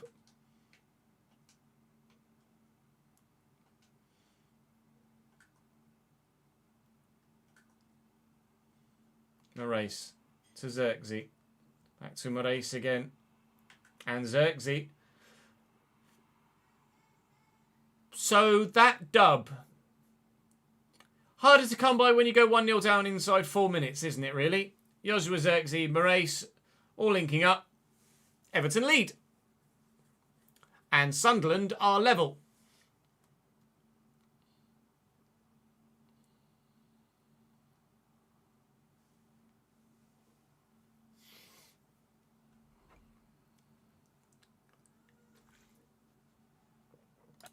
That's excellent, isn't it? All right. Well, it seems as we're only this far into the game, I will...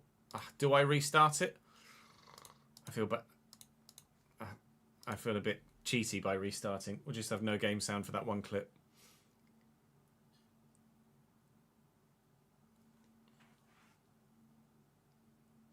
Good finish from Sunderland.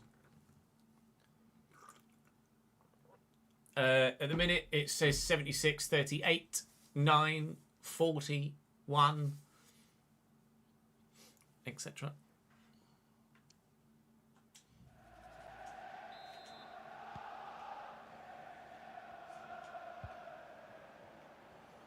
Raskin into Engels. God. Everton have turned up. The sun is making this a slightly awkward kick clash in the bright sunshine as well. Should be okay for the second half when that sun has gone in a bit. But for now, looking quite difficult to sometimes, on the attack, pick out my players and theirs. Just to make things slightly awkward. Hopefully the sun does go in and we're under floodlights for the second half here. Moraes. Back to Xerxes. Moraes again. And Deal. Good tackle by Yarek. No mistakes. Just get the ball away.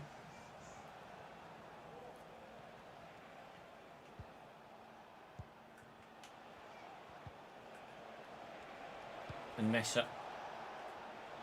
And Benacer. Nice tackle by Raskin. Referee, I think, thought about giving a foul there and didn't. Arne Engels with a great ball nearly out to the left-hand side. Todibo with just enough pace to get there, unfortunately. That would have been a stunning way to start a counter-attack. Here's a Mesha now as Everton looking to do their own attacking, but we've won it back again. Need to pass the feet, really. Skipping past that challenge, we'll look for Lancashire in the middle. Out of his feet. Shrugs off the challenge from Benacer. Needs some support. Edge of the box is available. And it's Sara. It's well blocked. Our first proper chance, really. And unfortunately, it hasn't forced the goalkeeper into a save. The defence doing the job for him. And then in front, earning their wages. As is Lucas Bergstrom at the moment. Still only 1-0, not multiple to 0. Might be multiple though. Well held.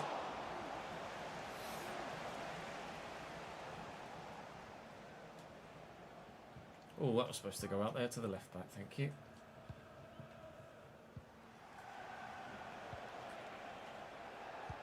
Ndi picked off well by Raskin. Looking for and finding Morgan Rogers out on the wing. Last ball out here didn't quite get that far. Just not got the close control.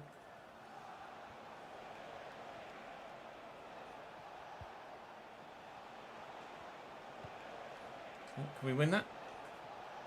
No, but we come away with it anyway. Lancia's on the run. Up against Jean-Claire Todibo, and he's beaten Todibo. And I'm going to have to shoot here. And the keeper has done enough. I tried to work the angle so the keeper thought it was going to go one way and then went back the other. Didn't quite pay off for me, and now we're in real trouble. Xerxes. Good block by Yarek. Fantastic defensive positioning to be in the way at the crucial point. Looking for Lancashire here with the ball. He's then got Morgan Rogers out wide. A sharp turn inside. Sara's there. Support forward. Chosen the wrong pass. That's on me. Going to be 1-0 down at half-time here. We're fighting hard to try and get ourselves back in this game, but it hasn't yet materialised for us. An equalising goal. Might do soon. Palacio wins that back of Xerxes. Is there maybe enough time for one final chance in this first half? The answer to that is very quickly no.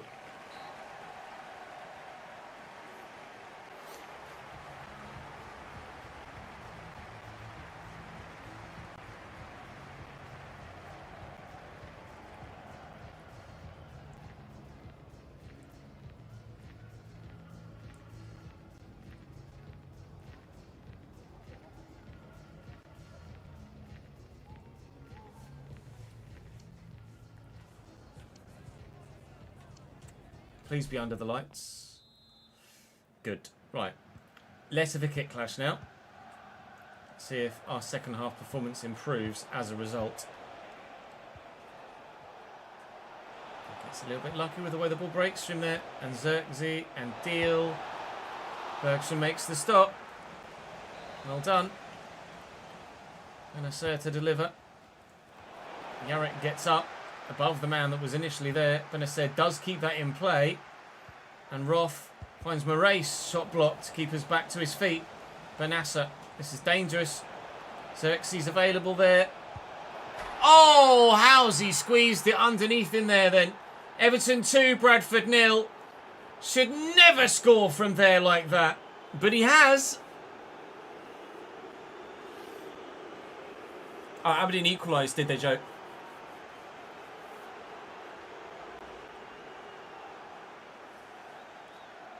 I let him shoot because I was just anticipating the cutback. That didn't come. Oh, I think his foot was in the way. And he might have moved his foot out of the way of it. I'm going to have a look at the replay of that in a bit closer detail.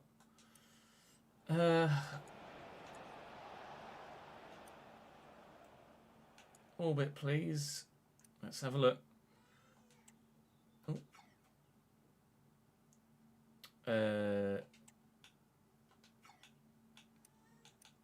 Ball, please. Oh, God. Okay, hang on.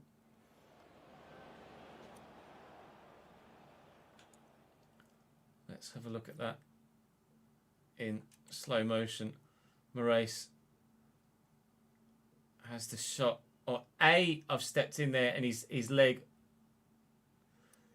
So his leg goes through my leg and my foot goes through the ball. I've missed the ball, but his leg goes through my leg, so they probably should have had a penalty anyway. Moraes' effort is seemingly at Bergstrom's right foot, and he goes to plant his foot. Look, I know I complain about goalkeepers and animations a lot, but his foot is like, what's that? His foot is right there, and as the ball reaches it, he moves it out of the way.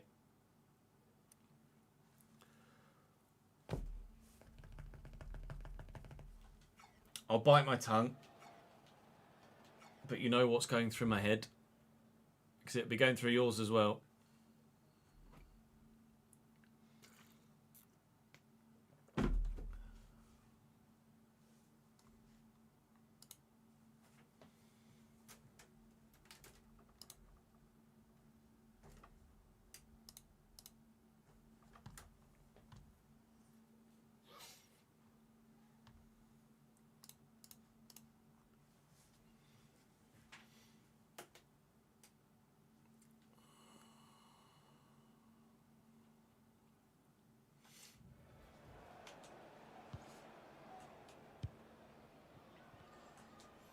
Shempong down the line, Dibbling inside. Engels shrugs off the challenge. Lancashire could have played Dibbling through, but didn't quite have the presence of mind or quickness of feet to do so. How have they come away with it there then? Oh my God. Oh my God. Stop it. Thank you. Palacio. Lancashire round the corner. Dibbling, make me a run, please, Tyler. Thank you, mate. Dibbling in. Dibbling in. First time shot, please, William.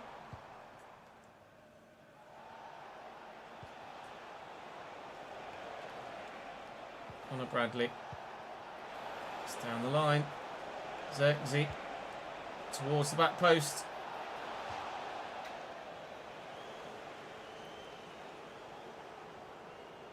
That's a hell of a challenge from Hume. No nonsense, I think is the phrase.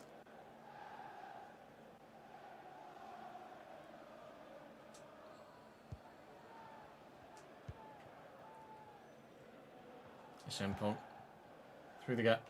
Oh, Ingalls. It's a loose touch. It's not good enough. Deal. Moraes. Deal. Good block. Sarah forward. Slightly deflected. But it will find Lancashire. He's got the run up, but he's just drifted offside there, so I just couldn't give it to him. Sarah. Raskin. Engels. I could go for it from range. I've just not got the space to do so. Lancashire. Can he beat his man? Yes. That's a hell of a finish. We're back in the game. Bradford 1, Everton 2. Well, Lancashire does excellently there as the target man hold up forward. Rolls his defender not once but twice. Goes, stops, goes again, falls him and finds the top corner. We're not out of it yet.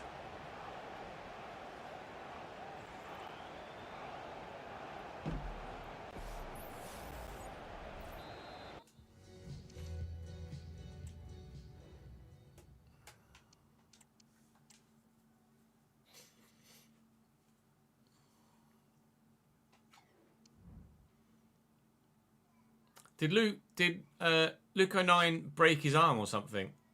Or dislocate his shoulder, maybe?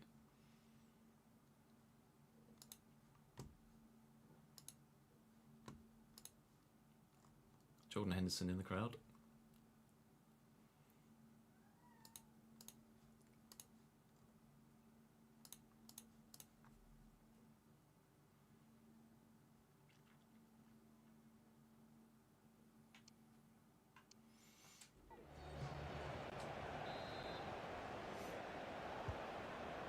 Shoulder, yeah.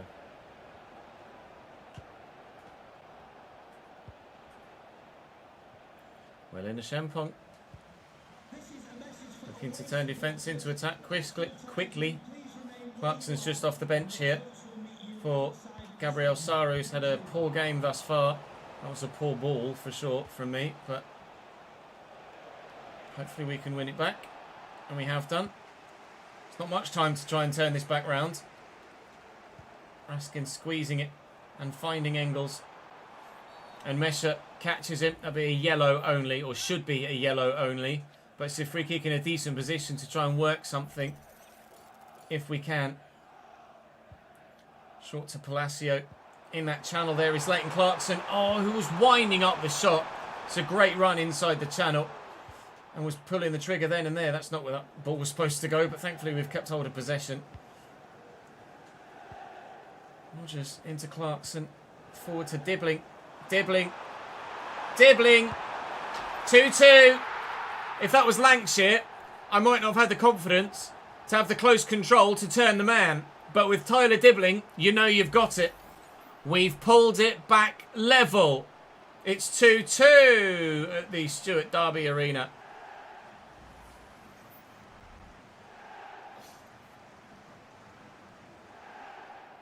Is it Stuart Derby? Stephen Derby. Apologies. Stephen Derby. Stuart Derby. Cheers, dickhead.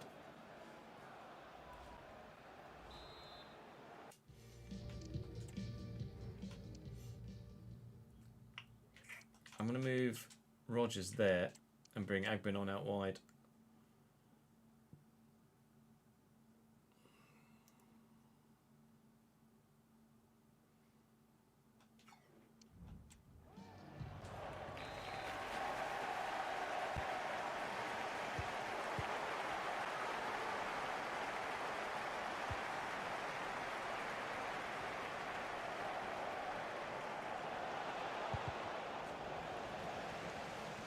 Clarkson on the run.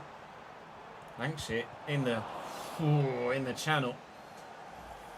Changes late for them, just as there have been changes late for me. Ouattara looking for Clarkson. Well, it's a free kick given. I was going to say it feels a little bit unfair that he just won the ball back there like that.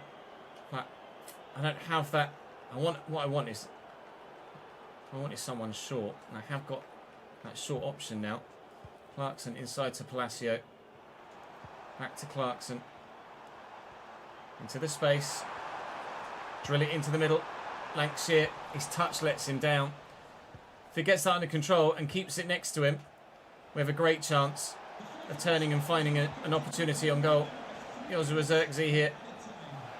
He's turning and finding an opportunity on goal for himself. Maybe Everton might yet still win it at the death. Meyer shoots wide. Seconds to go. We're going to take a point from this. It looked like it was dead and buried and well gone when their second goal went in. Free kick for handball. Here it's now or never. Palacio. Rogers looks for the through. Well, it won't come. The shot is blocked. And it will be 2-2 here. Considering we were 2-0 down as we entered the final half an hour or so, I'll be happy with a point. Frustrated to concede the second goal, as you might well imagine. But we recovered. And that's all we can ask for at this stage.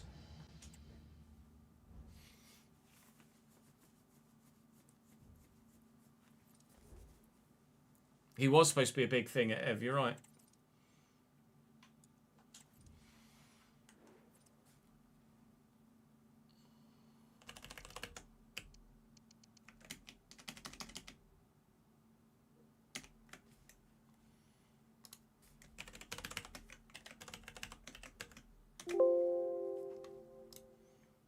Shirt sales 4.97. It's 2.5, 1.25, 1.25, 1.49, 750. 1, 2, 4, 9, 750.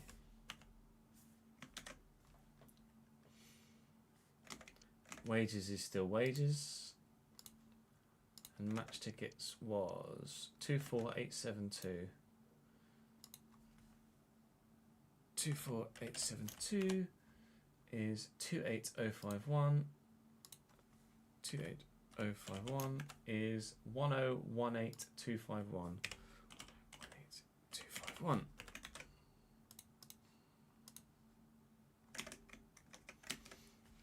Hello, Leonie. How are we? 12 days to the game against Fulham.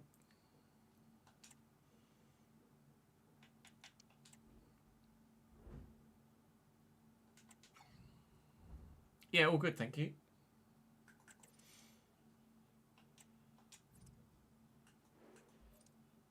$5.34 this time. 5.34 is 2.67. 2.67 is 1, 3. Oh god.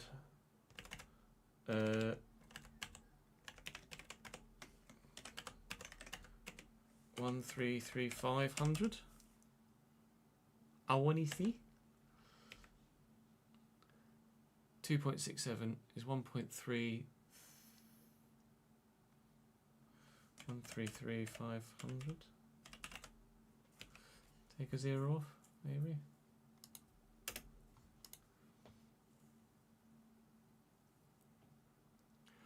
'95th minute, 2-1 Sunderland.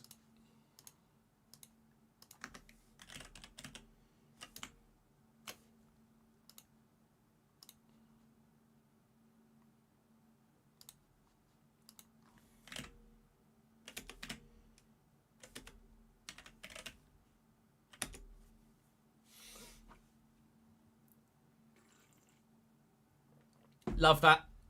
Love, love, love, love, love that.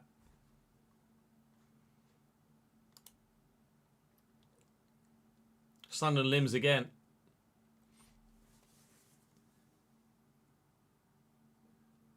Kiefer Moore gives the ball away. Oh, that's a tidy finish. That's a tidy finish.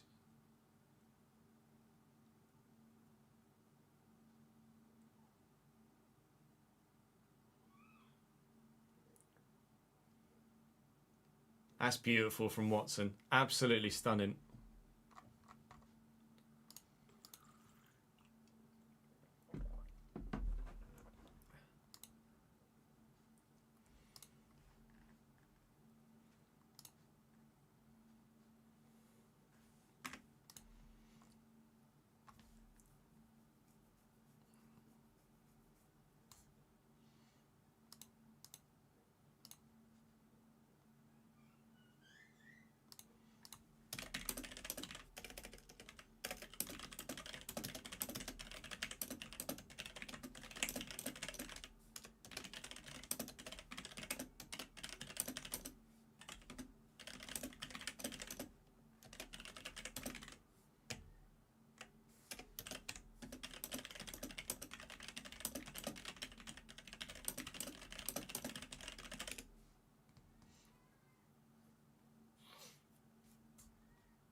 That's huge.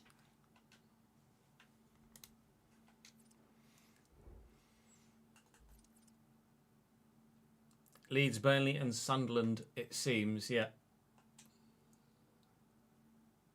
5 minutes added on. Oh no.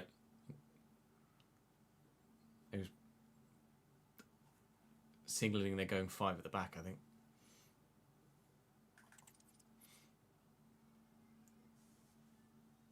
Leah Hjelder on for Mayenda.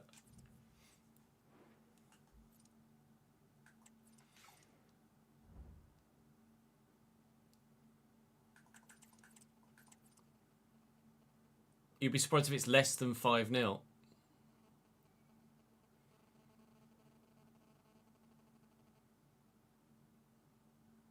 Sirkin doesn't need to give that foul away there.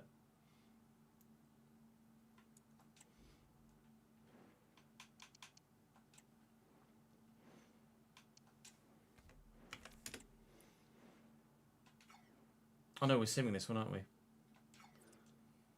What's the proximity to the Braga game? Should be good.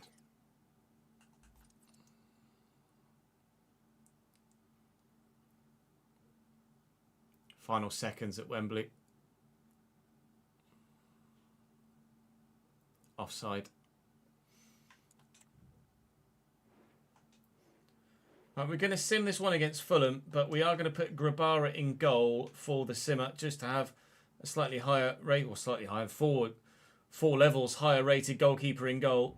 A 1-1 draw with Dibbling again, getting a late equaliser, 86th minute after Nazarenko gave Fulham the lead. But we had more chances in the game and you might argue could potentially have won it. Grabara will be playing again in the next one. It's Braga away in Europe for our second game in European football. And so far, we're second in the bloody table in the Conference League. Love that.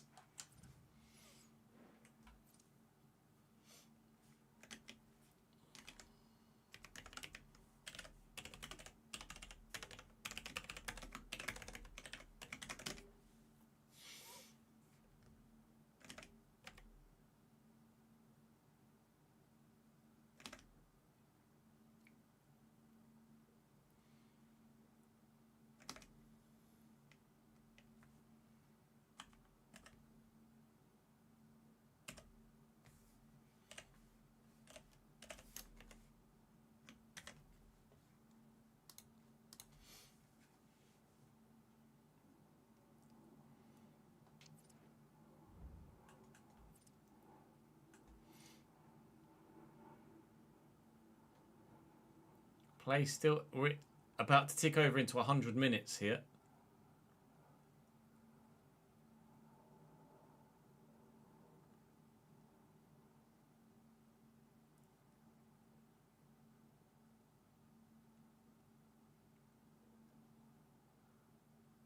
Enzo Lefebvre's just won a free kick.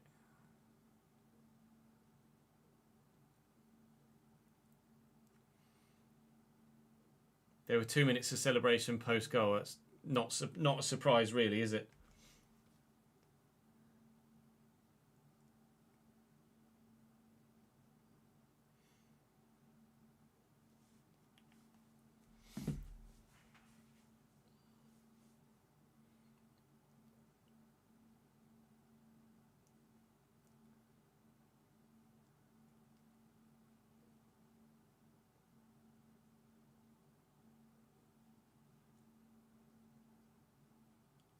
Into the 102nd minute. Referee still not blowing his whistle.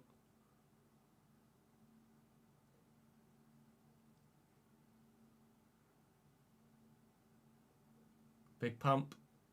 Good win aerially by the defender. Oh! Enzo Lefebvre had an absolute slice at a clearance. That's gone. All the Sheffield United fans, a large portion of the Sheffield United fans headed for the exits already. Kiefer Moore has got to feel significant personal responsibility at the moment.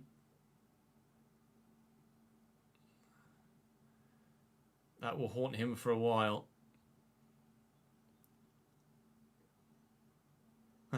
It just zoomed in on Watson's face as he just screamed at the ref. Ref, how fucking long? Whistle goes. Sunderland are a Premier League side once more.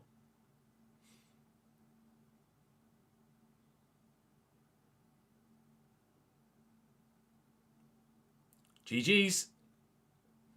Love that. Love that. What is Watson a young Sunderland youth player? Certainly looks young.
Another Sunderland Till I Die new season would be great.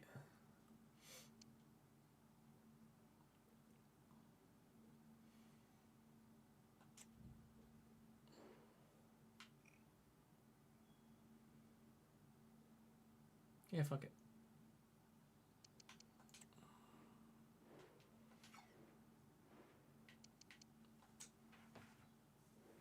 Yeah, that's literally what I just tweeted. I just tweeted saying Sunderland are Premier League again. Feels right.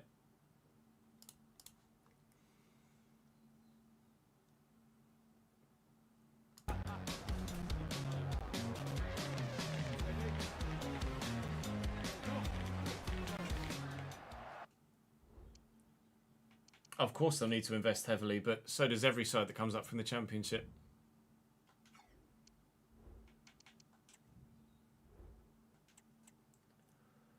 Braga line up in the formation with Vindal in goal. Seth Martin, Yoosung Kim and Julio Soler at the back for them. Amari Forson on the right, Zalazar, Cadlets and Gabri Martinez in the four deeper midfield roles with Ismael Garbi and João Vasconcelos even at the two cam roles with youth prospect Rafa Cruz through the middle up top. Some options on the bench are okay, but they're as good as they can get.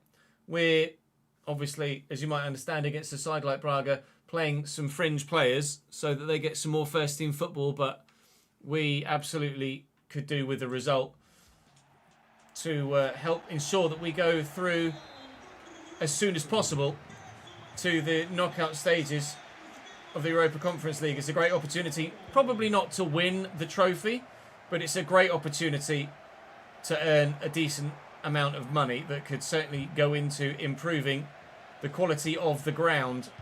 We will look at the end of this season or post-January, we'll look at the bank balance and see if we can't find a way to finance some stadium expansion at the end of this season. Although, of course, we will hope that the league goes well enough that we can consider some expansion of the squad as well with some extra European football for next year. But at the minute, we're sat mid-table in the Prem. We need to improve, and hopefully we will do so throughout the course of the remainder of the season. I thought I had a whistle then, so I stopped playing. And hopefully we can qualify for at least the Conference League again. If not, go a step up and continue to move forward in our journey. But to do so, we've got to be higher in the Prem, or we've got to win this tournament. I think we're more likely to finish higher in the Prem or win the FA Cup than we are win this tournament. But you never know. I tried to squeeze that back to Agbenon, but it just wouldn't quite go. Well in, Jay Davies. He's been revelation at left back. That's a lovely spin by Agbenon there. And Ribeiro's with me. And he's got... Oh, off the bar. Lewis Hayward. So close to a brilliant opening goal here away from home in Portugal. It's a shame that the Braga ground isn't in game because it is quite a unique one. You never know. Maybe one day. On. Back to Clarkson. Engels driven. Finds his man. Ribeiro's going to look for Hayward, who could be in behind again. Takes on his chest well. And I think used the hand. Indeed he did.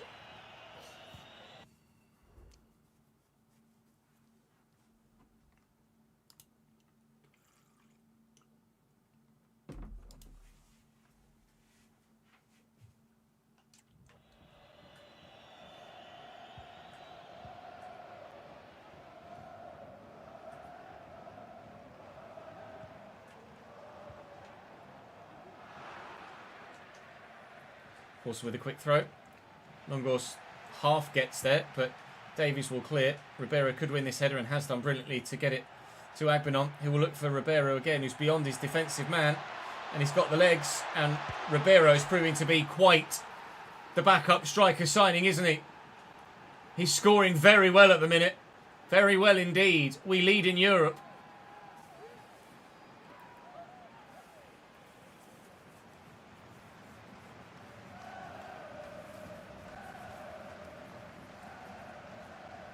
Tommy Watson, who's signed for Brighton.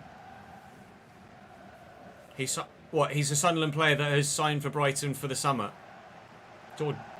During this summer.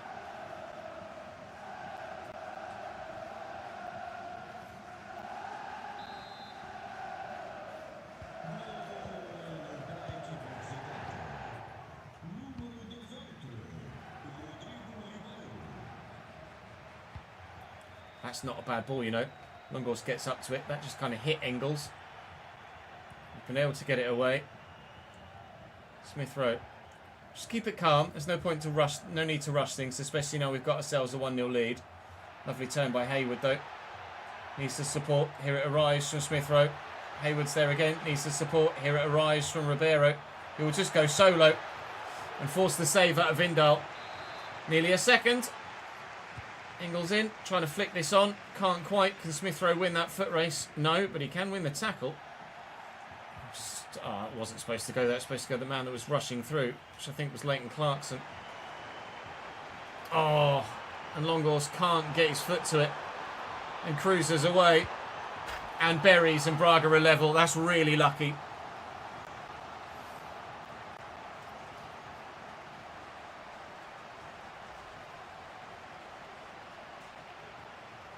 He's a Sunderland player who signed for Brighton. Or do they do it between windows?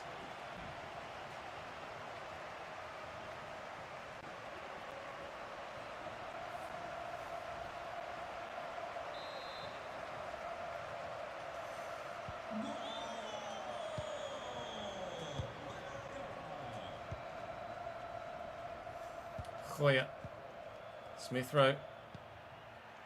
Engels to Ribeiro. And Hayward. And Hayward. And Ribeiro. And we lead again. Tell you what. This rotation 11 can do a job in Europe, can't they?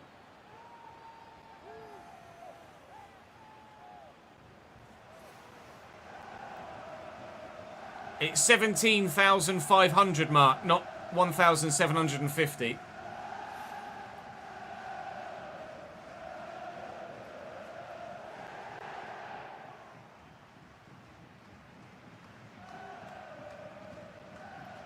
It's more cruel after extra time, Leone. Kevin Phillips in the crowd with Peter Reid. Oh, they're showing him on the big screen.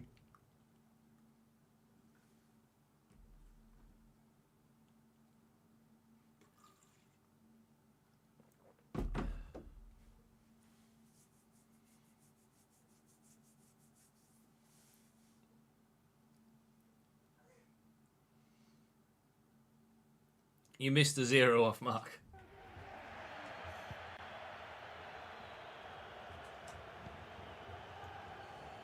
Clarkson.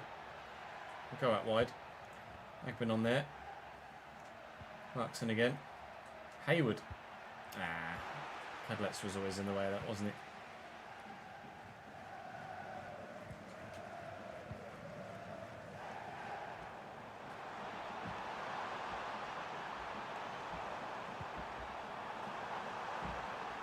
Safe.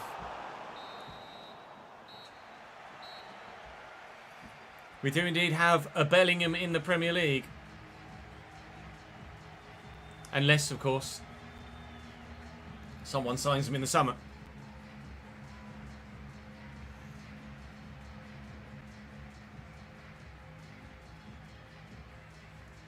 That's all right, Mark.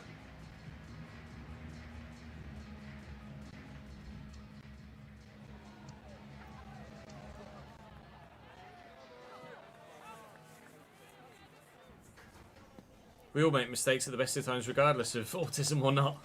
So don't feel bad, pal. I think if Sunderland hadn't gone up, then Joe would have left, but I imagine he'll stay now. At least for 1 year. Or at least until January.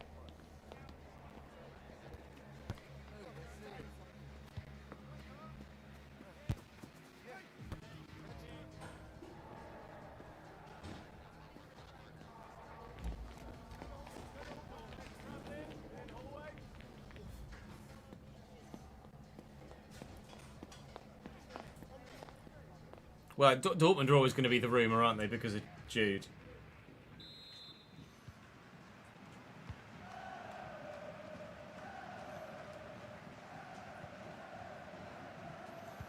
Davies inside to Smith Rowe. And Engels. Driven. Ribeiro. It's turned well. Needed support. Oh, might get away with it. Clarkson. See you, lads. Oh, Lewis Hayward. Oh, Lewis Hayward! 3-1 Bradford. Lewis Hayward has had a number of loan spells. He's been a long time waiting for this sort of first-team Bradford City opportunity. I couldn't tell you what season he joined us. Might even have been as early as season 1 or 2. And in season 9, it's all coming to fruition for him.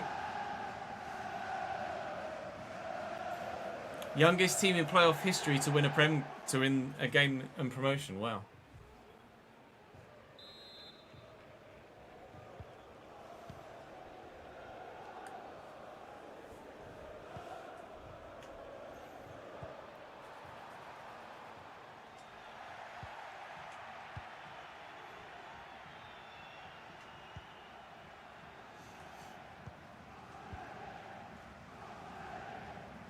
Smith Rowe. Clarkson. Drill it to Ribeiro.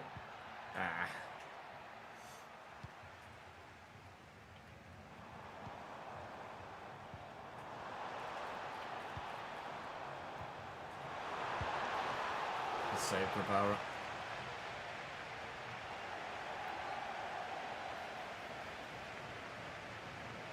Oh, they don't use the term Asperger's anymore, do they not? Is it just autism spectrum disorder? It was season 2, was it? Lewis Hayward season 2, wow. And now in the first team. And doing bits. Forward from their corner. Oh, what a poor ball. What a poor ball.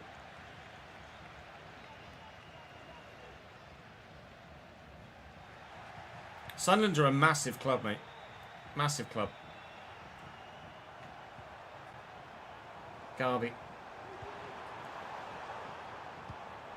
That's a great whip. Forson. Salazar, good block.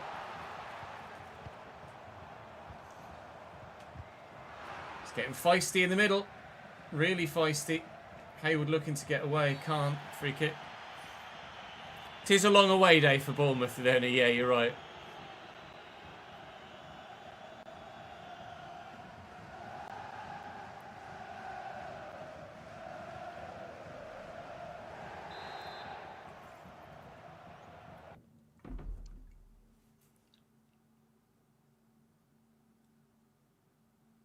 Yeah, huge for Dan Neil.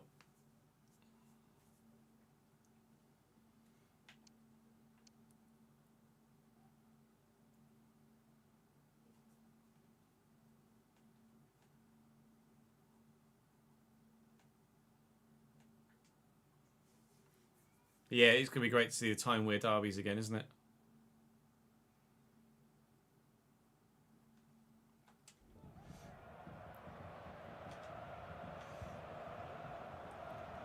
Smith Rowe. And Engels. Looking for a through ball. Ooh.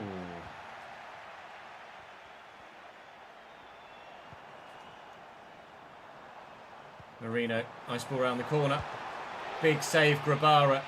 There might have been more to come from a Braga point of view if that finds its way into the back of the net. But for the time being, we look like we're bossing this one. Hayward could be in for another. Oh, it shouldn't be a red because he's heading away from goal. But it might be a straight red card here for the Braga defender. Depends on the referee's discretion, and he is disgressed. That is a red card. I don't know what the correct adjective is in there. He's going away from goal. I don't think it's a red. But a red's what's been given. Clarkson will take the free kick here. Can we add a fourth? Just to add the cherry on top of the cake. Not even close. Not even close. How has that got nowhere near over the wall with over 3 bars of power? Oh well, they're down to 10 men, regardless. And it might actually be 4 anyway, because Agbenon's going to bury. Terrible marking, and Asher Agbenon gets in on the act.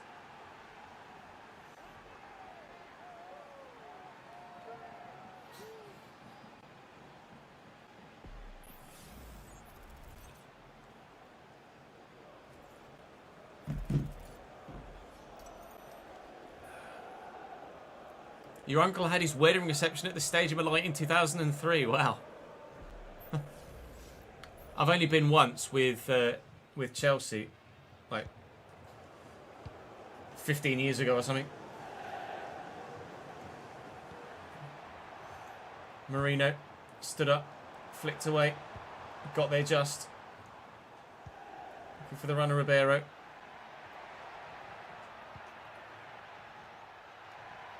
Clear. Very good footwork. And the pass, and Hayward's in again.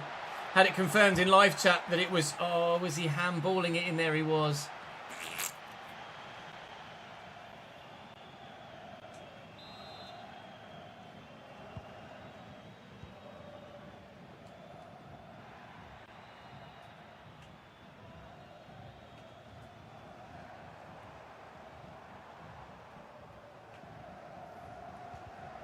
Intercepted by Goya. Well read by Von der Haar. Really nicely done. Forward to Smith Rowe. I mean, Ribeiro's going. Hayward's here. Had it confirmed that Hayward joined us in season 2. Oh! So it really has been a long time coming for him to work his way into the first team. 7 years he's been with the club. 7 years. That's remarkable. Must have been one of the very first players we brought through from the youth academy. That's how long it takes sometimes to get a player from your youth academy into the starting lineup. Jay Davies at left back obviously has taken a significantly less lengthy journey to the starting lineup. I think he was called up either last year or the year before and grew very well out on loan with exceptional potential. Cruz with the effort and Grabara with the save. But Braga with their 10 men. To be fair, it was already 3-1 before they went down to 10 men. So it's not like the red card swayed the result. But that's game. That's 3 points for us in Europe. And a very welcome 3 points indeed.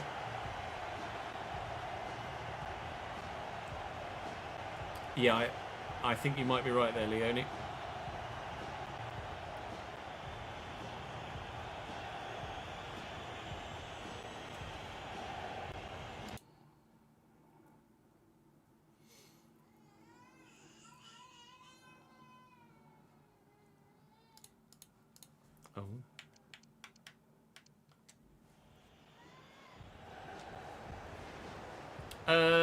I can't remember. I want to say... Well, actually, I can tell you, can't I? Because it's on the squad tracker. I want to say Genoa. Yeah, 28 million from Genoa, Ribeiro. 28 million from Genoa. I don't know whether he starts there or not. But we got him from Genoa in season 8.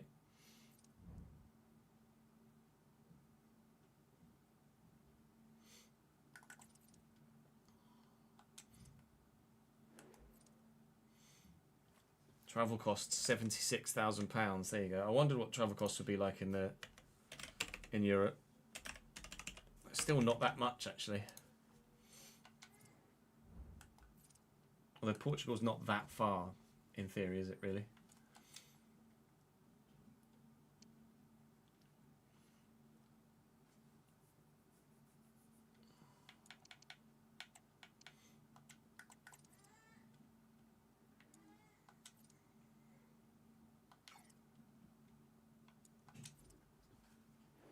Should have another set of player wages and shirt sales. Shirt sales dropping now. 2.68 is 1.34. 1.34 is 670,000 pounds.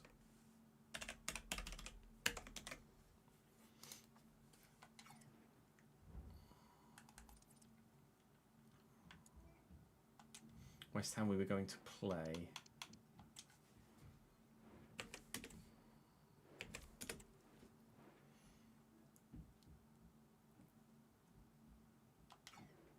Sounds like your brother's had quite the career, Mark. Got Vitor Roque. Oh, shit. Oh, shit.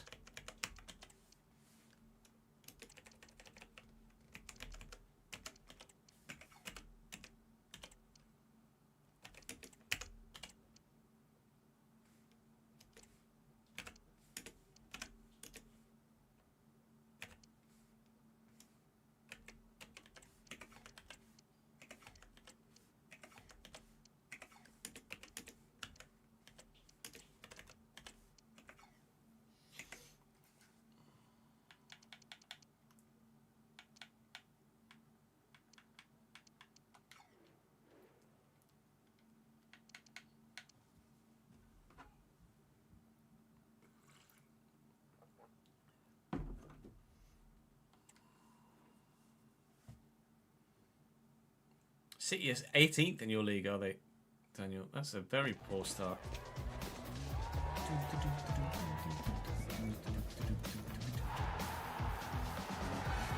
Yeah, I don't imagine that the hours are anything other than very, very long. Right.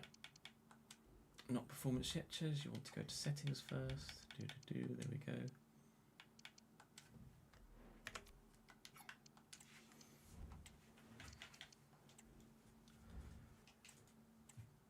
Third played game of the day before we sim Leicester at the end, and it's West Ham at home. Franco Israel in goal for them. They're playing a 4-3-3 or a 4-1-4-1, probably more likely. Andrea Cambiasso, Pitsiabu, Gonzalo Inacio, and Vanderson at the back for them. Really strong defensive line. Then they've got Juan Carlos Luna as a CDM. Obviously, Liverpool-bound Frimpong. Newcastle still Bruno. Believe still at Brighton, Mats Vifa, and then Savinho on the left with Vitor Roque up top. Those of you that watch The Journeyman over on the second channel know just how good Vitor Roque is and can be. Got a couple of other decent players on the bench. Well, to be fair, last time we played with West Ham, I think they had Rafael Nel up top, who's on their bench at the moment, and he was close to unplayable. So Vitor Roque is going to be remarkable. And the old, as was the case with Everton as well, black away kit at the Stephen Derby Arena. Conspiracy theory might be back again. We were able to turn it around, or at least get back to level terms against Everton, but that conspiracy theory nearly came to bite us on the bum again in the first game of the day. Can we get a decent start though? Dibbling down the line. Lankshire's here, so I can get it to him in a position where I can actually do anything with it though. But here arriving was Arne Engels, well defended by the West Ham backline.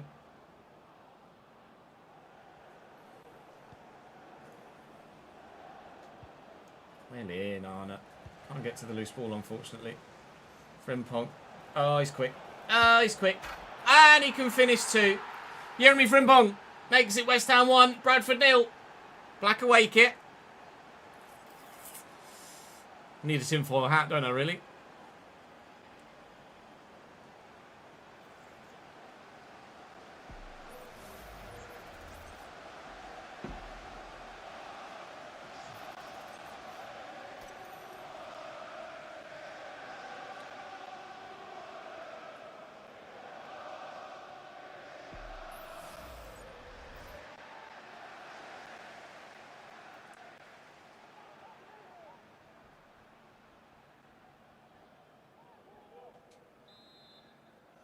Yeah, I know Barcelona are like the ones when it comes to women's football at the minute, aren't they?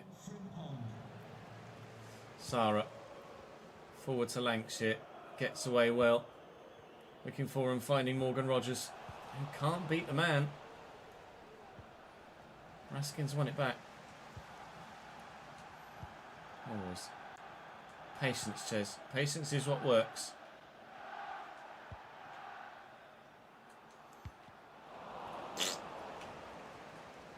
The only real option I had was to try and get it forward there. It wasn't me being impatient. Oh, Savinho's done me. Twice. Vifa. Bruno Guimaraes. Oh my lord, if that flies into the back of the net. It's a worldie of a goal. West Ham's captain for the day. Sat up beautifully for the half volley. And it just didn't quite bend enough.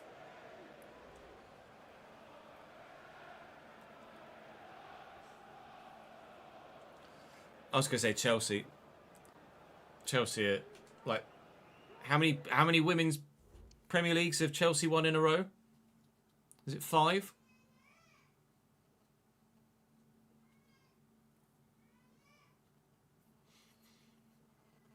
Six in a row.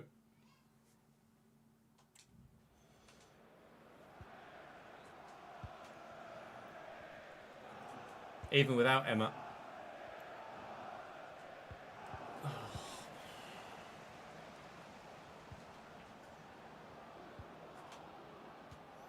Nice challenge. We've won it back. Beat the man. Use the fullback. Get it forward. Get it inside. Lancashire. With room to get into. And Dibbling's made a run. Luna's done really well.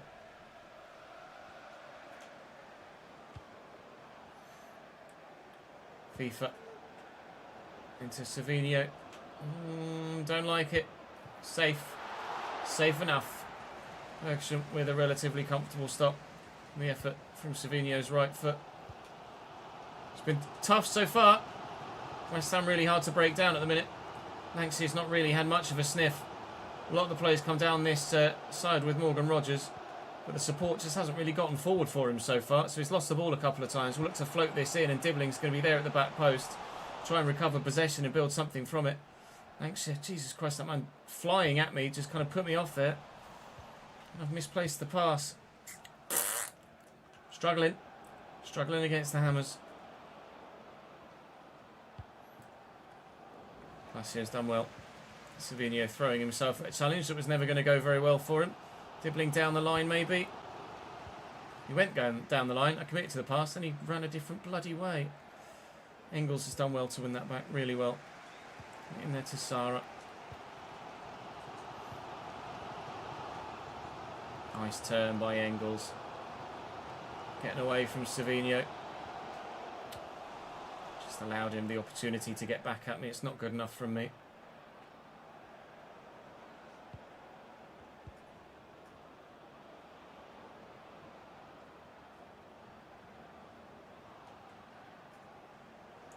Savinho. No. Oh, God, the deflection. I was going to say, surely not. Savinho on a mazy run. But there was no real danger at any point. Till the deflection on the effort. Well, tried my best here, but West Ham have just had too much for me in this first half. We're going to be trailing by a goal to nil as we go in for the break. Could have been 2.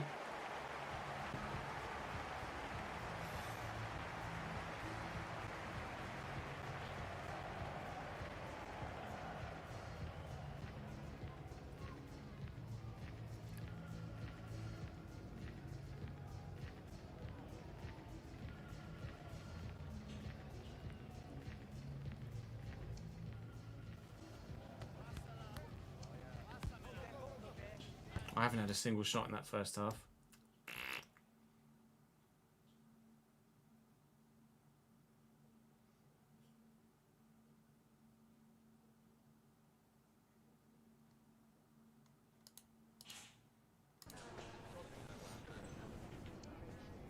Going to pens.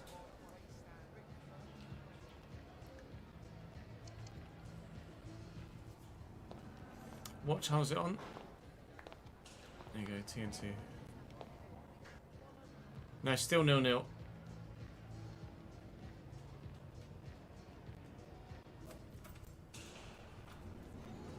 Is the Scottish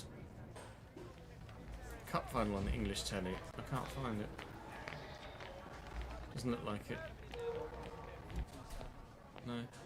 I got the Champions League final on now.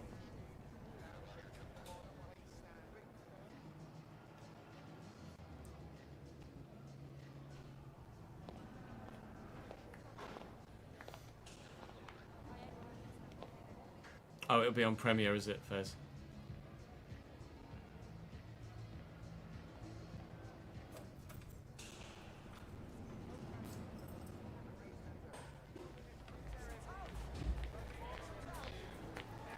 Pens for Scottish Cup final. Oh, it's on BBC. Well, yeah, I imagine it's on BBC One up there. Actually, BBC One Scotland. I might have BBC One Scotland. Do we get BBC One Scotland?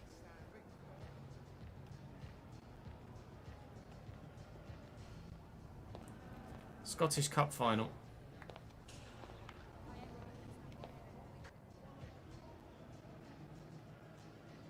Oh, it's just the playoffs.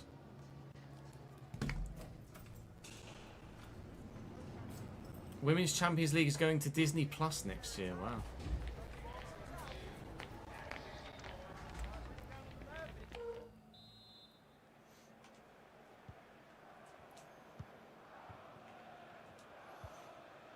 Right, after no shots in the first half, I'd like to actually stand a chance of scoring in the second, please. Although, not been the best of starts to said second period. Savinho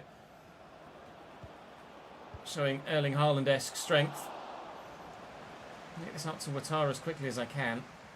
Turn and go. Morgan Rogers could get in behind. We've beaten that man with a challenge. Rogers needs to stay onside and has done. It wasn't as sharp a turn back as I wanted it to be or needed it to be. Get there, get there, get there. Well done.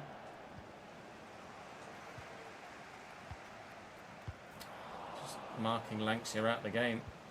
Might be Ribeiro time, to be honest. Well in, Yarek. Where's Raskin?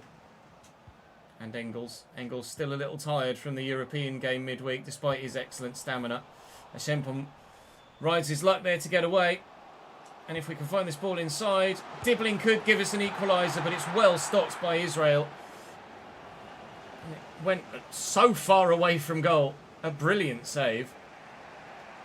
You're not just going to run all the way down the line. I'm not having it. Up we go, please, Gabriel. Well up. Raskin quickly forward. Wasn't meant for Dibbling, was meant for Lancashire, who could be in and on and is in, but is not on.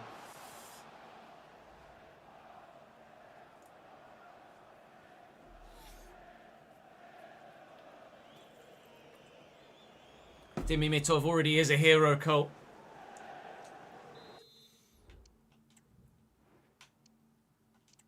Oh, Ribero's knackered though. Fuck.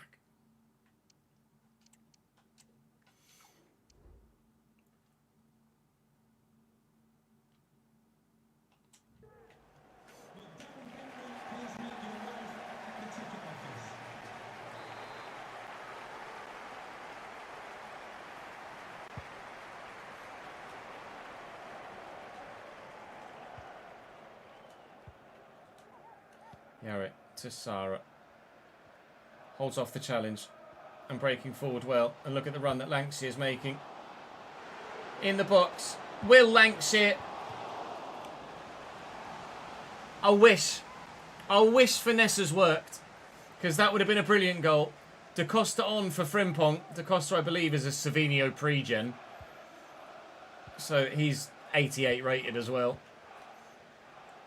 Or it might even be slightly higher. Here he is. I think he scored against us last time we played West Ham. Excellent strength by Luna in the middle there. You can see how he just bossed the striker. And Roque from range. Bergstrom at full stretch will deny them the corner. We've given a good go of it in this second half. And there's still 20 minutes or so to try and give a bit more of a go of it. Looking for Dibbling. Dibbling for Lancashire. Oh, I just can't do it. I thought the defender had slightly overcommitted, so went to turn inside once more. Just couldn't quite get it done. Da Costa is lightning fast. You can tell already just from the way he takes possession and moves it out of his feet and goes. But I have minimal options available to me off the bench here because of the nature of the European fixture list. Everybody's still quite tired from that game midweek. A 1-2 here maybe with Morgan Rogers. That's what we've gotten. Rogers looking to get in behind and need the support. Sarah's forward.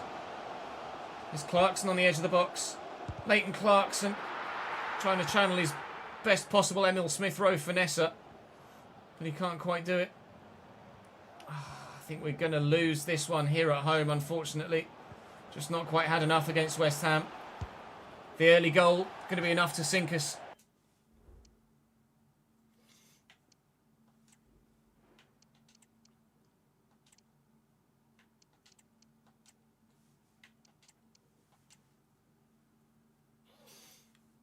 Potentially, Cole.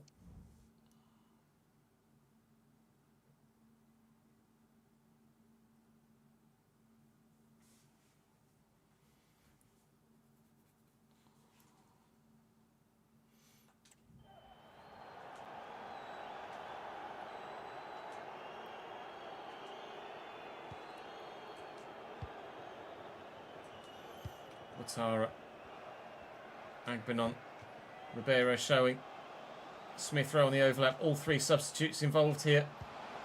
Ribeiro, oh, his touch lets him down. Didn't really have much room to get into, so it would have been difficult to score from that situation, but still, if he gets it under control, we stand a much better chance than if he doesn't get it under control. And under control it was not. Might have been our last opportunity to do anything. Only 2 minutes added on by the referee here. And West Ham might be about to add a second. Surely they are now. They should have done. There's no excuse for FIFA to not hit the target there. But I'm not going to have the time to get it forward, unfortunately. The referee's going to blow the whistle. We lose at home to West Ham. Moving up to Ultimate has certainly added an extra layer of difficulty to the save, hasn't it? For sure. Some of it a little bit BS, but some of it not. Mitov saves McGregor's pen. Go on, Timmy!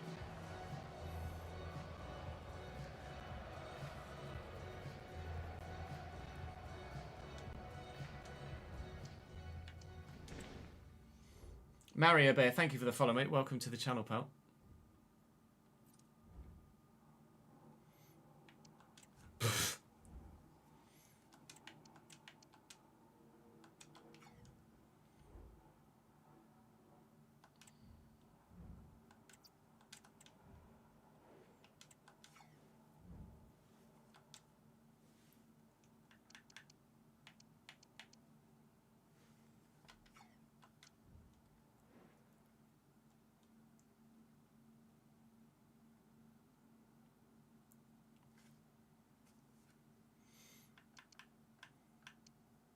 Ando's grown 8 already at Cluj.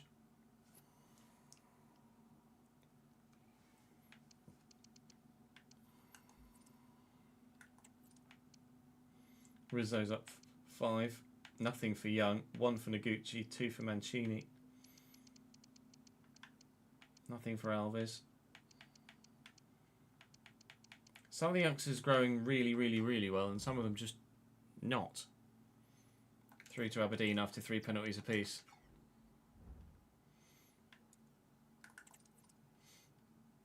We'd already done the thingy after West Ham, hadn't we? Oh no, we've got to do the match tickets.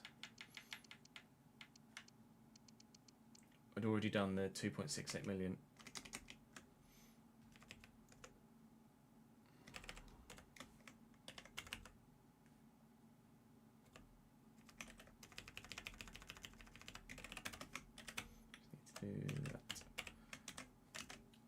Match tickets, attendance of 25,110, 25,110, 28319, 28319 gives us 1027979, 1027979.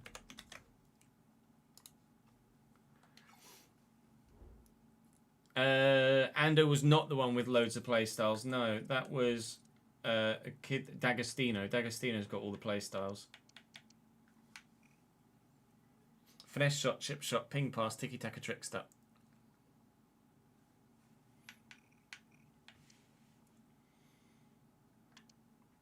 I haven't sent a youth scout out this year. I think Ando has some play styles though.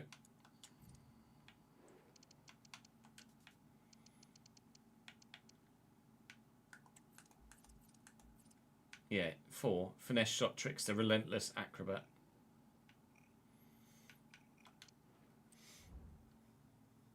Celtic need to score. Come on, Dimmy. Come on, Dimmy lad. Please, Dimmy. I'll be delighted for him.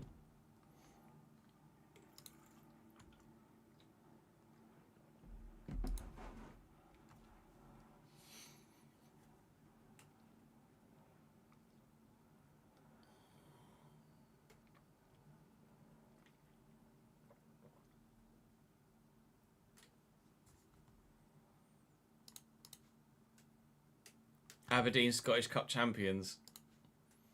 Up the fucking Dons.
We sit in 15th as we approach the game against 16th placed Leicester.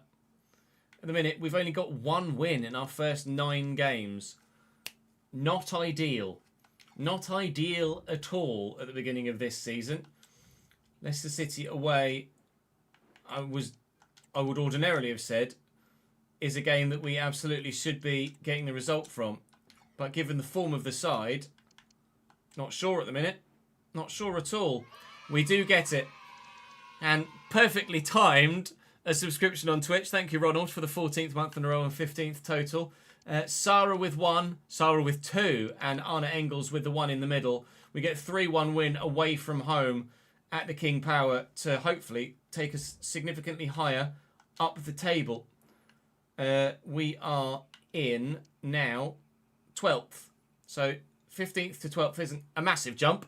But as you see, Leicester lost and are now in the relegation zone, so it was crucial not to lose that game. We're only 3 points outside the top half at the minute, but we are considerably behind basically everybody from Man United upwards at the moment. We need a bit of a run of form.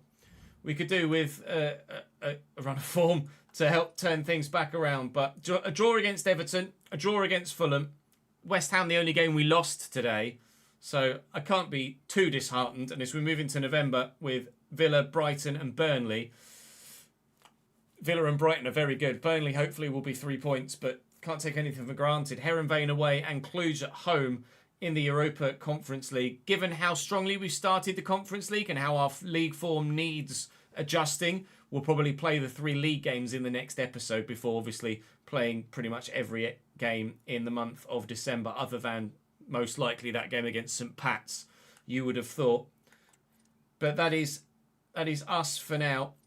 For this episode, hopefully we get the results. I have to remember there's only 6 games in the Europa Conference League phase, not 8. But having won our first 2 games, that gives us a great advantage and the opportunity to be a bit more flexible as we push further forward into the rest of the early stages of the season. We are top of the UEFA Europa Conference League at the moment. If only that were the case in the Premier League as well. You never know.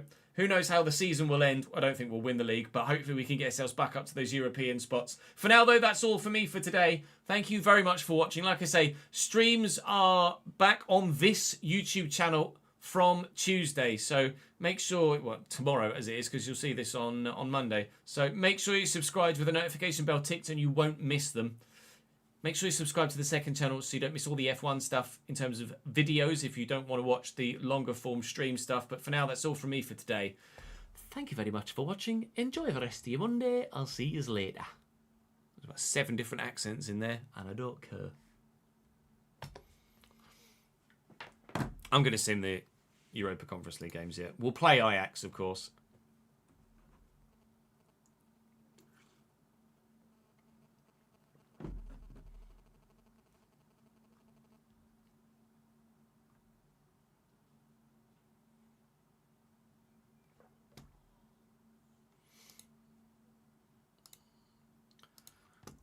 Save that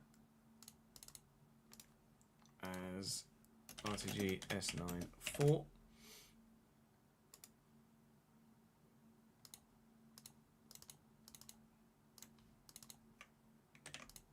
we go.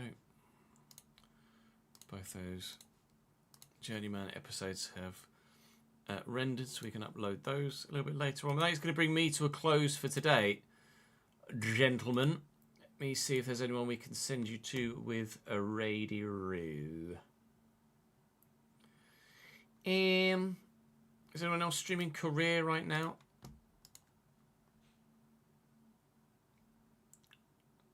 Nick's streaming a Career. Let's send you to Nick. Currently doing Benjamin Sesko. Arsenal FC 26 Career. How he's doing that, I don't know. Whether he's got some sort of mod or he's just updated databases, I don't know. But I'll send you over to Nick. Thank you very much for watching today, guys. Appreciate you very much indeed.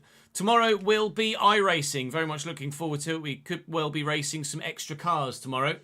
Might well have some GT3 action as well. But looking forward to getting back on the rig tomorrow. Do join me for it. Of course, we'll have a Monaco Grand Prix watch along as well. But for now, head on over and join Nick for his Arsenal career mode. And I will see you later.